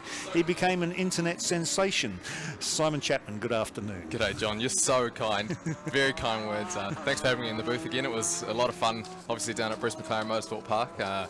Coming in for that last sort of half of the race, it was quite interesting. I remember we sort of walked into the commentary box and I said, you know, the weather's looking pretty threatening. And now we're back here again, round 2 of the Eneos North Island Endurance Series, and we've got blue skies around us, but it's still a little bit grey around sort of to the left of us if you're wondering where we are in terms of the commentary box location. We're on the front straight, basically smack bang in the middle of pit lane, just up the top there right next to the podium steps. So looking out behind us, we can't see anything. Race control's right behind us, so it's kind of hard to tell where the weather's coming from, but I came out not long ago, had a look at the back of the pit lane, and it was pretty dark out there, John, so we might be in for another wet finish. Well, I'm touch wood. Yeah, well, I'm basically looking from to the southwest, and the one advantage I do have over here, Simon, is I live here. You do live here. So I know what the weather does. But I remember yesterday talking to Owen Evans, and Owen was like, you know, motor racing is a lot like the America's Cup. It's expensive, and you have no idea what the hell is going to happen with the weather, and that has happened twice now. Today we said that it wasn't going to rain for the race, and it's rained. No, we said this morning that the 1 hour we said would have been wet. Yep. We figured at the start of the 3 hour and the early parts of it, we were going to get rain. But according to looking at Met View, it looked like it was going to pretty much clear up in the afternoons. James, who's our little guru of all things electronics around here at the moment, has been looking on his rain radar, and he's picked up that we're going to get some intermittent showers later in the afternoon, but it should be looking like the second part of the race could be slicks. Let's be honest, it's Hampton Downs, anything could happen with the weather, but you know, looking out at the track now, looking at all of our cameras that we've got the advantage of being able to see the entire track, and there's definitely a bit of a dry line forming on the front straight. If you jump onto slicks now, you might, I don't know, it'd be pretty touch and go. A lot of these guys are pretty quick now. The times are coming down a little bit. Let's have a look at Simon Evans. His last time was a 1:13.63. Oh, 1:09.605 is his best time. His last was 1:13.639. So 4 seconds off the pace in terms of his best time today. And Fillmore and Studdard are coming at him at the moment. They've knocked it down to a 10-second gap. And 11.463 was their last lap, so they're pretty much onto it now. I still think the Audi's got the pace over them. For sure. The one car that I think really has been wounded by the weather and has robbed us of something of a bit of an interesting race is the Chester hypercar, because that was fast in practice. It was incredible. And it was awesome. And I mean, I thought we were going to see a rematch of the 1 hour race where the Midgley in that Super Tourer was chasing down Matt Whitaker. That was pretty impressive to watch. I must say, watching that 1 hour race this morning, I was doing a little bit of shooting at the start of it, and watching Matt Whitaker and John Midgley going hammer and tong, you know, that was awesome. And I haven't been able to listen to the commentary today, John, but do you know what the end result was of that race? No, it's I think there's well, I've overheard mutterings. Well, I, about an hour ago, received a message from John after I did an interview with him after the race, saying that we've been promoted to P1. Okay, so explain to me why that was. Well, there was a bit of confusion after the race about when you sort of take the finishing order. So those who have watched supercars will know that when there's a red flag, you always go back a lap. Yeah. So the issue that they had here is obviously with a 1 hour grid, there are just so many cars that you have to worry about. So what happened at the time of the red flag, when we had Jordan Baldwin spinning out, we had the Fraser car just going nuts and grass all over the front of it, and we had John himself spinning on the lead up to the front straight, we had a lot of cars sitting in the pit lane. So we had this awkward situation where not everyone had completed a lap. So I believe we ended up finishing about 36 or 37 laps. But explain to me where Matt Whitaker was. Well, see, that's where it gets really confusing, because at the time of the red flag, we had Matt Whitaker technically in the lead because John Midgley had spun out. Matt Whitaker had gone past and taken the checkered flag before John had. So, on that proviso, you would have said, okay, Matt Whitaker's won, but we've got to take it back a lap. So, we take it back a lap, John was in the lead. Right, so then John's obviously got the win, right? But timing says that we have to take the result from the last lap where there was everyone who completed a lap. Now, because we had so many cars in the pit lane, it meant that we had to scale it back to lap 35. So that meant, at that point, Matt Whitaker hadn't quite taken his pit stop. So, it gets really confusing, because after then, they've obviously changed their mind as to when they consider one lap back, and have now decided that John is the winner. Okay. Confusing, right? All I can say is whatever. Yeah, wow. So, hey, listen, Simon, I've got to just stop you there now to the people out there in Interworld. You're going to understand this is a little bit strange coming across but our commentary here goes out around the track. So I've got to make an announcement to everybody out there. So attention to Paddock, attention Paddock. We have a set of Honda keys that have been left on the wash hand basin in the men's room. If you'd like them back, they are with Barbara in the secretariat. I got mine. So they're a set of Honda keys been handed in. They were on the hand basin in the men's WC. They're with Barbara in the secretariat, which is in the, I believe, the Hampton's office. So sorry about that for you people out there, and I know they've got some people in the UK listening to that as well. So you find that very I heard we've got some people even from Houston watching, as we see. There we go. I'm having a look at the pit lane camera at the moment. Obviously, our broadcast at the moment is looking at the front straight, but I believe we've got Cameron Jones has currently got his helmet and Hans device on. Well, I think we might be seeing the Chester's car coming in soon. We've got the Remraf Racing Nissan GTR R35 coming in for a pit stop. Okay, so I'm just going to wait now for them to come down in the pit lane. We're just going to look for our camera to come down. So Chester's boys are out. Okay, so Chester's boys. Now, where's our camera people? And now, what's going to be interesting here is we don't see any tyres lined up for these guys, but we've got the rattle guns out. No tyres out. Okay, here comes our cameraman. He's running down now to the. He's running the wrong way. Well, he's going to the Remraf guys. He's going to the Nissan. So. For those of you who don't know what Remraf racing means, if you take Remraf and you turn it backwards, it means farmer. And two of the guys who are racing the cars are farmers. So that's how they got the name Remraf Racing. You're a right little box of knowledge today, you are, aren't you? Okay, I've just been building up to it all day, John. You've been waiting to put that one out there. Okay, so here we go. Now, and this is one of the hard things about these pit stops. They're not changing tyres. They're just a bit of a windscreen wash. Interesting decision, that. Driver change. Here we go, Chester's car's in the pit lane. Okay, so we need, if we can get our camera guys to whisk around and head back to the other end of pit lane. Oh dear, tyres, the wheels were moving on that car before it even dropped. Okay, so... all right, Chester's slowly moving into his pit bay. Really slow entry, that. I guess it's a little bit tighter, obviously, having to go around the safety car And there. It's concrete too, you've got to remember that. Concrete, when it's wet, it's not nice when you're on... well, it doesn't matter what tyre you're on. Okay, so... Nice and sedate here, they're just taking their time. Nick Chester jumps out. Cameron Jones jumps in. So that's so this will be the only second pedal of Jones has had in this car, and because both of them have been in the rain. So there's a battle of the Hondas on track there. So Jones is no slouch, obviously. He's a regular competitor in the GTR and GT1 class, obviously with Nick Chester. Yeah, and he runs he's got a very unusual car. It's actually It's cool. It's really cool. It's a Trans Am. But it's not a Trans Am. Well, it's a Trans Am chassis. Trans Am chassis. And it's actually an ex-New Zealand Championship winning car. Oh, really? Who's that by? It was run by, I can't think of his name now, from Rotorua. Anyway, the car. Anyway, the car was a Trans Am. It was a Scott and Riley chassis. Yep. It's a Camaro.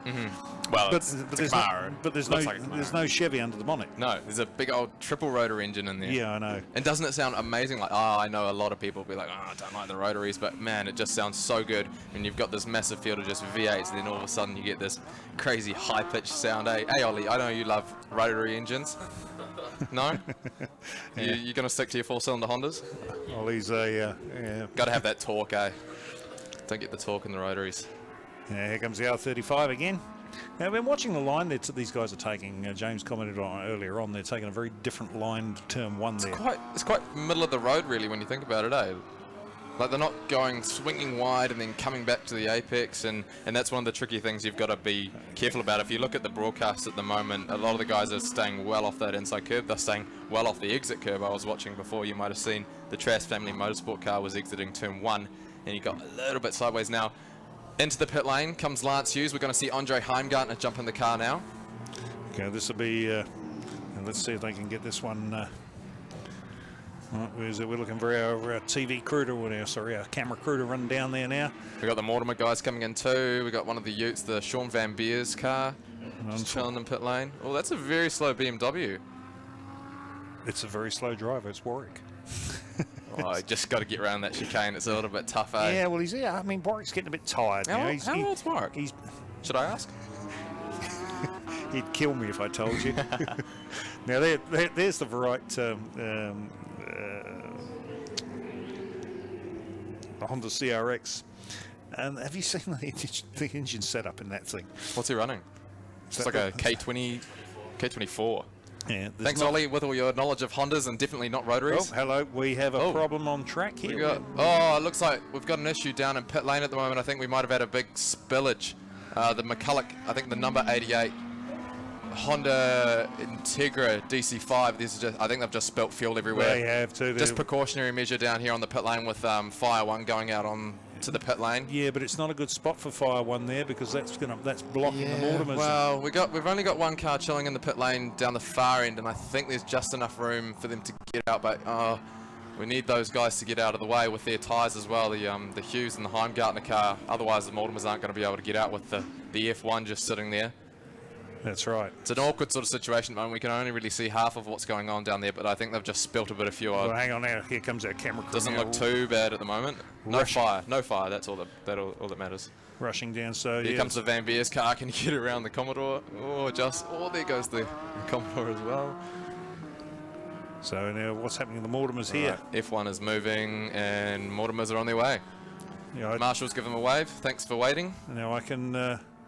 Now there's a well-known driver just wandering along there. Yeah, I can imagine that the air was rather blue in that, BMW. Oh well, it happens. So here's the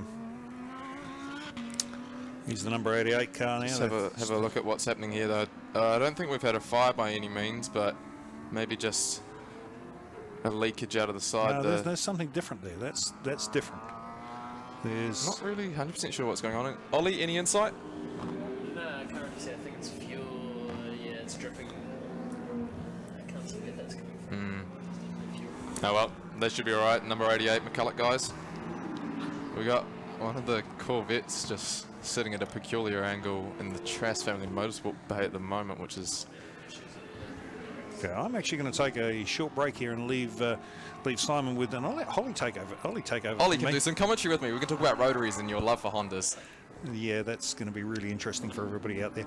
Righto. All right, Ollie. Last time I was at the Eneos North Island Endurance Series, I had my first commentary stint. Now you're going to have your first commentary stint. Thanks for having me along, Simon. My pleasure. Just having a look at the broadcast here. We're still focused on the McCulloch car. Yeah, it looks like there's been a fuel leak in the boot from what we can see. I think they're just tidying it up now and then they'll get that car on their way. Not often that sort of thing happens. So you look at all the rags that they put down. Obviously quite a lot of fuel is spilt out of that car. Yeah, for sure. I mean, a lot of teams use dry brake, which will help that. But depending on the configuration of how they've fitted their tank, they could even just have a small surge tank on top of the standard factory tank, and that might not be up to scratch today. So it'd be interesting to find out what does go on down there. So for those of you at home who aren't maybe as tech savvy as Ollie is, Ollie, can you sort of explain how the fueling system works in one of these Honda cars? Yeah, sure. So, I mean, a lot of cars will run what we say is an aftermarket tank. So it'll be, I mean, in your road car, you'll probably hold about 40 litre capacity. And an endurance car would rather hold about 80 litres or so. So it'll be a separate box that will go sort of slightly higher up from your normal fuel tank. Right. And you'll have what we call a safety cell, basically to prevent, it's basically like a little bag that holds all the fuel, and that will prevent any spillage or any fires in the event of a crash. So if somebody goes into the backside of my Honda Integra, the safety cell is going to stop the fuel from bursting everywhere and going up in flames like you see in those old 60s Hollywood films? Yeah, for sure. Absolutely. So that incident a few years ago, I'm going on a bit of a history lesson now. I think it was maybe 2011 Barbagallo V8 supercars, and we had Carl Reinle get absolutely munted from behind. Yeah. And that would have had a safety cell on the back of that car, right? Yeah, for sure. So if you're anyone at home who's aware of the older generation supercar, you'll remember they had the big drop tank hanging down off the back, and you could often see from the camera of the car following, you'd see the fuel tank down there. So Carl I've actually spoken to Carl before about the incident. Oh, really? Yeah, cool. And he said, yeah, it was just such a fast impact and such high energy. As one car standing still in the car, I think it was 3 or 4 grid spots back, probably had about 80 to 100 kilometers an hour by then, so your energy's just so high. And the fuel tank, unfortunately, was about the second point of impact. So at that point, there was instant spark and instant fire, basically. Okay, so they can fail, but it's not often that they do. Yeah, exactly. I mean, nothing is fail-proof right now, but in the new generation supercar, they've now moved the fuel tank a lot further forward, so there is more crash structure behind it. Right, yeah, and I think it's really interesting to see in supercars now. We're seeing a lot of the guys obviously inventing a lot of sort of safety measures, which are coming through to a lot of the racing that we're seeing here, obviously with the safety cell, which I believe was innovated by Erebus Motorsport. Yeah, for sure. So Erebus Motorsport brought that into play, I think, 2 years ago, off the top of my head, right. And I'm hearing that Shell V-Power, or Penske, DJR, Team Penske, are doing an updated version of that now. Interesting.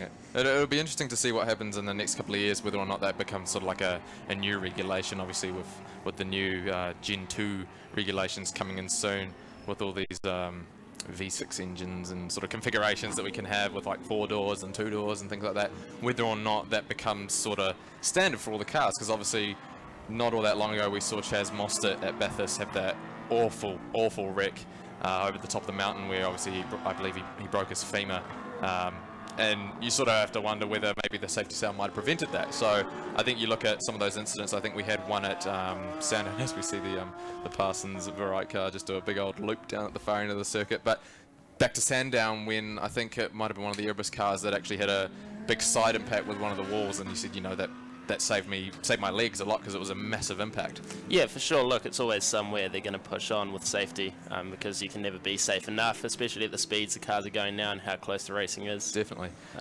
Yeah. Just having a look at the timing at the moment, Simon Evans' best time was a 109.605. I'm not sure whether they've done done their first pit stop to put Simon in the car, because obviously I think Gene actually started in that car. So their last lap was a 112.5, but the lap before that was a 111. Sam Fillmore's just gone by, actually. The margin's just steady at about 6 seconds, so I'm sort of wondering, what do you reckon the crossover point's going to be to jump onto those slick tyres? Look, it's very interesting, and it depends a lot what compound tyre they'll be running. I mean, I think they're on a Michelin tyre as far as I know, but I can't confirm that. And it depends if they've got a softer tyre or a harder tyre. The softer the rubber is, the easier it will be to get temperature in it, and much easier on a greasy track. If they're looking to put a harder compound tyre on, they might just be waiting for a drier line to appear, just so that they can give themselves the best chance possible. But look, it looks like the Ferrari's been closing in steadily. I mean, we had Gene and the Audi rocketing off at the start, and we were seeing up to 30-second gaps. So what we could be seeing here is the Audi was performing really well in the wet. And now that it's starting to dry out, maybe it's just the race might just be coming to this Ferrari a little bit more. Maybe they've set their suspension up so that they're going to be faster in the dry, and maybe the Audi's gone more for a high downforce wet setup, and we might just be seeing that playing out. So we'll keep track of that over the next couple of laps and just see what that gap's doing. Yeah, so Gene's just crossed the line. He's done a 111.9, so we just come back and we see the Sam Fillmore car come across, and he's done a 111 flat. So the margin is down to 5.1 seconds now. So Sam, I believe, who's in the car, is closing that margin down. So it'll be interesting to see what happens over these next few laps. It's lap 72 here at Hampton Downs Motorsport Park. I believe we're... How far through are we, Ollie? I'm just looking at timing here. We will bring that up on the time monitor in a sec and have a look. But yeah, just looking the... We're about halfway through, because it's 2:36 now, and we started basically bang on, what was it, 1 o'clock? Yeah, so we're halfway through the race, and we're probably expecting pit stops. I mean, we probably would have expected pit stops by now, but I just think with the weather, they're just going to see if it's going to rain again or if we can make the move to slicks. For sure. Now, when you watch a lot of supercars, obviously, at home, and the commentators will often talk about wets and dry setups. In GT3 racing, a lot of the time we talk about attrition and obviously having a car which is going to last the entire race, and whether your driver is going to be a quicker driver with your Pro or your Am. But looking at a race like this, and we're talking about the wet setups and the dry setups. Will these guys have a dedicated wet and dry setup?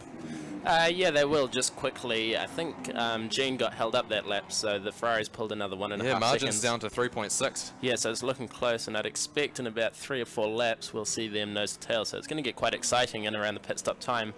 But no, back to what you were saying before, Simon. It's absolutely still about who, you know, if you've got 2 evenly matched drivers, or I mean, we'll see once both teams put their second driver in what happens in that regard. But definitely in this, yeah, in a race situation like this, absolutely your setup wet to dry will make a big difference, because even a few tenths a lap will add up over a 1.5 hour stint. And not only that, but make it more comfortable for the driver, and that's really what they'll be looking at.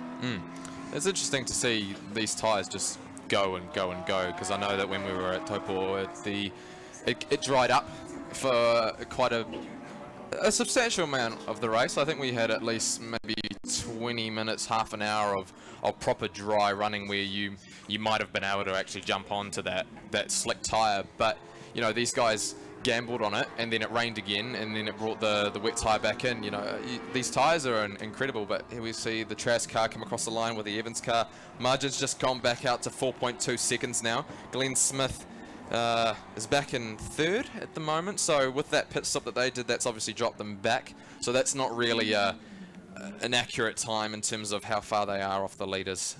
So Nick Chester, he's 4th, Glenn Smith is 3rd, we've got Callum Quinn in the Commodore in 5th.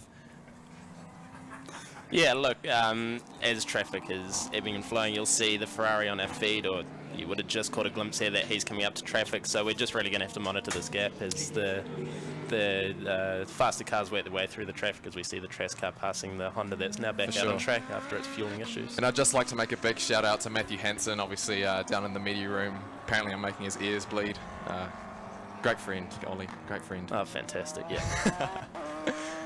Maybe you should just chuck it on mute, just watch all the action on track, Matthew. Maybe do your own commentary. I know you like to have a few yarns from time to time. John's not in the room at the moment. Maybe you could give him a call. You could go do your own commentary down in the media room. I'd like to see how that plays out. Here we go. Evans' car, Rollins' car, gone past the line. 4.46 is the margin, so it's stable at the moment. Interesting times, I reckon. A lot of those slower traffic just mixing and mingling. It's kind of hard, obviously. When you're commentating on a thing like this, you obviously want to focus on the leaders, but obviously there's going to be those inter-class battles. So if we're looking at Class 1 at the moment, which is sort of the second division of your fastest sort of racing cars, Stephen Farmer in the Remraf Racing Nissan GTR R35 currently leads that class, followed by Daryl Barrett in the RX-7. For those of you who are Mazda fans, you'll probably not like this car because it's got a V8 in it. I know Ollie could probably attest to the fact that he really loves a V8 powered RX-7, even though some would probably say that's sacrilege. But we look further down, we've got Andre Mortimer. He's currently in P11 overall and 3rd in class. Leading Class 2, we've got Brian Symes in the Seat Leon Super Copa. Now, those are interesting cars because, correct me if I'm wrong, but they're kind of like a mix between like an automatic manual? Yeah, for sure. So they've got the pedal shifts on the steering wheel, so instead of changing gear with your hand, you've got a pedal on your right to change up and a pedal on your left to change down, and what we call flat shift as well. So once you're away, once you're in first gear and you've pulled out of the pits or off the start line, there's no need for a clutch anymore. Right, interesting. Yeah. Just noticed the Trask car came across the line and it was taking a very wide line over the brow where there's actually a bit of water. We'll see a few cars probably heading into that region because obviously when you're on the wet tyre, you need water to make it work.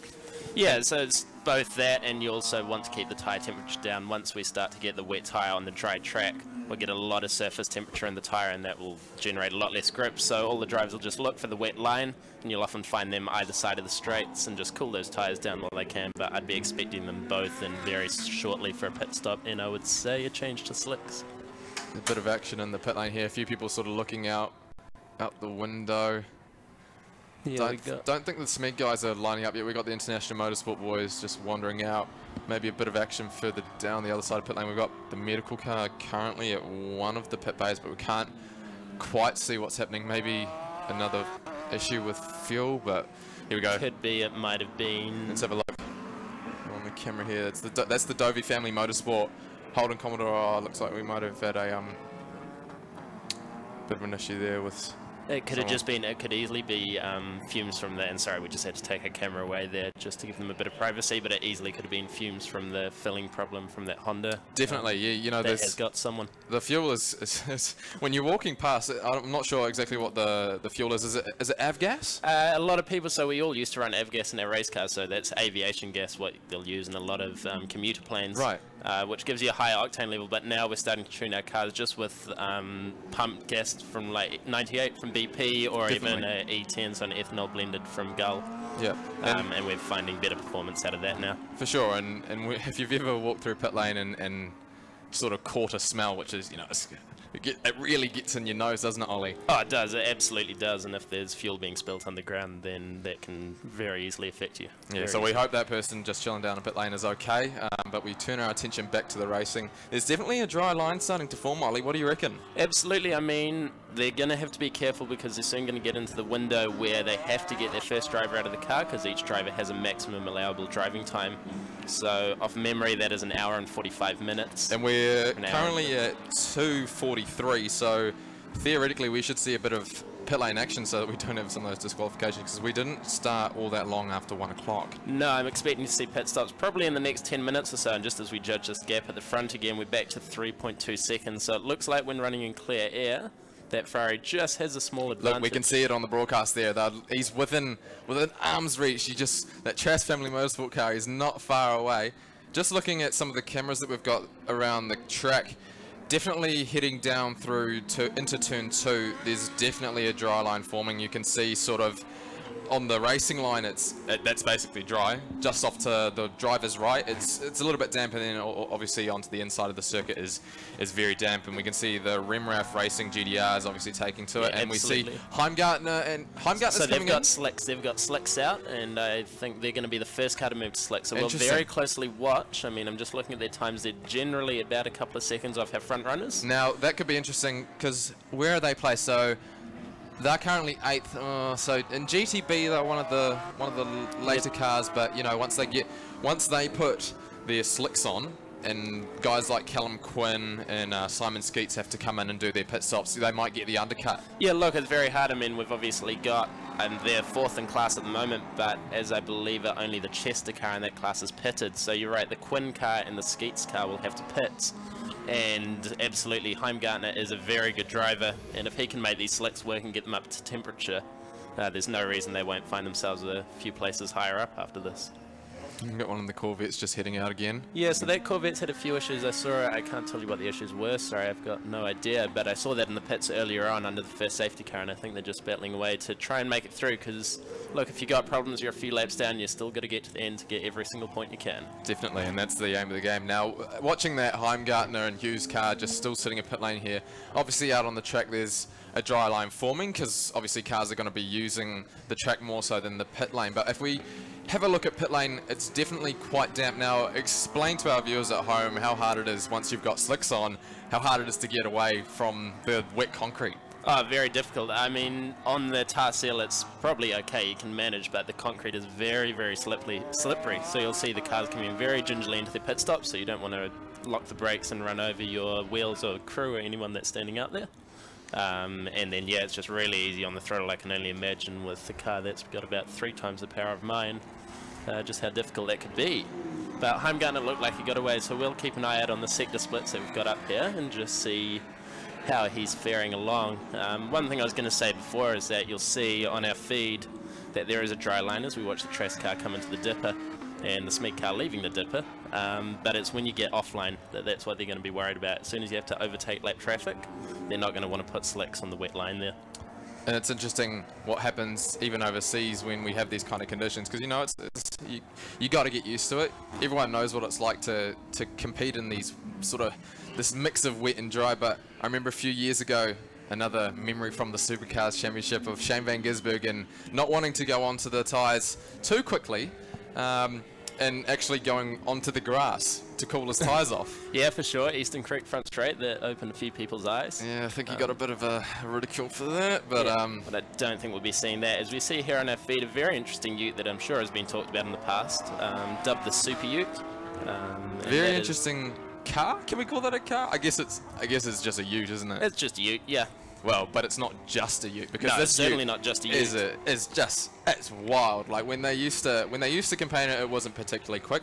I believe they had the petrol Mercedes engine in it before, which comes standard in all of the SsangYong Racing Series utes. But now what they've done is they've lowered it, they've put Super Tourer wheels on it, and they've actually managed to source a Super Tourer engine. So that thing is running a Super Tourer V8, which is that an LS3? Yeah, LS7. LS7.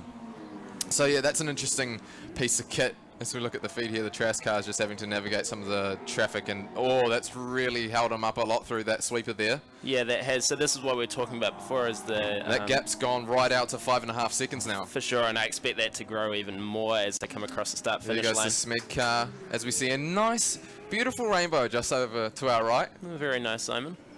So And yeah, that Trask car's in the pits, so we'll see what happens here. See if we can get our cameraman down there. We've got, that's Sam Fillmore, I believe, standing outside. So it was Danny Studdard who's been competing in that car. So Sam's going to jump in here, and I can't see any tyres in the lane. Interesting. Well, maybe they have to fuel the car first before they do tyres. All right, let's have a look. They're doing pressures. Now that's really interesting if they're not going to jump onto the slick tyre, because they'll obviously have to do another pit once it gets properly dry, and I can actually see a little bit of sunlight coming down on us on the front straight here, so it's going to dry a lot quicker. I'm just trying to get our cameraman a little bit closer. He's just slowly making his way down. Yeah, for sure. So interesting call, but on these GT cars with the centre-lock wheels, they can do a wheel change a lot faster than even what we saw before on the Hughes Heimgartner entry. So they might think that they can get another 20-25 minutes of running on their wet tyres and then do a quick splash and change a tyre for the run to the finish. So there's Danny Studdard. He's out of the car. He's helping Sam Fillmore to get it going. Those are definitely wet tyres on that car. Yeah, 100% wet tyres. I think they're just checking and lowering tyre pressures, and he's on his way. So it'll be interesting to see how SMEG react to this. Now, if you're a general spectator and you're thinking, why would you stay out there? Like it's starting to look like bone dry. There is definitely a dry line forming, but like you said before, obviously having to navigate traffic, is that enough of a justification to not want to go onto the slick? Oh, absolutely, and I'm sure our viewers will see on the live feed just how much traffic there is for these front two, and everyone to contend with. And we haven't actually had a heck of a lot of retirement, so there's definitely a big field out there. No, you're right. There's sort of 23 cars circulating at the moment. 24 cars make that. So that's 22 to 23 cars that these guys are passing, and some of them they'll be coming across every 4 or 5 laps. Definitely. Just having a look at some of our other cameras which are available to us at the moment through the big sweeper. There's about 2 car widths in terms of a dry line heading towards that final sweeper.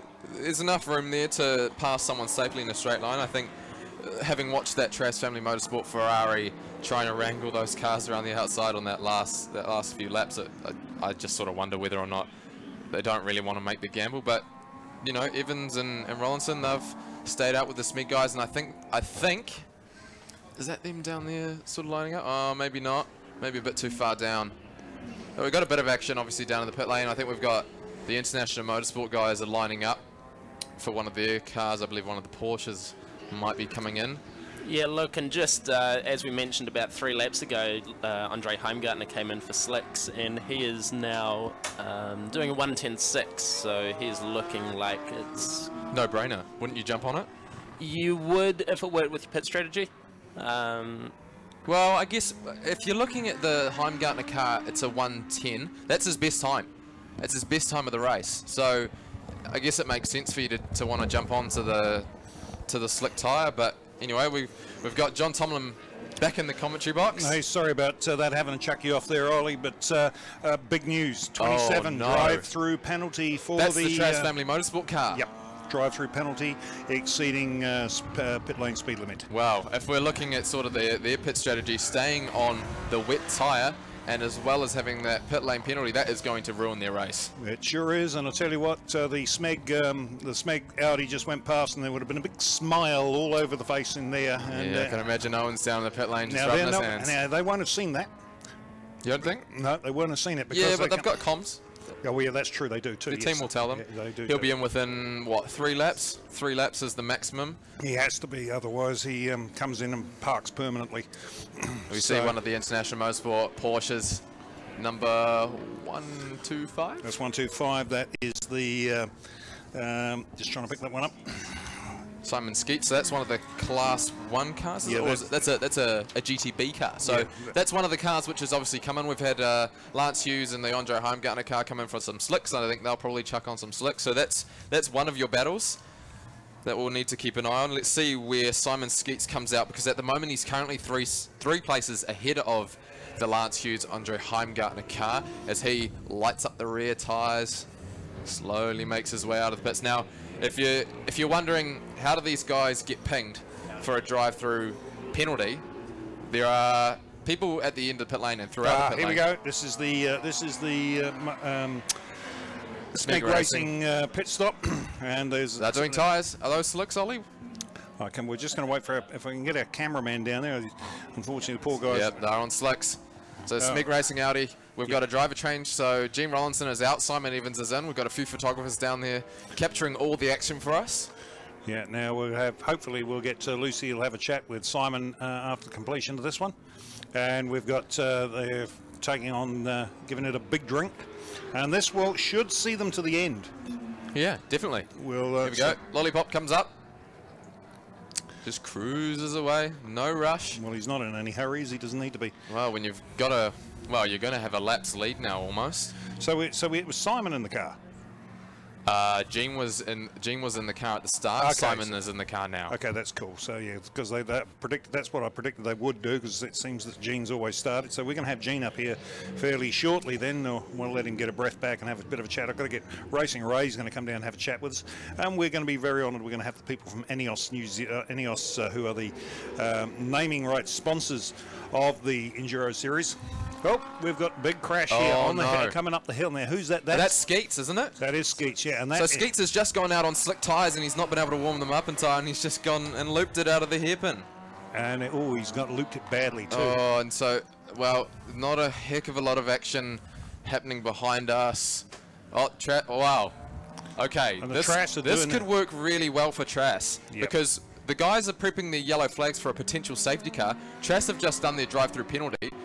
That might just negate the effect of that drive-through penalty, as long as he doesn't go a lap down and we have a safety car. But they haven't recovered that car just yet, John, I don't think. No, they haven't. And he's come out in front of the farmer after. Safety car is out. Oh, that's great from the Trass family motorsport point of view. What a reprieve. Hey, I'll tell you what. We've got a few cars coming into the pit lane now. Going to do their mid-race pit stops. Now let's have a look. Whoa, Andre Heimgartner's done a 106.9. That is impressive. That is 3 seconds faster than the GT3 cars on wet tyres. The unfortunate part about, he's 6 laps in arrears. Yeah, nah, not the best sort of place to be when you got that kind of pace, but, you know, stranger things have happened. 24 hours of Le Mans. It's a shame well, yeah, there we go, you know. I mean, you know, the sad part about that. Oh, look at the Porsche. Oh, it's got his bonnet up. He's going to struggle to get that. Oh, there's a lot of fluid pouring out the back of that car too. Fortunately, not too close on the racing line, but he's about to go on the racing line. Oh, that's dear. Ugly. Oh, and there goes the bonnet. Hinges are gone, and he's just sitting in the middle of the track. Oh dear. Pull off to the left, son. I'll tell you what, he's getting a right rollicking from race control over the radio. Pull off to the left. So we're gonna. I think we might have a pretty extensive safety car here, where they're gonna have to put sand all the way down the back straight. That is a lot of fluid down there. There are a few very unhappy faces in race control. Yeah. So, yeah. But.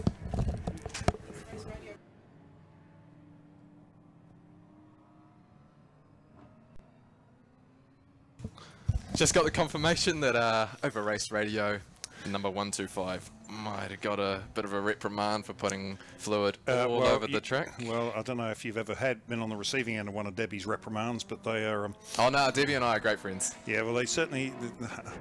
I'm actually surprised that that Shane Parsons Pulverite car is still running in the configuration it's running, because I know for scrutineering have binned them in their logbook twice now about the engine sticking out of the bonnet. You actually under scheduler, you can't have that. Interesting. It's got to be covered. It's got to be covered. Well, do they score points at the end of it, or are they just racing for a laugh? They shouldn't be racing. This is the silly part about it. That should be. It's been put in the logbook. They've got to cover it up, and they haven't done it. So, interesting. Now, okay, look, SMEG Racing in the lead. Trass Family Motorsport only a few seconds back now. Looking at that, oh, awesome. Less than 10 seconds the margin after a drive-through penalty. It's still on wets. Yeah, we've caught the oil. Yeah. That's not nice. Now would be a good time to bring in our sponsors. Now, interesting, we've got the Chester's Jones car is coming to the pit lane again to fuel up, and they're still on wets. Why would you make that choice? Well, you know, it's the safety car too. You've got so much time to just, you know, put the thing up on some jacks. You've got only four wheel nuts to deal with, because obviously it's an ex-supercar. It's not like the TRX, which has got like obviously 5 nuts per corner. I don't think it even is it? I think it's a centre locker, isn't it? Yeah, centre lock. So you just got the one. Yeah, that's right. Yeah. So why not just put some slicks on? Like, I guess it. And that car has traction control too, doesn't it? It's a wild piece of kit. Oh, look, there was a lot of money spent building that car, and that's why it's called a hypercar, not a... Okay, so Trass have got slicks out in the pit lane, obviously going to take advantage of the safety car period. So what happens, obviously, in motor racing is that we have these safety car periods. So what's really good when you're under yellow versus when you're under green, when you can come into the pit lane, you can put some slick tyres on, head out, and not lose too much time. So we got the tractor out on the track. Whereas under green, it's really tough, because once you come in, you're going to lose just like handfuls of margin. And there goes our tractor. I believe that's Elton Goonan. It's actually a Manitou. A Manitou. It's called a Manitou. A Manitou. Isn't that like those things that swim in the ocean? Yep. Oh wait, no, that's a manatee. There, manatee. Yeah, it's a manatee. Ah, okay. So, looks kind of like a manatee. Wrong colour though. Put it this way, you wouldn't want to hit it. He's going quite slowly. I don't think he'll be setting any record pace. He's still got the wet tyres on that thing. No, lots of tread on it still. He is actually in top gear at full revs, going as quick as he can go. Now, watch his braking performance into the hairpin here. It'll be really interesting to see if he takes a wide line to stay onto the wet stuff, because he's obviously on wet tyres here. Goes wide. Oh, all the way, using all the road on the entry to the corner. This is a dynamic line into the corner here, Ollie Haycoop. What do you reckon? You gonna try that one in your Honda? No, it's not Elton. It's not Elton driving. Right, see, there's the problem. It's Conrad. Elton's a proper race car driver. He'd know the line. That's Conrad driving. Conrad is Elton's right-hand man. Nah, look, he's obviously going to go and get that Skeets car, but there's a lot of stuff, just a lot of oil on the road. Here we go. We've got one of the Honda Civic FD2s. Now, we've got a lot of FD2s in the series this year. It's really cool. These FD2s are coming quite prominent, and if you actually have a look at the entry list, I'm not sure if it's Class 2 or Class 3, but the entire thing is made up of Hondas. Isn't that great, Ollie? Well... I knew you'd like that. Okay. Well, actually, isn't that Toyota 86s is the majority in that class? In the 1 hour. We've actually got our series sponsors coming in a minute. Oh, cool. You going to go get them? No, he's actually arriving here now. Oh, awesome. He's trying to get in. So I'll just put you back to Ollie. Awesome. We can talk about Hondas. I'll go and let him in. The 3 hour, there are, like, look, okay, there's a Honda, there's a Honda, there's not a Honda. On that note, I'm going to put you back to Ollie. Oh, okay. Okay. Hey, you had enough. Hey, look, guys, we're... Good to be back. G'day, mate. I think we'll be passing it over soon to our lovely series sponsors. That'll be both cool. 1 and the 3 hour. Eneos, obviously #1 motor oil in Japan. Category sponsor for this North Island Endurance Series here at Hampton Downs Motorsport Park. Absolutely, and it's nice for the good way for them to try and break into the New Zealand market. Yeah, well, you know, I think having spoken to a few people in the pit lane, I don't think a lot of them had heard of Eneos beforehand, but since Eneos have actually come into the series, people are like, whoa, like, didn't even know about these guys. And Eneos have a massive international presence. Like, if you've ever watched MotoGP, NASCAR, Super GT, there's you know, these bright orange cars that have Eneos all over them. And it's awesome. There's Super GT is one of my favorite racing classes, and there used to be a really bright orange Eneos Lexus RCF. Great car. Lexus doing a lot of good work over in Japan. John's trying to stop me at the moment. I'm going, look, these are good plugs, John. Have a chat, Chapman. That's what we're going to call you. Okay. I'll sign off. You're taking the glory away from our sponsor, who's just come in to have a talk, and you've just told his story for him. Well, he's going to give us the real inside line. I'll hand you over now, eh? Cheers. Talk soon, John. Thank you.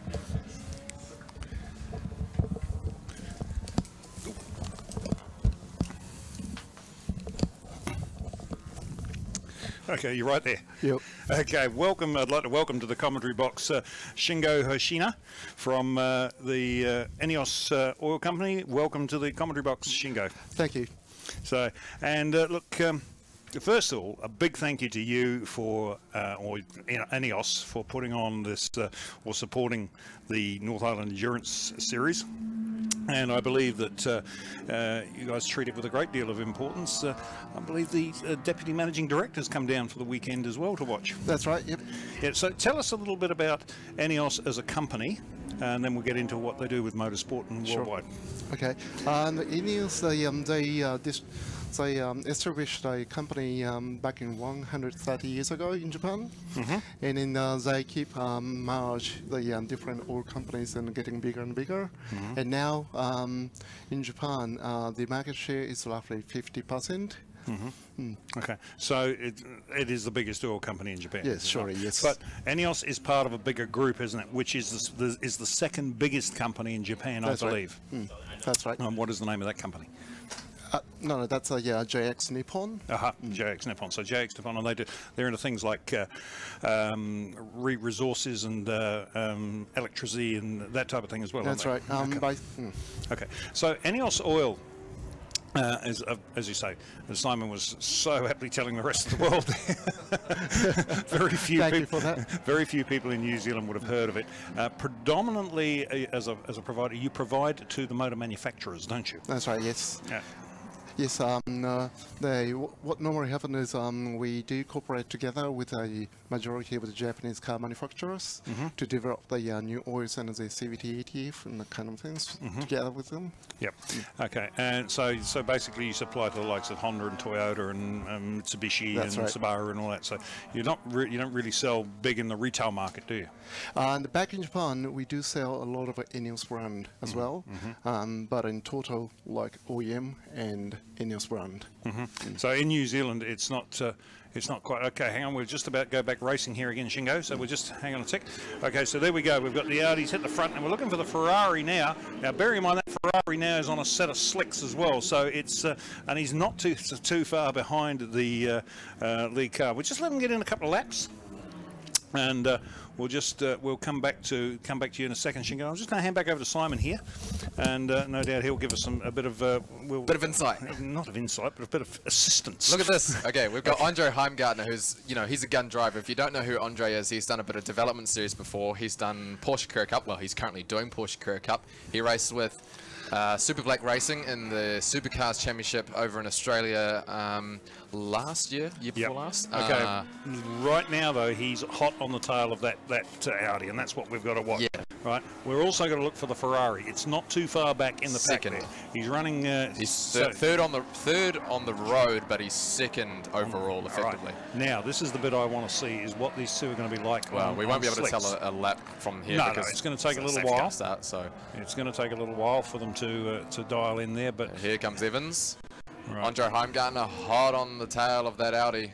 It hasn't quite got the straight line, though.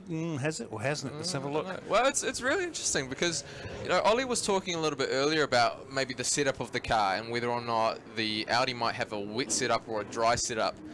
Looking at the Lance Hughes Andre Heimgartner car, it was quite quick through turn one. Oh, he got really loose over the curb there. He's been monstering that all weekend. He is. He's certainly on fire. I was talking to him last night, and he had a bit of a horror weekend at Darwin last week. Yeah, Hidden Valley, it was pretty bad. Had a crash on the Saturday, but Dalback got a second. Look at this. The margin is nothing at the moment. But John, you'll see in a moment. Look over the hills. That looks pretty dark. Where are we looking to the southwest? I'm not very good with directions, but it's basically right behind the commentary box. It looks pretty dark. There might be a bit of rain again. Yeah, there'll be a shower, but there's a bit of rain. Rain is falling again. No, that's not rain. Okay. That's actually just a shower. Precipitation. So here we go. SMEG Racing comes across the line. He does a 1:05.581. So that's his best time of the race. And look at Heimgartner. He's only 2/10 off the pace. 1:05.701. Sam Fillmore just can't quite match it. It's a 1:09.1. Ferrari's not there, is it? No, well, he's on fresh slick tyres. Yep. He's got to get those up to temperature first, so he might just wait. So there's a mistake. Well, that was a mistake for the Chester car not to put slicks on. Look at that, 110. 110. Why wouldn't you? There you go, Lance Hughes and Andre Heimgartner. Yeah, that Ferrari's just not quite got the pace to match them at the moment. Okay, I'm still looking at that camera and there's a bit of precipitation on it, so we might see a second dousing of rain. I don't think you're going to get rain. You're going to get some showers this afternoon. You're not going to get rain. You don't think? The rain's gone through. Look, we said that last time, though. We'll get showers. And look what happened. We ended with a red flag. So, but that's Taupo. Anything can happen there. Yeah. I mean, we spent a whole weekend down there with we couldn't see a track, so you know. Oh, I mean, man. So okay, so back to what we've got happening on screen, and it is. So there goes the Dovey Family Motorsport Ford, the Faudi as they like to call. Oh, and Andre's gone past. Just on straight line speed alone. Did the Audi make a mistake? No, I guess that. Look, to be honest with you, I think Gene would have looked in his mirror, saw Andre's behind me. He's pushing hard. 113.2. A 113.2. He's left it out of it. He's left it out of it. Yeah, but that's 8 seconds slower than his quickest time. I can, there's a bit of drizzle falling, but that's not going to make that much of a difference at the moment. I can tell you now, Simon didn't want to have Andre hovering around in his rear vision mirrors. But Sam Fillmore's just gained 3 seconds on him on that lap alone. They've got the pace to run away from that Look at Ferrari. this margin. The Audi is losing pace. Sector 1 is 2 seconds down on Sam Fillmore. Sam Fillmore is closing this margin incredibly quickly. Let's look for the second split if we can get our cameras on the lead pair. Okay, let me go. Let me just screw around to the next camera around. Here we go. Here's the Fillmore Ferrari. Okay. Can we see where the Audi is? Sector 2. Another 2 seconds he's lost. That Audi is losing time rapidly. Okay, he may have a problem. Let's see. Is he gonna pit? There's a lot of rain starting to fall down the back straight here. The Audi, he's off to the right. He's still flashing his lights, so he's obviously trying to make some pace. Okay. So. No, they did. Okay, so let's have a look here. Let's have a look. Window wipers are ablaze. All right. Okay. Let's see. The Audi's coming into turn 1. He's really tentative, quite slow. The Ferrari's still there. Look at the margin. It's come right down. Yep. That Ferrari is closing incredibly quickly. Okay, so there they go. Heimgartner gone through. Heimgartner's gone. He's backed out of it. Here we go. Here comes the Audi. Heading down now towards the... This is painful. Here comes the Ferrari.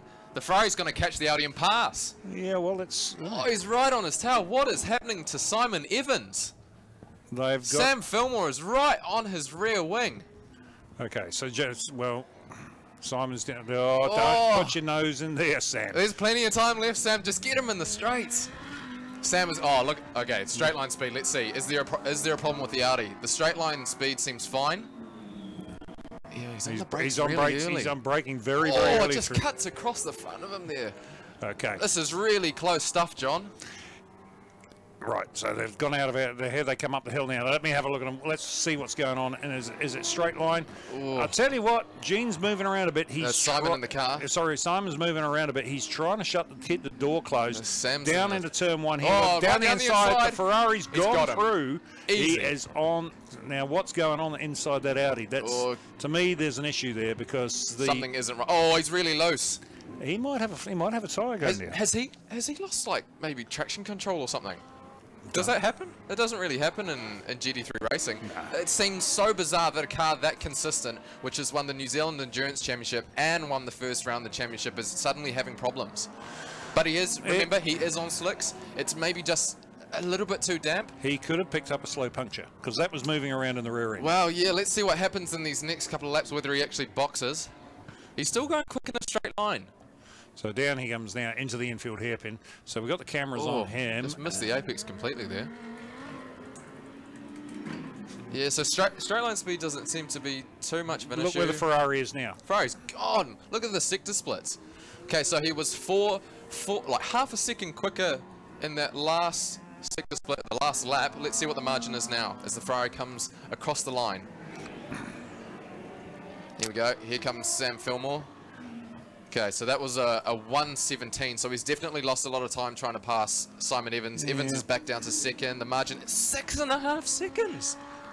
What is happening, John? I don't know. There's a lot of time left in this race, but it seems so bizarre. The back end of that Audi looks very, very uncomfortable through turn 1. It's not healthy, and you know, all the time we've got Andre Heimgartner, who's just, you know, he's stretched a massive lead on the track, but he's 6 laps down. He's 7th. He's 5 laps off the pace, which is unfortunate because we would have liked to have seen a really good battle between Andre Heimgartner and guys like Chester, Callum Quinn in the Super Tourer, and Nick Chester in the Supercar, but it's unfortunate. But it looks like we're going to have an interesting fight to the end here. Okay, let's just do a quick wrap here. We've got the Ferrari has Ferrari was 2 seconds a lap off the pace. He was some 15 seconds a lap down. They came in, they pitted, they They left the wets on. They went back out. They got picked up for a penalty in the pit lane. So they got a drive through. Then they came in. They've gone out. They've come back in again, put a set of slicks on, and they're now in the lead. And they had that safety car come at just the right time as they came into the pit lane. So that has been the saving grace for this team ultimately. So SMEG Racing have stayed out onto the track. So let's just watch these next few laps, see what the margin is like. It's stable at the moment at about 8.5. Simon Evans' last lap was a 1:15, whereas Sam Fillmore did a 1:13.7. So 2 seconds of difference. Oh no, Callum Quinn. After all that hard work, they've beached it. Is it Callum or is it John? Don't know who's in the car. So that's Simon McLennan, who's also in the team. So it's got Simon driving with him. Oh, that's unfortunate. We might have another safety car here. We definitely will have another safety car here, I would say. At least that'll give you another opportunity to talk about Eneos. Well, that's what we're going to do. We're going to go back. We're going to go back to Shingo now. But let's wait. Let's wait for the safety car because he's beached at the moment. He's going to ruin that 8-second lead held by the Ferrari. But anyway, we've not got the safety car called just yet. You right, John? You having a giggle? Yeah, we're just having. Yes. All right. We just had Racing Ray join us as well. So Racing Ray's going to kick in here for a little while as well. So we're just going to wait for. We're waiting for the safety car. I need a breather. I'm getting way too excited, John. This is awesome racing. You need a breather. I think everybody needs a breather. I think I need a reprieve. Just that is such a sad sight. It is. Okay, it is. Look, let's just go back to Shingo for a while because we're waiting for the safety car. It's going to happen. We know it's going to happen, and then we'll pick up after Shingo with Racing Ray. So all right. Sounds like a good chat. All right. Hey, thanks for joining us, Simon. No doubt we'll have you back at some stage today. So.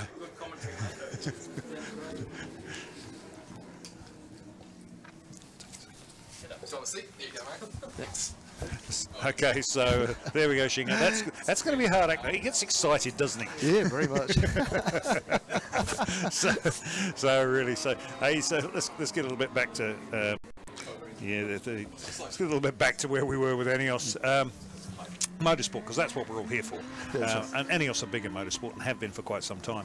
That's right. I think we were having a conversation about this last night. At one stage, you were tied up with the Bar Formula One team, wasn't it? That's right. That's when Honda cars were going, or Honda motors were actually doing something in Formula One. That's right. Yes. Yeah. So you got out at the right time. And actually, before that, we are also involved in the Paddock as well, with the Mitsubishi. Yes. Yeah. And of course, now you're very much big in MotoGP. That's right. And NASCAR as well as World Rally, what do they call it? Rallycross. Rallycross, yes. Yeah. So okay. Yeah. And Eneos in New Zealand. How long have you been in New Zealand? We launched a couple of years ago, in 2015. So you're not available retail at this stage? Not at this stage, yes. We're only supplying the product at this stage to the workshops mainly. So if somebody wants your product, they can go into their garage and they can request that the garage provides them with Eneos oil. Yes. So and then they can't buy it direct from you? Not at this stage, unfortunately. We really want to supply our products to the individual customers, but at this stage we focusing to the workshops. Yes, yeah. So, okay, well, it's been great having Eneos involved with this because it's certainly lifted the game, and to everybody out there in internet land, this broadcast is coming to you courtesy of Eneos oil. So if it wasn't for Eneos, they wouldn't be seeing this, would they? Now, bearing in mind that I know for a fact that this is being watched in Houston at the moment.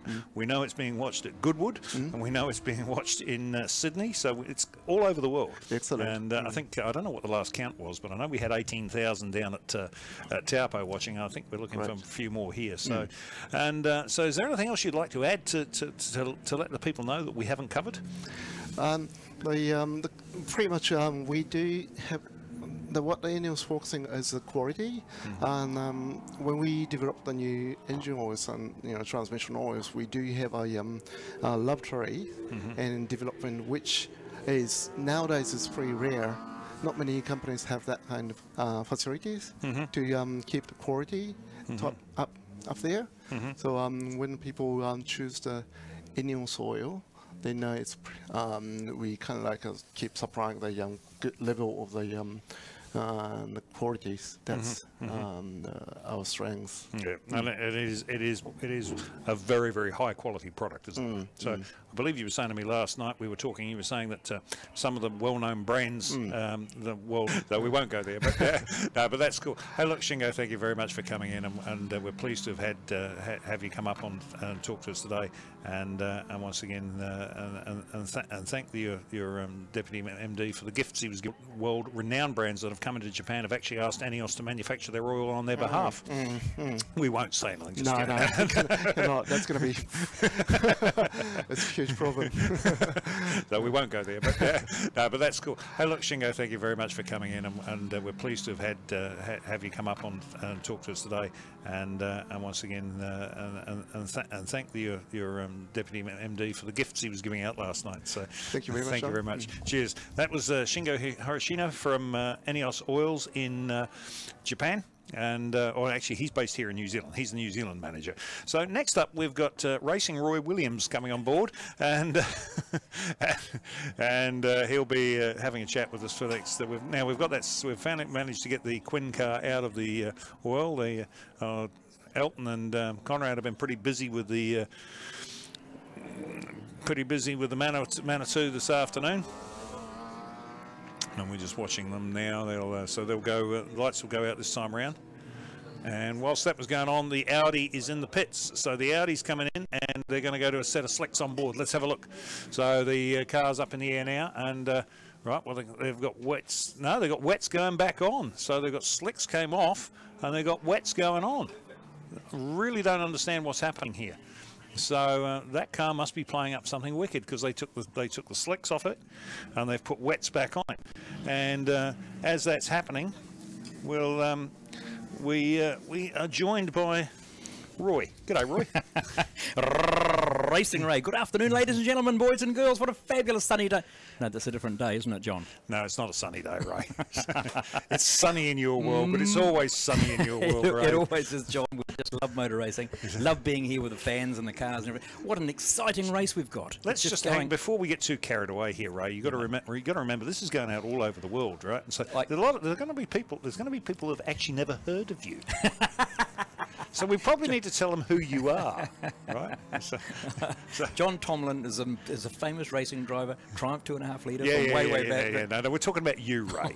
So no, Racing Ray Williams, actually former New Zealand New Zealand land speed record holder, and yes, exactly. Yeah, I had the outright record for several months until Owen Evans, who's here. Owen Evans, father of Simon Evans. That's right. He took the 2 outright records off me. I still got the road car land speed record still, but Owen took the couple off of me before he had. That's right. Rather and you've also been a racer of Porsches for many years. 28 years. I think I won last count about 220 races in a Porsche. So I had a lucky run in Porsches. In fact, you own the most winning Porsche in the world. Do you not? I do. The old Ivory Beast Turbo, 930 Turbo. Okay, still sorry, Ray. We're racing again. We're going to go back, and I tell you what, Andre is really climbing all over the back of the Ferrari now. So. We're here. I'm amazing watching these times and these things happening now. So some of you might not realise the difference between slicks and racing tyres. I watched the Evans team there, Owen in charge, of course. G'day, Owen. And they came in with Simon getting in the car. They put slicks on, which was the right call at the time.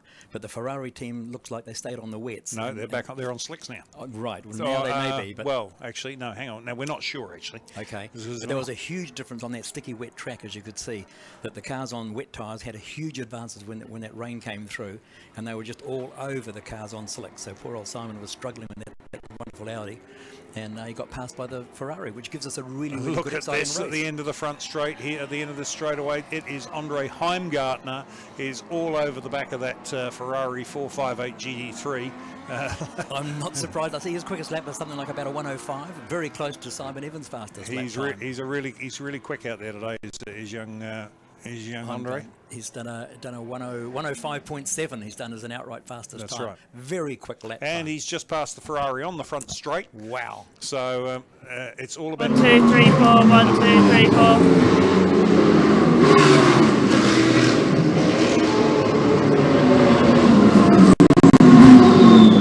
Alright everyone, we're down here at Trust Family Motorsport yet again.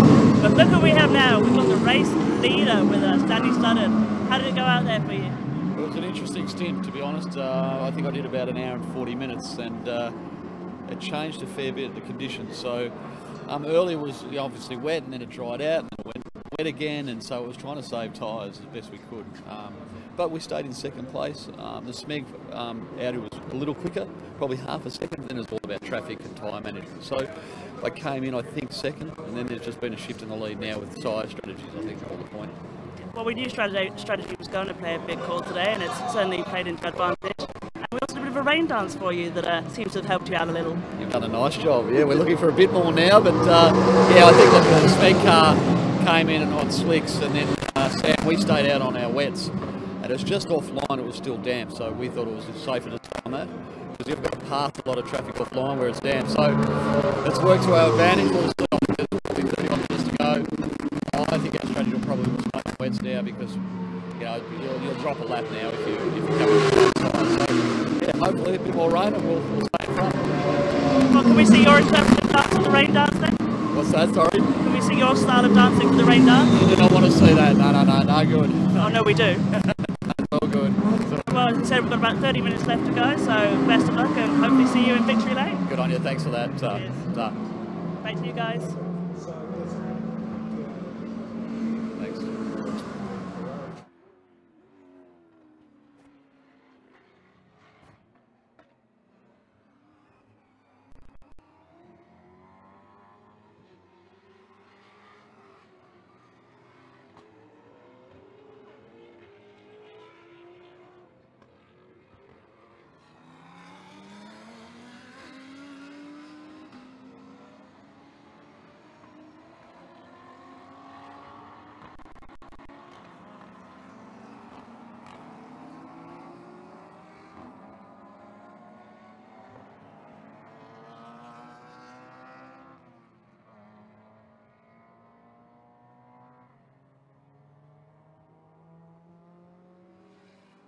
That's the best thing to do. And they're a couple of laps back now. They've been third for a long time. Yeah. They're still third. They've climbed ahead of Glenn Smith.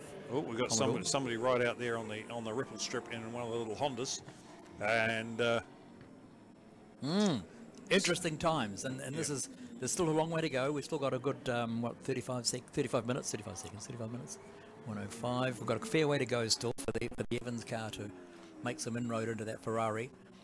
We think the Audi's got the pace, but it's about weather now, tyres, reading the road, reading conditions, and just hanging in there for the long haul. Yeah, so it is, as you say, it is about managing it to the end. We're just going to try and get an official time on the race, because I don't.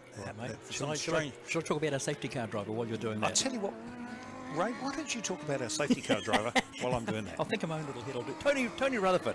Tony Rutherford, a friend from way back from RX3 days and all sorts of things. He's representing New Zealand now in the Australian Trans Am Championship, sportsman class. He's having a great old time. Round 1, he got second position, second in class, second in championship.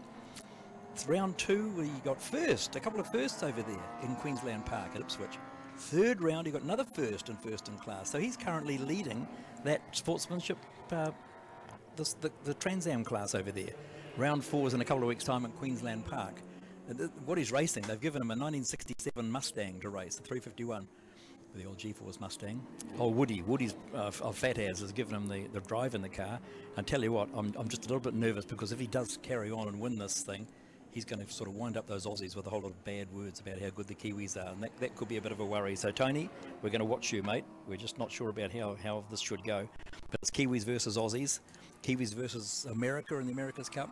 Kiwis took on the world. Tell another little thing before I go. I was talking to Greg Brink just a while ago as well in the members lounge. Congratulations, Aston Martin. What a fabulous win they had in their class over at Le Mans. Well done, Greg. That was mighty to see. Okay, well, you know, now there's an interesting point. I'm going to upset people out in rugby world now. Oh, I forgot about rugby. Well, when you think about it, you know, we've had Earl Bamber and Brendan Hartley. Have just won Le Mans. Arguably the biggest race in the world. It's certainly the biggest endurance race in the world, bar none. Okay. Definitely now, is. think about this. I'm thinking, John. There are more people who watch Le Mans live in the world than watch the World Rugby Cup. Right. So That puts it in perspective, those doesn't two it? Kiwi boys did more to get New Zealand's name on the world stage than the All Blacks did winning the World Cup. But we might get a kick in the old WhatsApp for saying that, John, but you're right. I'm willing to live dangerously. And the other thing about that Le Mans as well, we had Scott Dixon, who's done a huge amount for New Zealanders. Racing in India and in America, won it. He's won the championship there, what, 4 times? 4 times. He's done a huge amount of gaining profile for New Zealand drivers overseas. Wonderful guy, and he gets no profile here, next to none.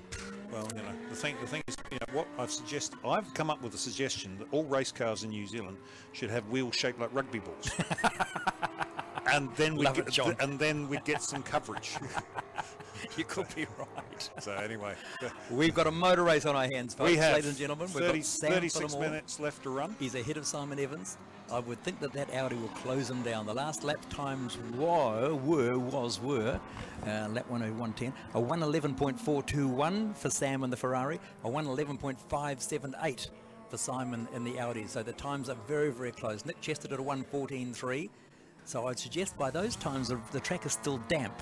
Some of them are on wet tyres, some are on slicks. I'm not quite sure. Oh, bit of news here, eh? Bit of news. Andre Heimgartner has been given a drive-through penalty, crossing the blend line on when he was passing the Ferrari. So that's a bit of a no-no. That's a bit cruel as well. That could be cruel, but his quickest lap was a 1:05.7, and his last lap was a 1:07.1. 4 seconds quicker than the cars that are in the lead at the moment, so he's driving the wheels off that car. No, I just think he's just being Andre Heimgartner, to be honest with you.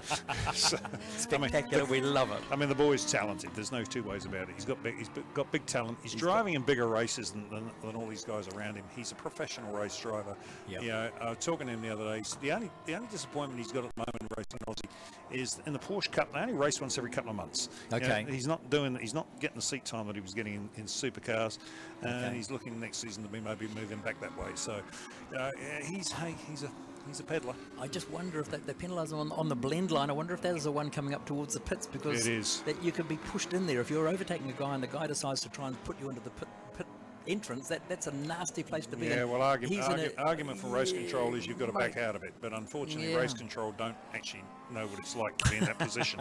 So I've been in that position. I've been fed up that yellow line, and it's nasty, because you think now you're racing for position, you want to get the job done, but if the guy pulls it on you, you're in a hiding to nothing. So but the poor guy's been pinged for going on the blend line. We are told there's a row of white dots along the yellow line. If you go over that area, then you are in for a penalty, and we're all told that. So I'm sorry, Andre, but you've done it. Yeah, the fight we've got to look at on track is the one that's going on between Stefan Kolka and Marty McCullough, cars number 95 and car number 88. Yes. They have been glued together all day, those two, and they're still driving around together. And guess what? We've got more rain on track. Well, sorry, no, hang on. It's not rain. It's a shower. We have a shower on track again. So here we go again. Yeah. Now, those that do know, if your slicks are hot, if you've got the slicks hot on the fly line, a bit of a shower is not too bad. You can still tiptoe around on slicks and still get a bit of grip and a bit of handling.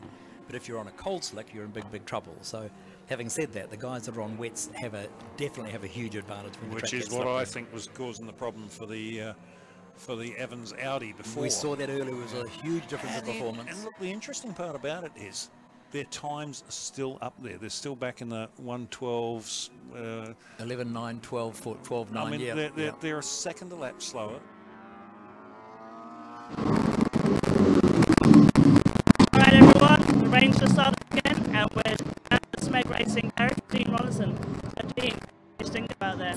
Really good, actually. We started off and actually had a really good start. I was able to sort of control the pace that went on, build up a gap. It was quite wet at the start of our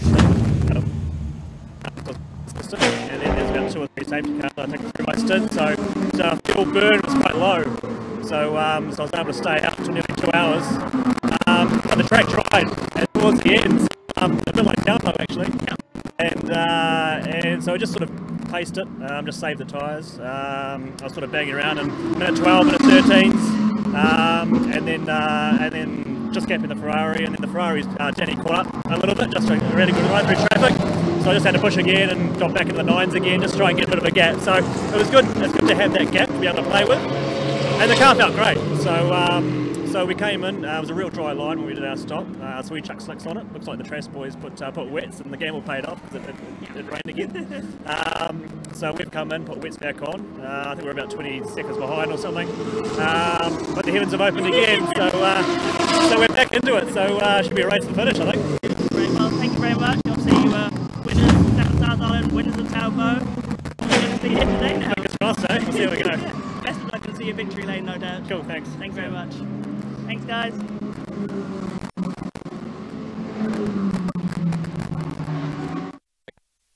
Okay, so we're back with the Ferrari now, and we're just going to have a bit of a shout out here to the Giz. Apparently, he's watching this online at the moment. So, g'day Shane. Hope you're enjoying the race. G'day Shane, mate. We're so proud of you, mate. Just keep that good flag flying over there for us, mate. We love it.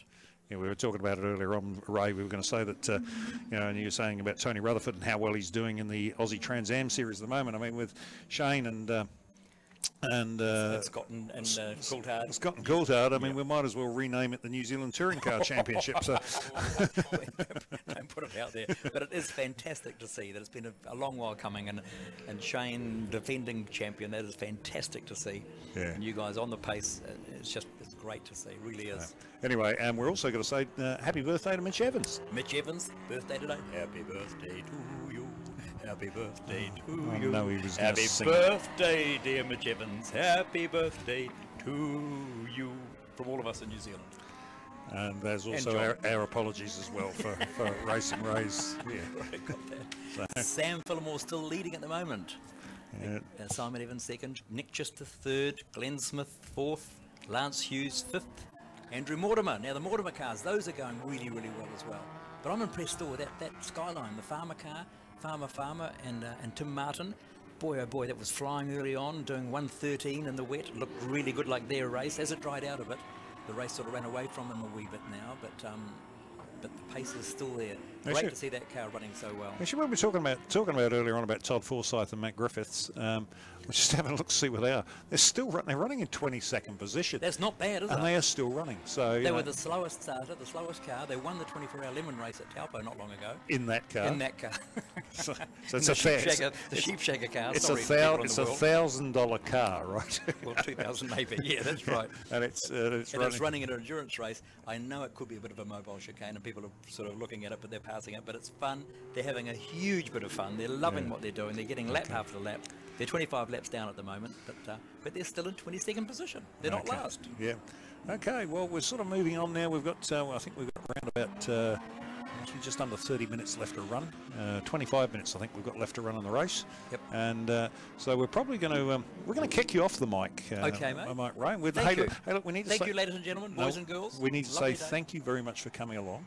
And we know what an Energizer bunny you are, but I tell you what, the next bloke that's coming on is an even bigger Energizer. I mean, it's like you wind him up, and he just gets so wound up. You know, you just can't stop him, and it's like, don't you just sit back and let it go? You know? I've got to say hello to my brothers and wives that are here as well as you guys in the members lounge. We're having a great day. Tony, Dennis, Kathy, and Ree, and my little wife Katie. G'day all.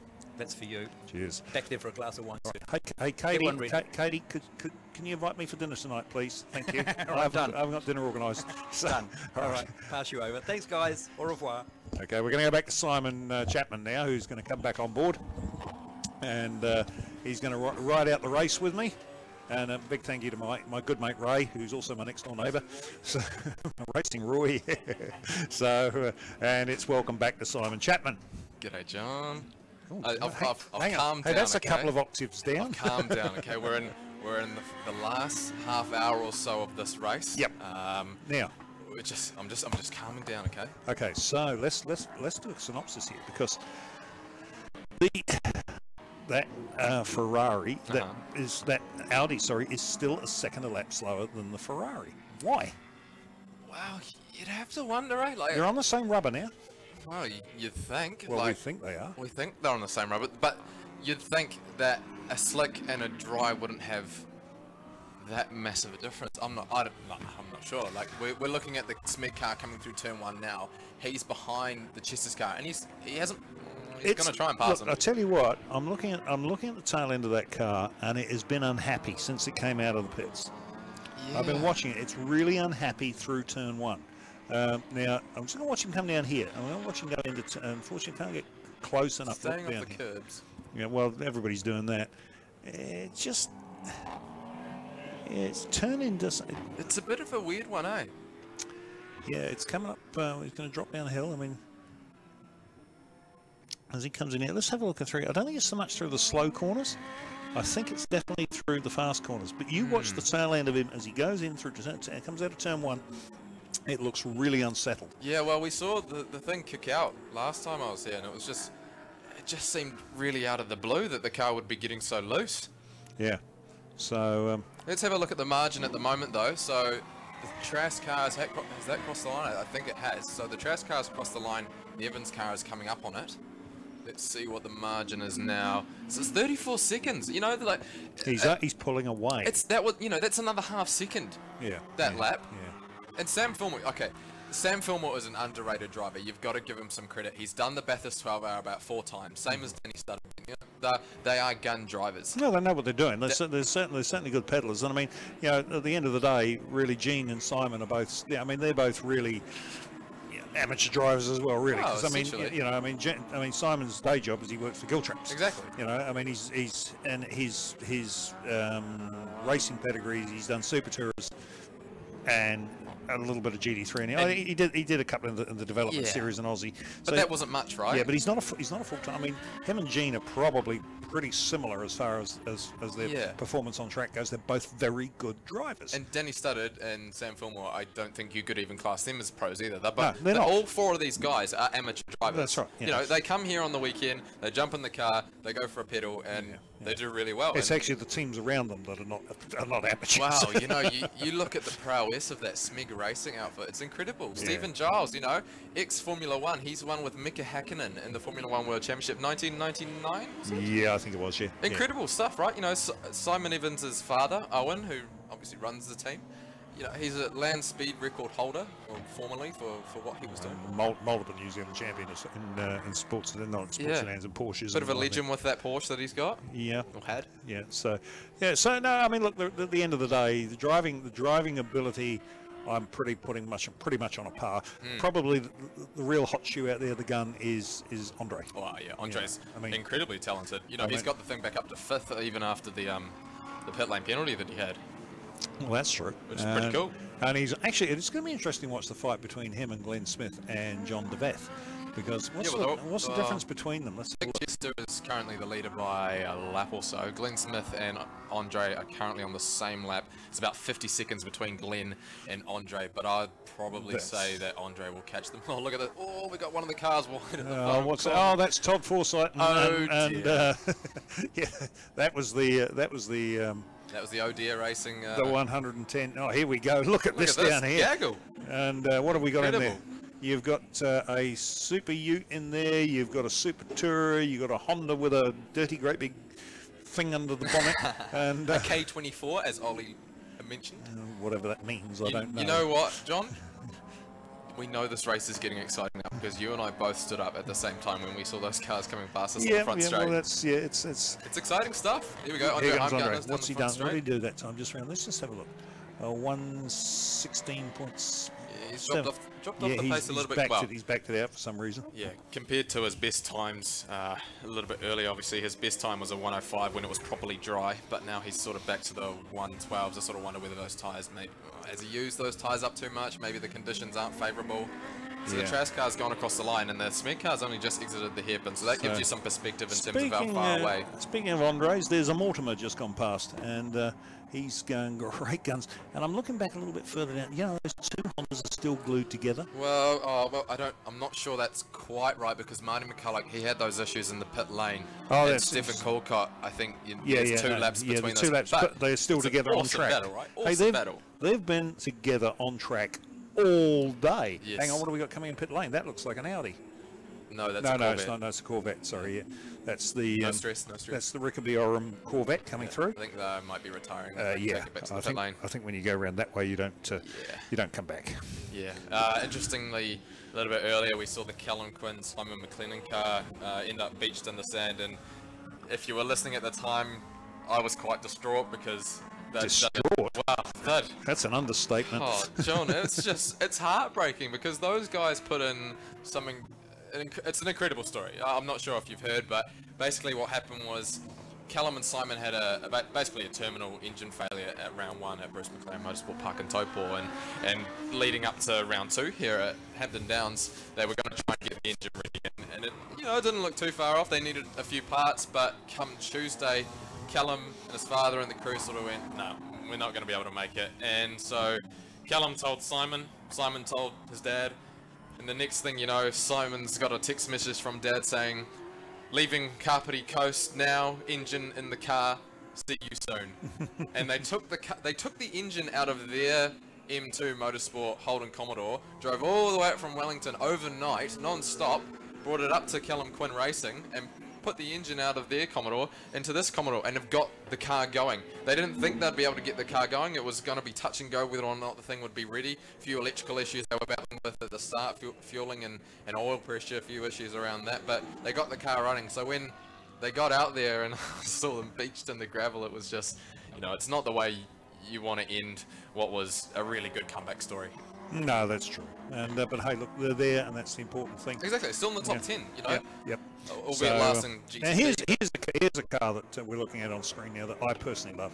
It's a little Seat Leon Super Copa. Those are interesting cars. Yep. Well, that one in particular is of great interest to me. Now, why is that? Yeah, well, that was driven by Cristiano Aguaseri. Now, okay. That is well before my time, John. Well, it's not actually. Is it not? No. Well, okay. No, Can you give a time frame, please? Yeah, we won't go too much into that. Come on. Okay, so who is he? Who's this guy? Yeah, well, I'm going to let you do your research on that one. See, that's. What about our viewers at home? That's well, they can do their research as well. Jeez. But that particular car. Interesting, eh? They are an amazing car. They were built for the Super Copa or the Super Cup in Spain. Mm-hmm. It's a bit like how BMW E30 class, maybe. Yeah. Well, no. Yeah. Sort of. T86 class. Okay, right. That's the type of thing it was for. They were built to European Touring Car Championship rules. Mm-hmm. So you could rock up in the World Touring Car or the European Touring Car or the British Touring Car Championship and race one there. They were brought into this country. There was 6 of them brought in here by an importer. Whoever imported them now. That particular car did the Dubai 24-hour, right? And it did the Pukekohe 6-hour. Right. So that's going back 4 or 5 years ago now. Right. And it's only done 2 races since then. And that is the that was the Taupo Mountain event and this event. His father and son team driving it. Right. So beautiful little car. It's clean too. It's got some nice livery. Did have AP racing on it, and it was done by AP brakes. It's a cool car. Like, I think the shape of them is quite neat. They're obviously not the quickest car, and they're diesel. No, they're not. Are they not? No, those are not diesel. Are they ones not diesel? No, these are 2-litre turbos. Ah, okay, so right. Effectively, they're a Volkswagen Golf GTI engine. So a Volkswagen Golf GTI turbo. You learn something new every day. So yeah, they did do a diesel version of them. Right. That they ran in, but it was a newer car. So that's about a 2005 car, that one. Right. So there we go. Trask Ferrari still across the line, still in the lead with a comfortable. I think it was about 35 seconds at the last lap. 36 second lead, and with around about just trying to pick up time now. Around about. Just trying to see through the door here. what the time is because I don't have those facilities. Oh, we've got about 15 minutes remaining, roughly. 15 minutes, and I'll tell you what, track temperature down to 11.9 degrees. Wow, that might be one of the reasons why we've had a few issues in terms of the cars getting really slippery and slidey. Maybe that Audi just can't quite get the temperature into the tyres of that car. Yeah. So speaking of famous Ferrari drivers, just looking down the pits there, I can see Rob Berggren standing on the wall, you know, and he hasn't heard us. here comes his cohort, Jeff Wong. So two of them, they're racing the Ferrari in the 1 hour. So there's our Sanyong Super Ute still going. And let's have a look and see where he is. Now we can start looking at points in a second here, Simon.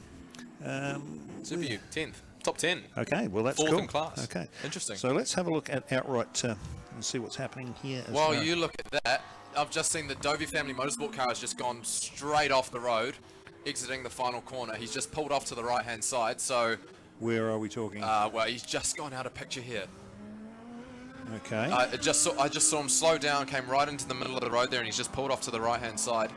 Took a big chunk of grass out of the front. Okay, well let's have a look and see where he is on our screen. We got I'll pick him marshals picking up some safety car boards potentially. I think we might be getting another safety car here, John. Here it is. Yellow flags are out exiting the final corner. No, he's beyond that. All right, safety car is standby, I think. I can't see him. I can't pick him up on the CCTV screen. He's definitely there though. He's parked on the inside of the final corner there, just in front of the tyre barrier here. Last time we had that J-Tune sponsored Honda Civic. Yep, safety car is lining up at the exit of pit road. Safety car is out. Safety car boards and flags. So look at this, John. We've got all of about 15 minutes left to go, and we're going to tighten up the field. We're going to have effectively a sprint race to the finish. And I think I saw a few drizzlings of rain just then. I'm kidding. Yeah, you really want to go, but you like living in the past, don't you? Harris from Harris Race Radios, and we're going to look at a couple of things that the guys out there on track are using today. Obviously, you might think that today's probably not so hot because it's the middle of winter, but here, what have we got? So here what we've got is a fast box cool system, and what it is basically the guys run a cool shirt. This sort of thing here, the fast shirt. What they do is they put ice and water through here, and we pump it through here, and it runs right through. And what it does is keeps their core nice and cold. Even though it's rainy or whatever's going on in the situation, the cabin temperature is still 60 to 80 degrees. So the more focus they can have by being cooler, the better off they are.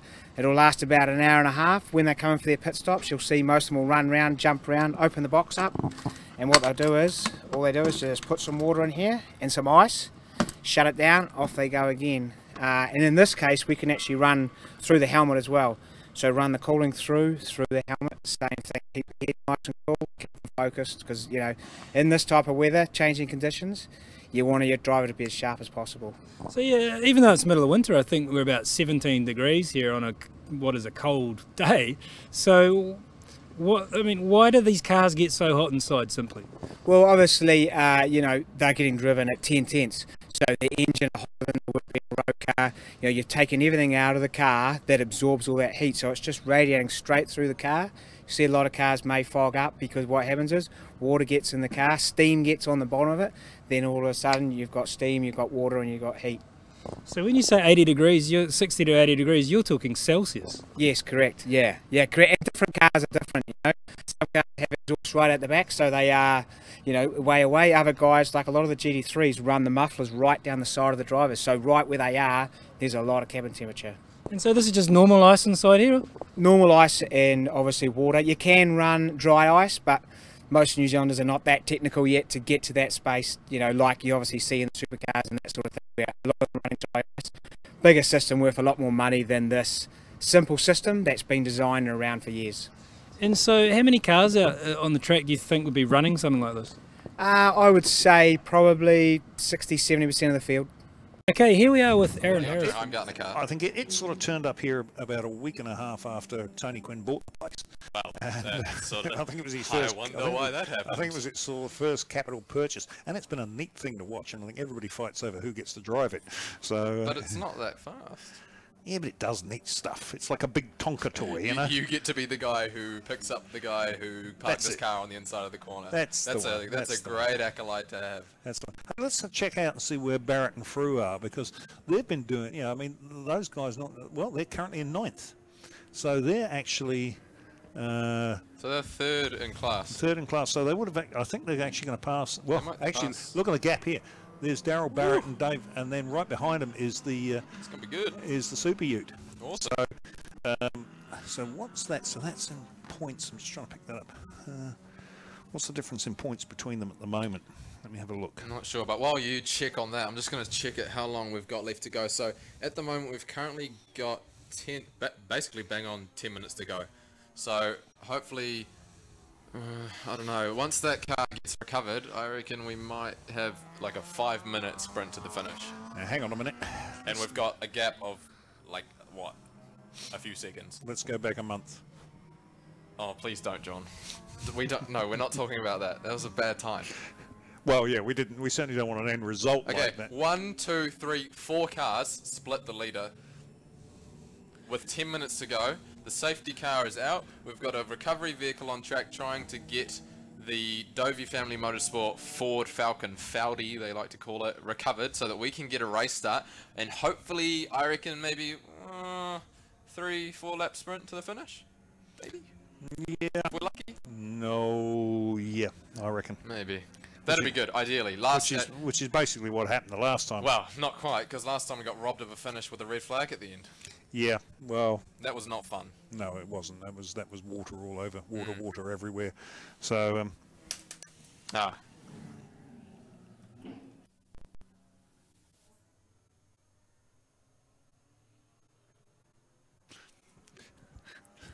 Barbara's on to me. Okay. Actually, all right, hang on a minute, folks. We've had Barbara has been complaining. Making kind requests, John. And if you, for any of those of you that you want to know Barbara, you don't want to upset her. She's the lovely lady that takes your money every day when you come in here.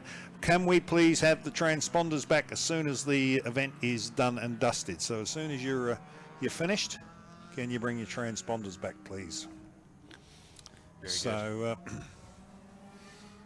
Okay, safety car's still out there. Where's our? Let me try and. I might be able to pick up this recovery vehicle. I'm just trying to pick up where it is. Well, I know where it is. It's on the inside of the final corner. Right. See? He's right there. Yeah. Right there. It's the same place as that. No, it was a bit further. Honda. It's a bit further up the road than that, but. If only Ollie was here, we could talk about Hondas again. Yeah, it's. Do you ever wonder why you never get invited to classic race meetings? Well, it's probably because I'm young and I don't know enough about classic race cars.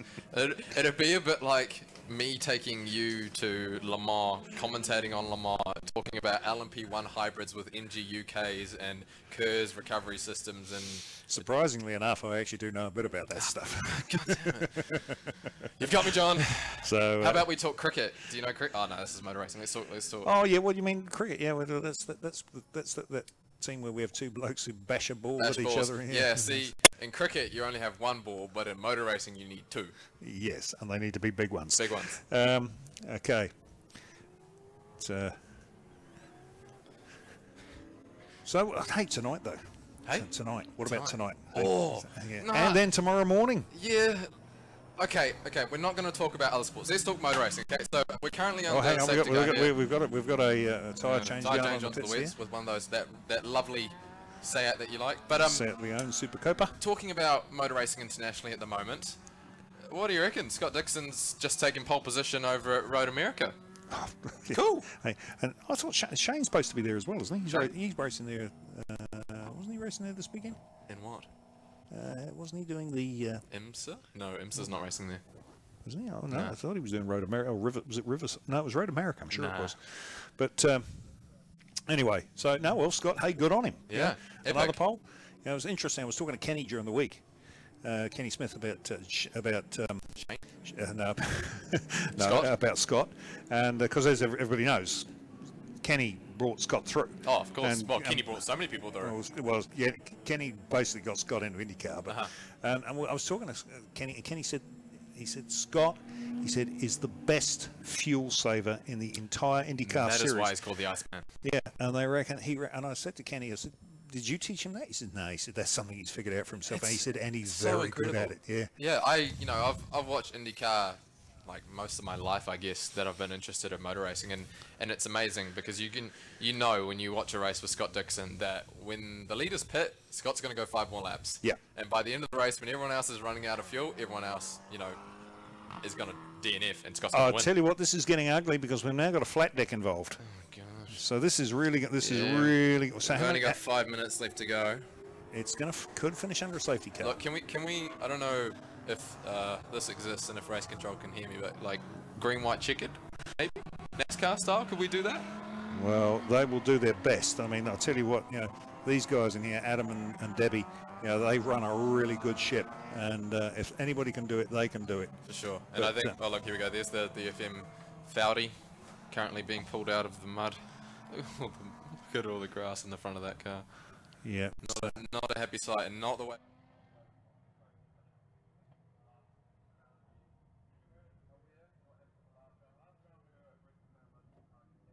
Race. It was awesome. We had rain, we had hail, we had sunshine, and it was epic. And we got had to famine, we had locusts, Oh, we man. had what we didn't have wasn't important.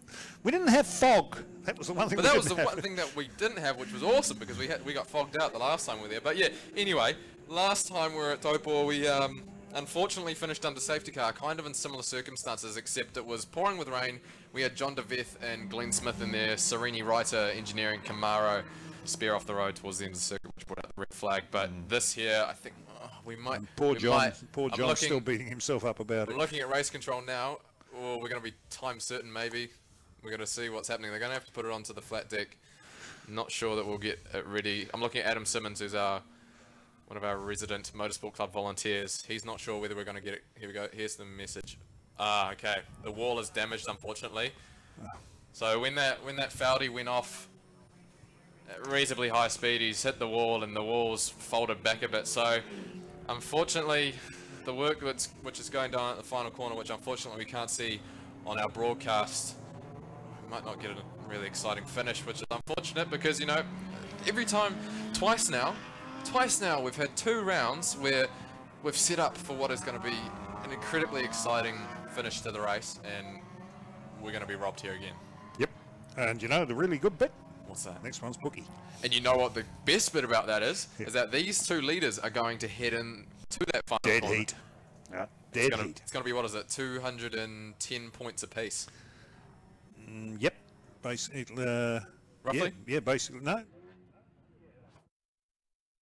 3. All right, everybody, we're under safety car conditions. We're down here with Warwick Mortimer. Warwick, how did the race go for you today? Very well. We've actually we've come up to, I think, 5th overall, and we're winning our class, and we'd really like to finish under a yellow. No, our opposition is the farmer Nissan, and they go very well in the wet, of course, with the 4-wheel drive. And I think Tim Martin's in the car at the moment. He's pretty quick. But we've had the same tyres on for the whole 3 hours. Good Michelin tyres, and they're actually proving to be really, really good. But I think they might be just about stuffed now. Well, Mortimer Motorsport's having a great run at the moment. Obviously, we saw Matt Griffin in the 1 hour earlier. Great protege you've got coming up there. Yep, we're doing pretty well. We've got another car to get on the road soon, which is another BMW E92, which is a 4.5 litre Looking for a driver. I'm available. Yeah, oh good, okay. Yeah, there good. you go, there you go. You can do that anytime. Next week. Yeah, we're going to try and get that car out for the last run at Pukekohe. Yeah, so we've just put a new motor in that one, and that's a series winning car too. It's the one we took to Bathurst a few years back.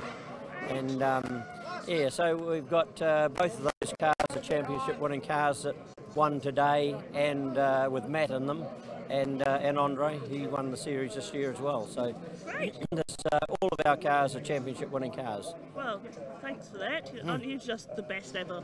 Oh, mate, I tell you what, you know, it's hard to beat us, really. Clearly when you're back on track. Yeah, exactly. No. I'd like you to sing happy birthday to me in D minor. Well, in actual fact, it's not my birthday, darling, but if it's yours tomorrow, I'm going to sing happy birthday to you. Happy birthday, dear Lucy. Happy birthday, dear Lucy. Happy birthday to you. Hooray, hooray, hooray. Didn't I do really well? winning. Darling. Thank you so much. It looks like we're finishing. I think we are about to finish. Last lap. Here we go. There we go. See Thank you you. in victory lane. In victory lane. Hey, the victory lane, everybody. Victory lane. All right, so it's the last lap here at Hampton Downs Motorsport Park. Obviously not the way we wanted to finish. We've got the boards lining up down here in pit lane. We're going to see Sam Fillmore and Danny Studdard come across the line. They're going to take victory here. I think now's an opportunity for us, John, to say a few thank yous. Yep, we definitely do. Firstly, big thank you to Eneos. Couldn't do it without them. For sure, Eneos. Massive in Japan, gonna be massive here soon. Also thanks to Race Brakes, to our other sponsors as well. FASTfiles. Giltrap Group, SMEG, Paris Race Radios, FASTfiles, Stalking Magpie Wines, and Historic Racing Club. But also huge thanks to the marshals and the officials. Thanks to all the media too. You know, obviously, I'm the media manager for this series, so it's really cool to see so many photographers turn out for this. Yeah, actually, what's that crowd? I'll forget what they are. Velocity. Velocity News. That's it. Velocity News. Yeah, no, hey, look, you guys do a great job, Simon. You and you're offside of there. Thanks for that. Awesome job, even though you do make his ears bleed, apparently. Here we go. Trash Family Motorsport have won. So look at the team; they're absolutely ecstatic. It's not the way we wanted to finish, but I think it's a deserved win after the issues that a lot of people have had this weekend. Trash Family Motorsport, they pushed through. I guess they took advantage of SMEG Racing. SMEG Racing, we don't really know what happened there. No, it's a shame. It's a shame that it had to end like this. But it was a good battle the entire way through. In fairness, at Taupo, it's probably roles reversed because at yes. Taupo, I think they I won't say it was guaranteed, but I'm pretty sure that Dan would have got that. Yeah, Dan Gaunt was just absolutely motoring, and I spoke to Simon Evans after that race, and he said, the car just fell off at the end, and I sort of wonder, maybe history's repeated, maybe the car's just fallen off again, just can't quite get 3 hours out of a tyre. Maybe. Who knows? But anyway, the cars are making their way around for the very last time here. They'll come into the pit lanes at the end of this lap, and we'll have Sam Fillmore and Danny Studdard. Danny Studdard, who's actually an Aussie, one of our Trans-Tasman friends. He's going to come into the pit lane. And hopefully, it'll be really neat. It'll be neat to see them jump out of the car and give a big high five, jump on top of the car, Kiwi style. I don't think that's going to happen on a Ferrari somehow. Hey, listen, I'm going to have to shoot down to pit lane because I've got to get the mic down there to the boys to do that. Oh, well, we've still got a little while to go. So we just have. Hey, look, something a little bit big. Shout out to you. You've done a great job, mate. So come along. You do need to take some calm pills at some stage. It's just so exciting, John. It's so good. These are the battles that we crave in motor racing all over the world. So many people, they say, supercars, it's so boring. But, you come here and you saw that margin between Simon Evans and Sam Fillmore. That was awesome. Just watching that. It's classic endurance racing. Yeah. And, so we... You're going to have to leave soon. I'm getting a pit lane there. People can... You got Karen Dover down on the grid saying, get down here, John. You got to do the interviews. All right, I'm going to have to go down to pit lane now. Well, you got some time because they're just slowly entering pit lane here with the... And actually, it's kind of interesting that the guy that caused the end of the race is actually one of the three guys that runs this. God, don't start conspiracy theories, John. No, sorry. But look, hey, it's been a lot of fun. Cheers. Here comes the boys now, and thanks for having me. I guess I'll have to put up. I mean, have you back again at? Oh, you're so kind, John. Pukekohe. So hey, look at the guys. They are absolutely stoked. Trash Family Motorsport, revving that V8. Okay. All right, it's time for us to go. We'll see you later. It's good night for me. It's good night from him. Ta-ta. Good night.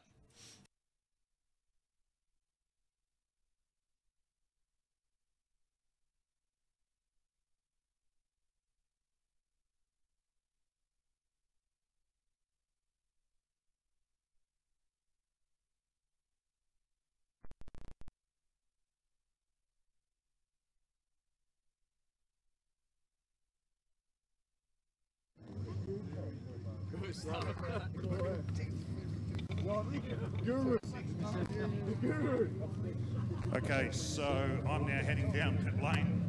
Well done, boys. And I'm going to try and grab one of the guys. We've got the online interview going on as well at the same time. So we're just shoot through here.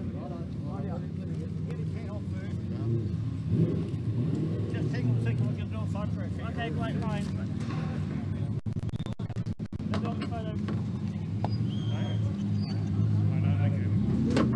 Just waiting for the Audi to get in here as well.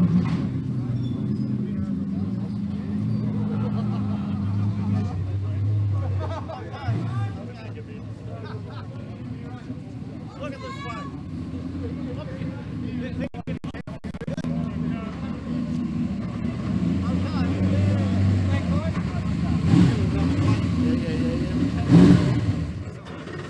Alright, here we are again. Third time's a charm, isn't it, Danny? Sam, get in, come on. Well, what can I say? Congratulations. Great driving, mate. How was that there for you? Oh, it's fantastic. The boys came up with a fantastic strategy, so it was a risk, but it paid off. It did indeed. Look at victory lane. Any nice words to say about your co-driver? Oh, he did a stunning job. He started off a little bit slow, I thought, but he sorted himself out. Yeah, he's a slow starter, but no, he did a brilliant job. He did a brilliant job. So he set the car up nicely. We're in a good position. I don't know whether it was me speeding in the pits or you, but not quite sure. But one of us got a penalty anyway, so drive through. So that was a real setback. But full credit to the team. They worked so hard.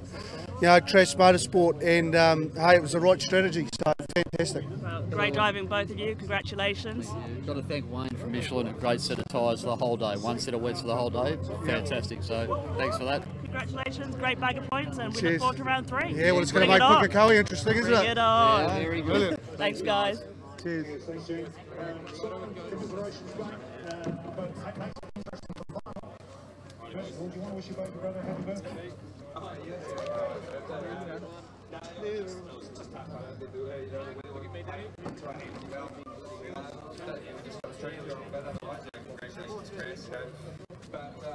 Yeah, my car at the end, I've seen nothing really like it, so I was driving as hard as I can, but I understand I was spending more time turning left than actually going right, so that's all right, you know, we're happy, Yeah, hey, we look forward to seeing them. Wish you both guys both the best. Okay, sorry, we'll talk to you fine. You were driving. Next time, mate, next time. Cheers, Simon. Cheers, Jane. Right, okay, we'll let those guys do their commentary bit. We need getting interviewed. Oh, here, quick. We'll just jump on in and repeat all that again, guys. Congratulations on your second place here. How did that play out for you at the end there, Simon? Yeah, obviously it's frustrating when you start first and go backwards. But yeah, I just had nothing really to fight with, you know. Yeah, I don't know if the weather didn't really play into our hands too much today in terms of every time we went onto one tyre, it sort of did the opposite, you know. But hey, you know, we're still second, first equal in the championship. So yeah, and obviously Jean did a brilliant job at the start. We nearly got a lap on them, and then the safety car came out. So it was just one of those days. Well, it's great for the fans to see a bit of a mix-up in victory lane here, and it makes the next round even more exciting. So best of luck to both of you, and we look forward to Pukekohe. Thank you. Thank you. And you guys well, congratulations. Hey Danny, you weren't with us at Taupo, you were in Queensland or somewhere warm where you were watching this live. But congratulations to you. I can only find 2. Chester's over here.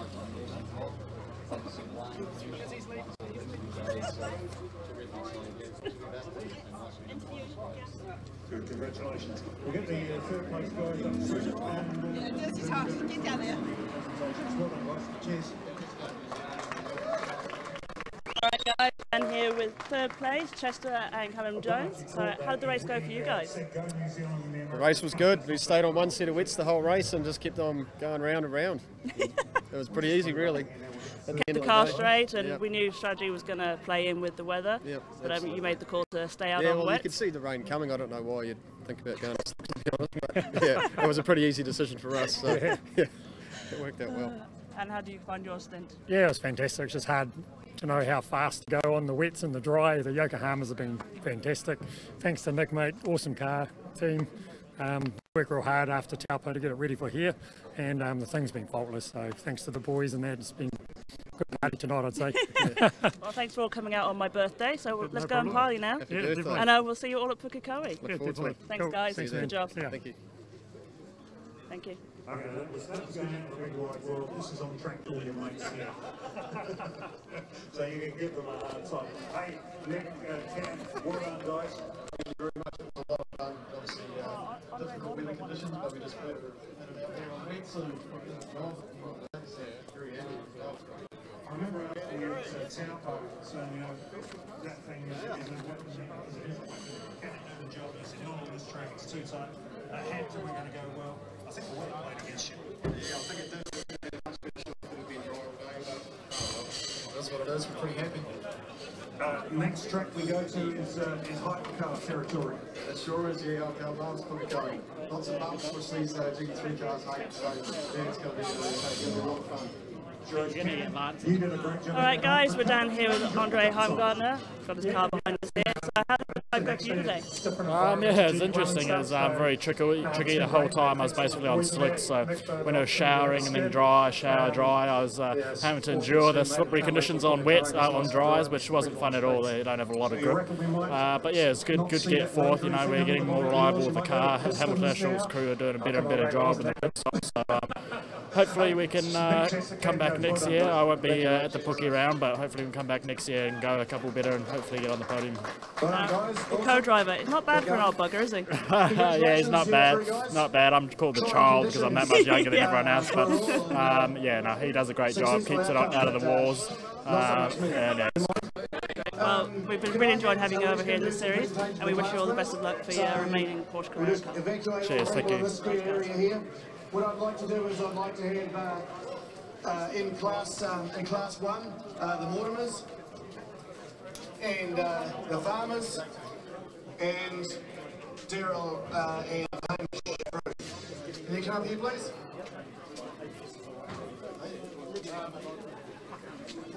Well done.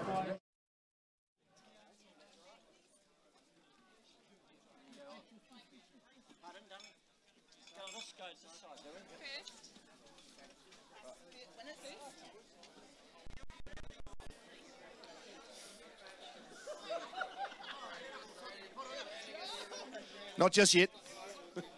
Get some photos.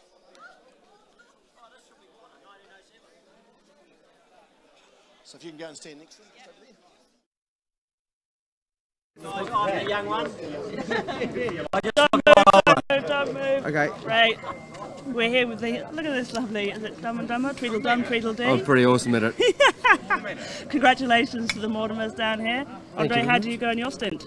Oh, it's good. He got it to where it needed to be, and I just went around and around. But he played with the rain, but a bit of mud, and it's good fun. No, a great time. Yeah, it's great way to spend a Saturday afternoon. What else would you be doing? Oh, exactly. And you got some champagne and wine and water. Yes, mate, good water. Party Love that on. water. Lovely glasses in 1907 water. Product placement. Well, congratulations, guys. And, Thank you very much. Look forward to the next round. We are looking forward to the next round. Thanks. We're going to have a great round. What did you win? What we win at Trump first. Look at this, everyone. Close up of the. Wow. Here we go. I'll put my hand behind it so you can see it. And could we open the How's champagne that? now? Hmm? Can we open the champagne now? Yeah, you can. Woo, party up! Go, Warren. You did a good job. I tell you what, it was a lot of work, wasn't it? How about you take it to the sick areas? Jacket.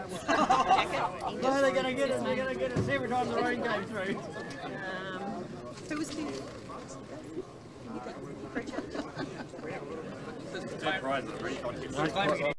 Jump on into the old second place over here, everyone. Yeah, no, it was a good race. Timmy did the job, put it up there. I think we started 7th and finished 7th, so we can't complain.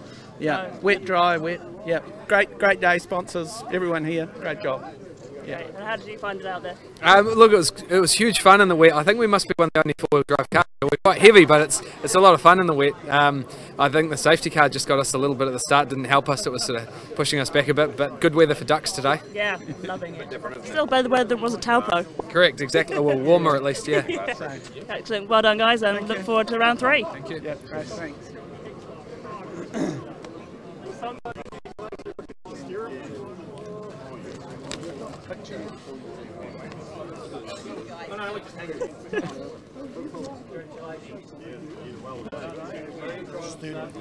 Third, I'm looking for the 1600 class. Who are they? Well, we haven't got them yet. Oh, right, good, excellent. Here we go. Great. Yeah. Coming over here with our third place getters. How did you go out there, guys? Yeah, we're pretty good. It was a bit of a tough drive at the start there in the wet and on and off, but managed to bring it in and hand over to Hamish and let him finish the job. So, yep, good. We knew strategy was going to come into play, obviously, with the rain. How did you find it out there? Oh, we love the rain. It's good. Yeah. There was some guys were on slicks and some were on wets, and it was just fun to watch people falling off the road, you know, but not hurting them, you know. I mean, not getting broken, but just it was a mismatch in places. But then, yeah, those tyres aren't going to be used again. They're pretty well done. They're toast. So, but we had a great time. Gerald did a great job, and yeah, sponsors and the team back in the pits were fantastic. So we can ask for it. That's it. Well, congratulations. Oh, what that prizes and All Black did win you get? tonight as well. No, British and Yes, Irish Lions are here. Yeah. Are they? Oh, yeah. And we're going to win. And can we just get a look at your prizes and what vouchers did you get there? A bunch of breaks and a night out, I think. Yep, sponsored paid night out. Great. We're going now? Or? All these guys here, environmental services, contract consultants, look after us and your section. Mostly your section. Mostly your section. All good. Great. We'll have to look at the And well done to the other Thanks. guys in our class for putting up a great show as usual. Very good, guys. Thank you. We'll see you in the next round. Great, thanks. Cheers. So, first place, guys, can you come and stand over here? Everyone standing there, please. So,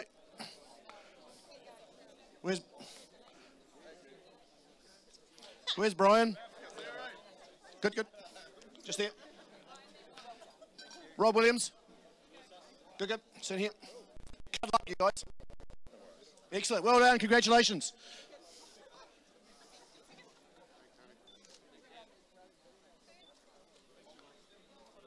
Well done. Congratulations. Clap of hands. Clap of hands is appropriate now.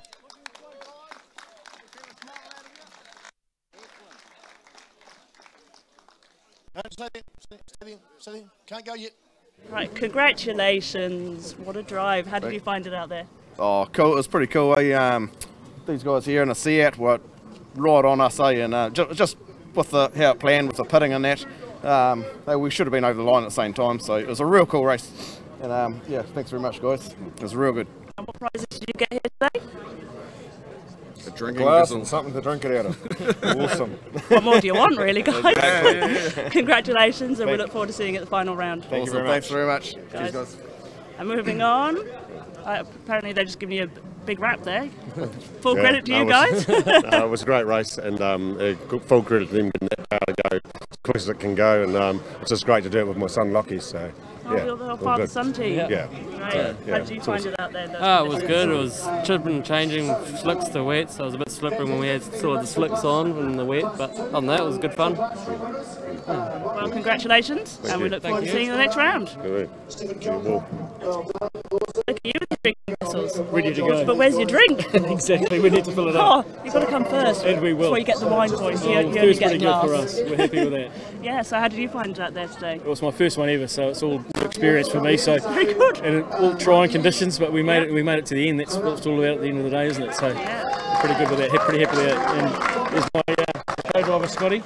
He did a great job. Awesome job. So how did you find it out there? No, it was awesome. It was my first one too, and Rob did an awesome job out there for an old fella, and we're pretty happy. Cars straight, and yeah, we had a perfect day. So good result. Great. Well, congratulations, and see you at Pukekohe. Thanks very much. Thank you. We will be there. We will. Excellent. You'll be number one next time. Bring your own wine.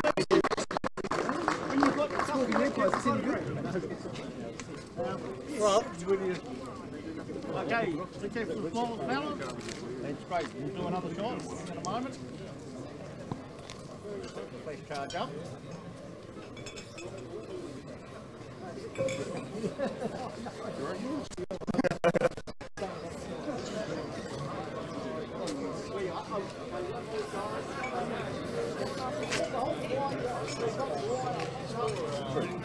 I'm interviewing the winners. Okay, there we go.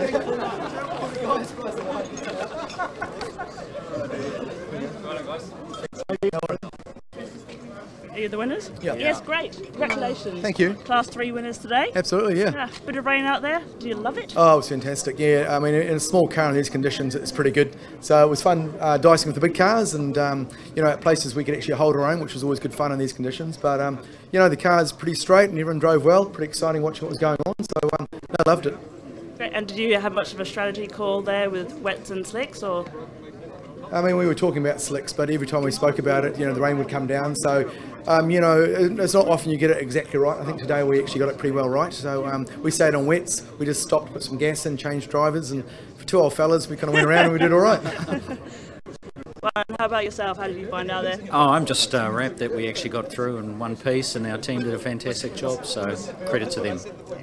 Well, congratulations. We'll see your winners' trophies. Fantastic. Greg, whoop whoop, party on the wine. Congratulations, see you next round. No worries. Thank you. Awesome. All right, guys, thank you very much for joining us here at the Fast Files. We hope you enjoyed the live feed. We had some great racing across the day. Stay tuned, though. We've got some more exciting things coming up at the Fast Files. We've got our new driver profile segment coming up. And then we'll be moving on to the third round of the Enduro. So thanks again, guys, and we look forward to catching up with you soon. So we'll get you up here.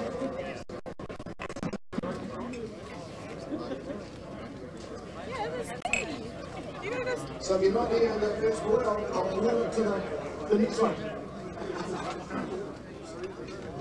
You do. Is that right? Give each other a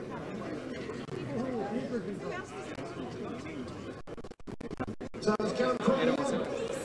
Chop chop. Adam, are you there? Congratulations to our GTV Adam. class winners. Appropriate applause. Is anyone there? Adam, I need to put this camera down. Can you get back to me, please?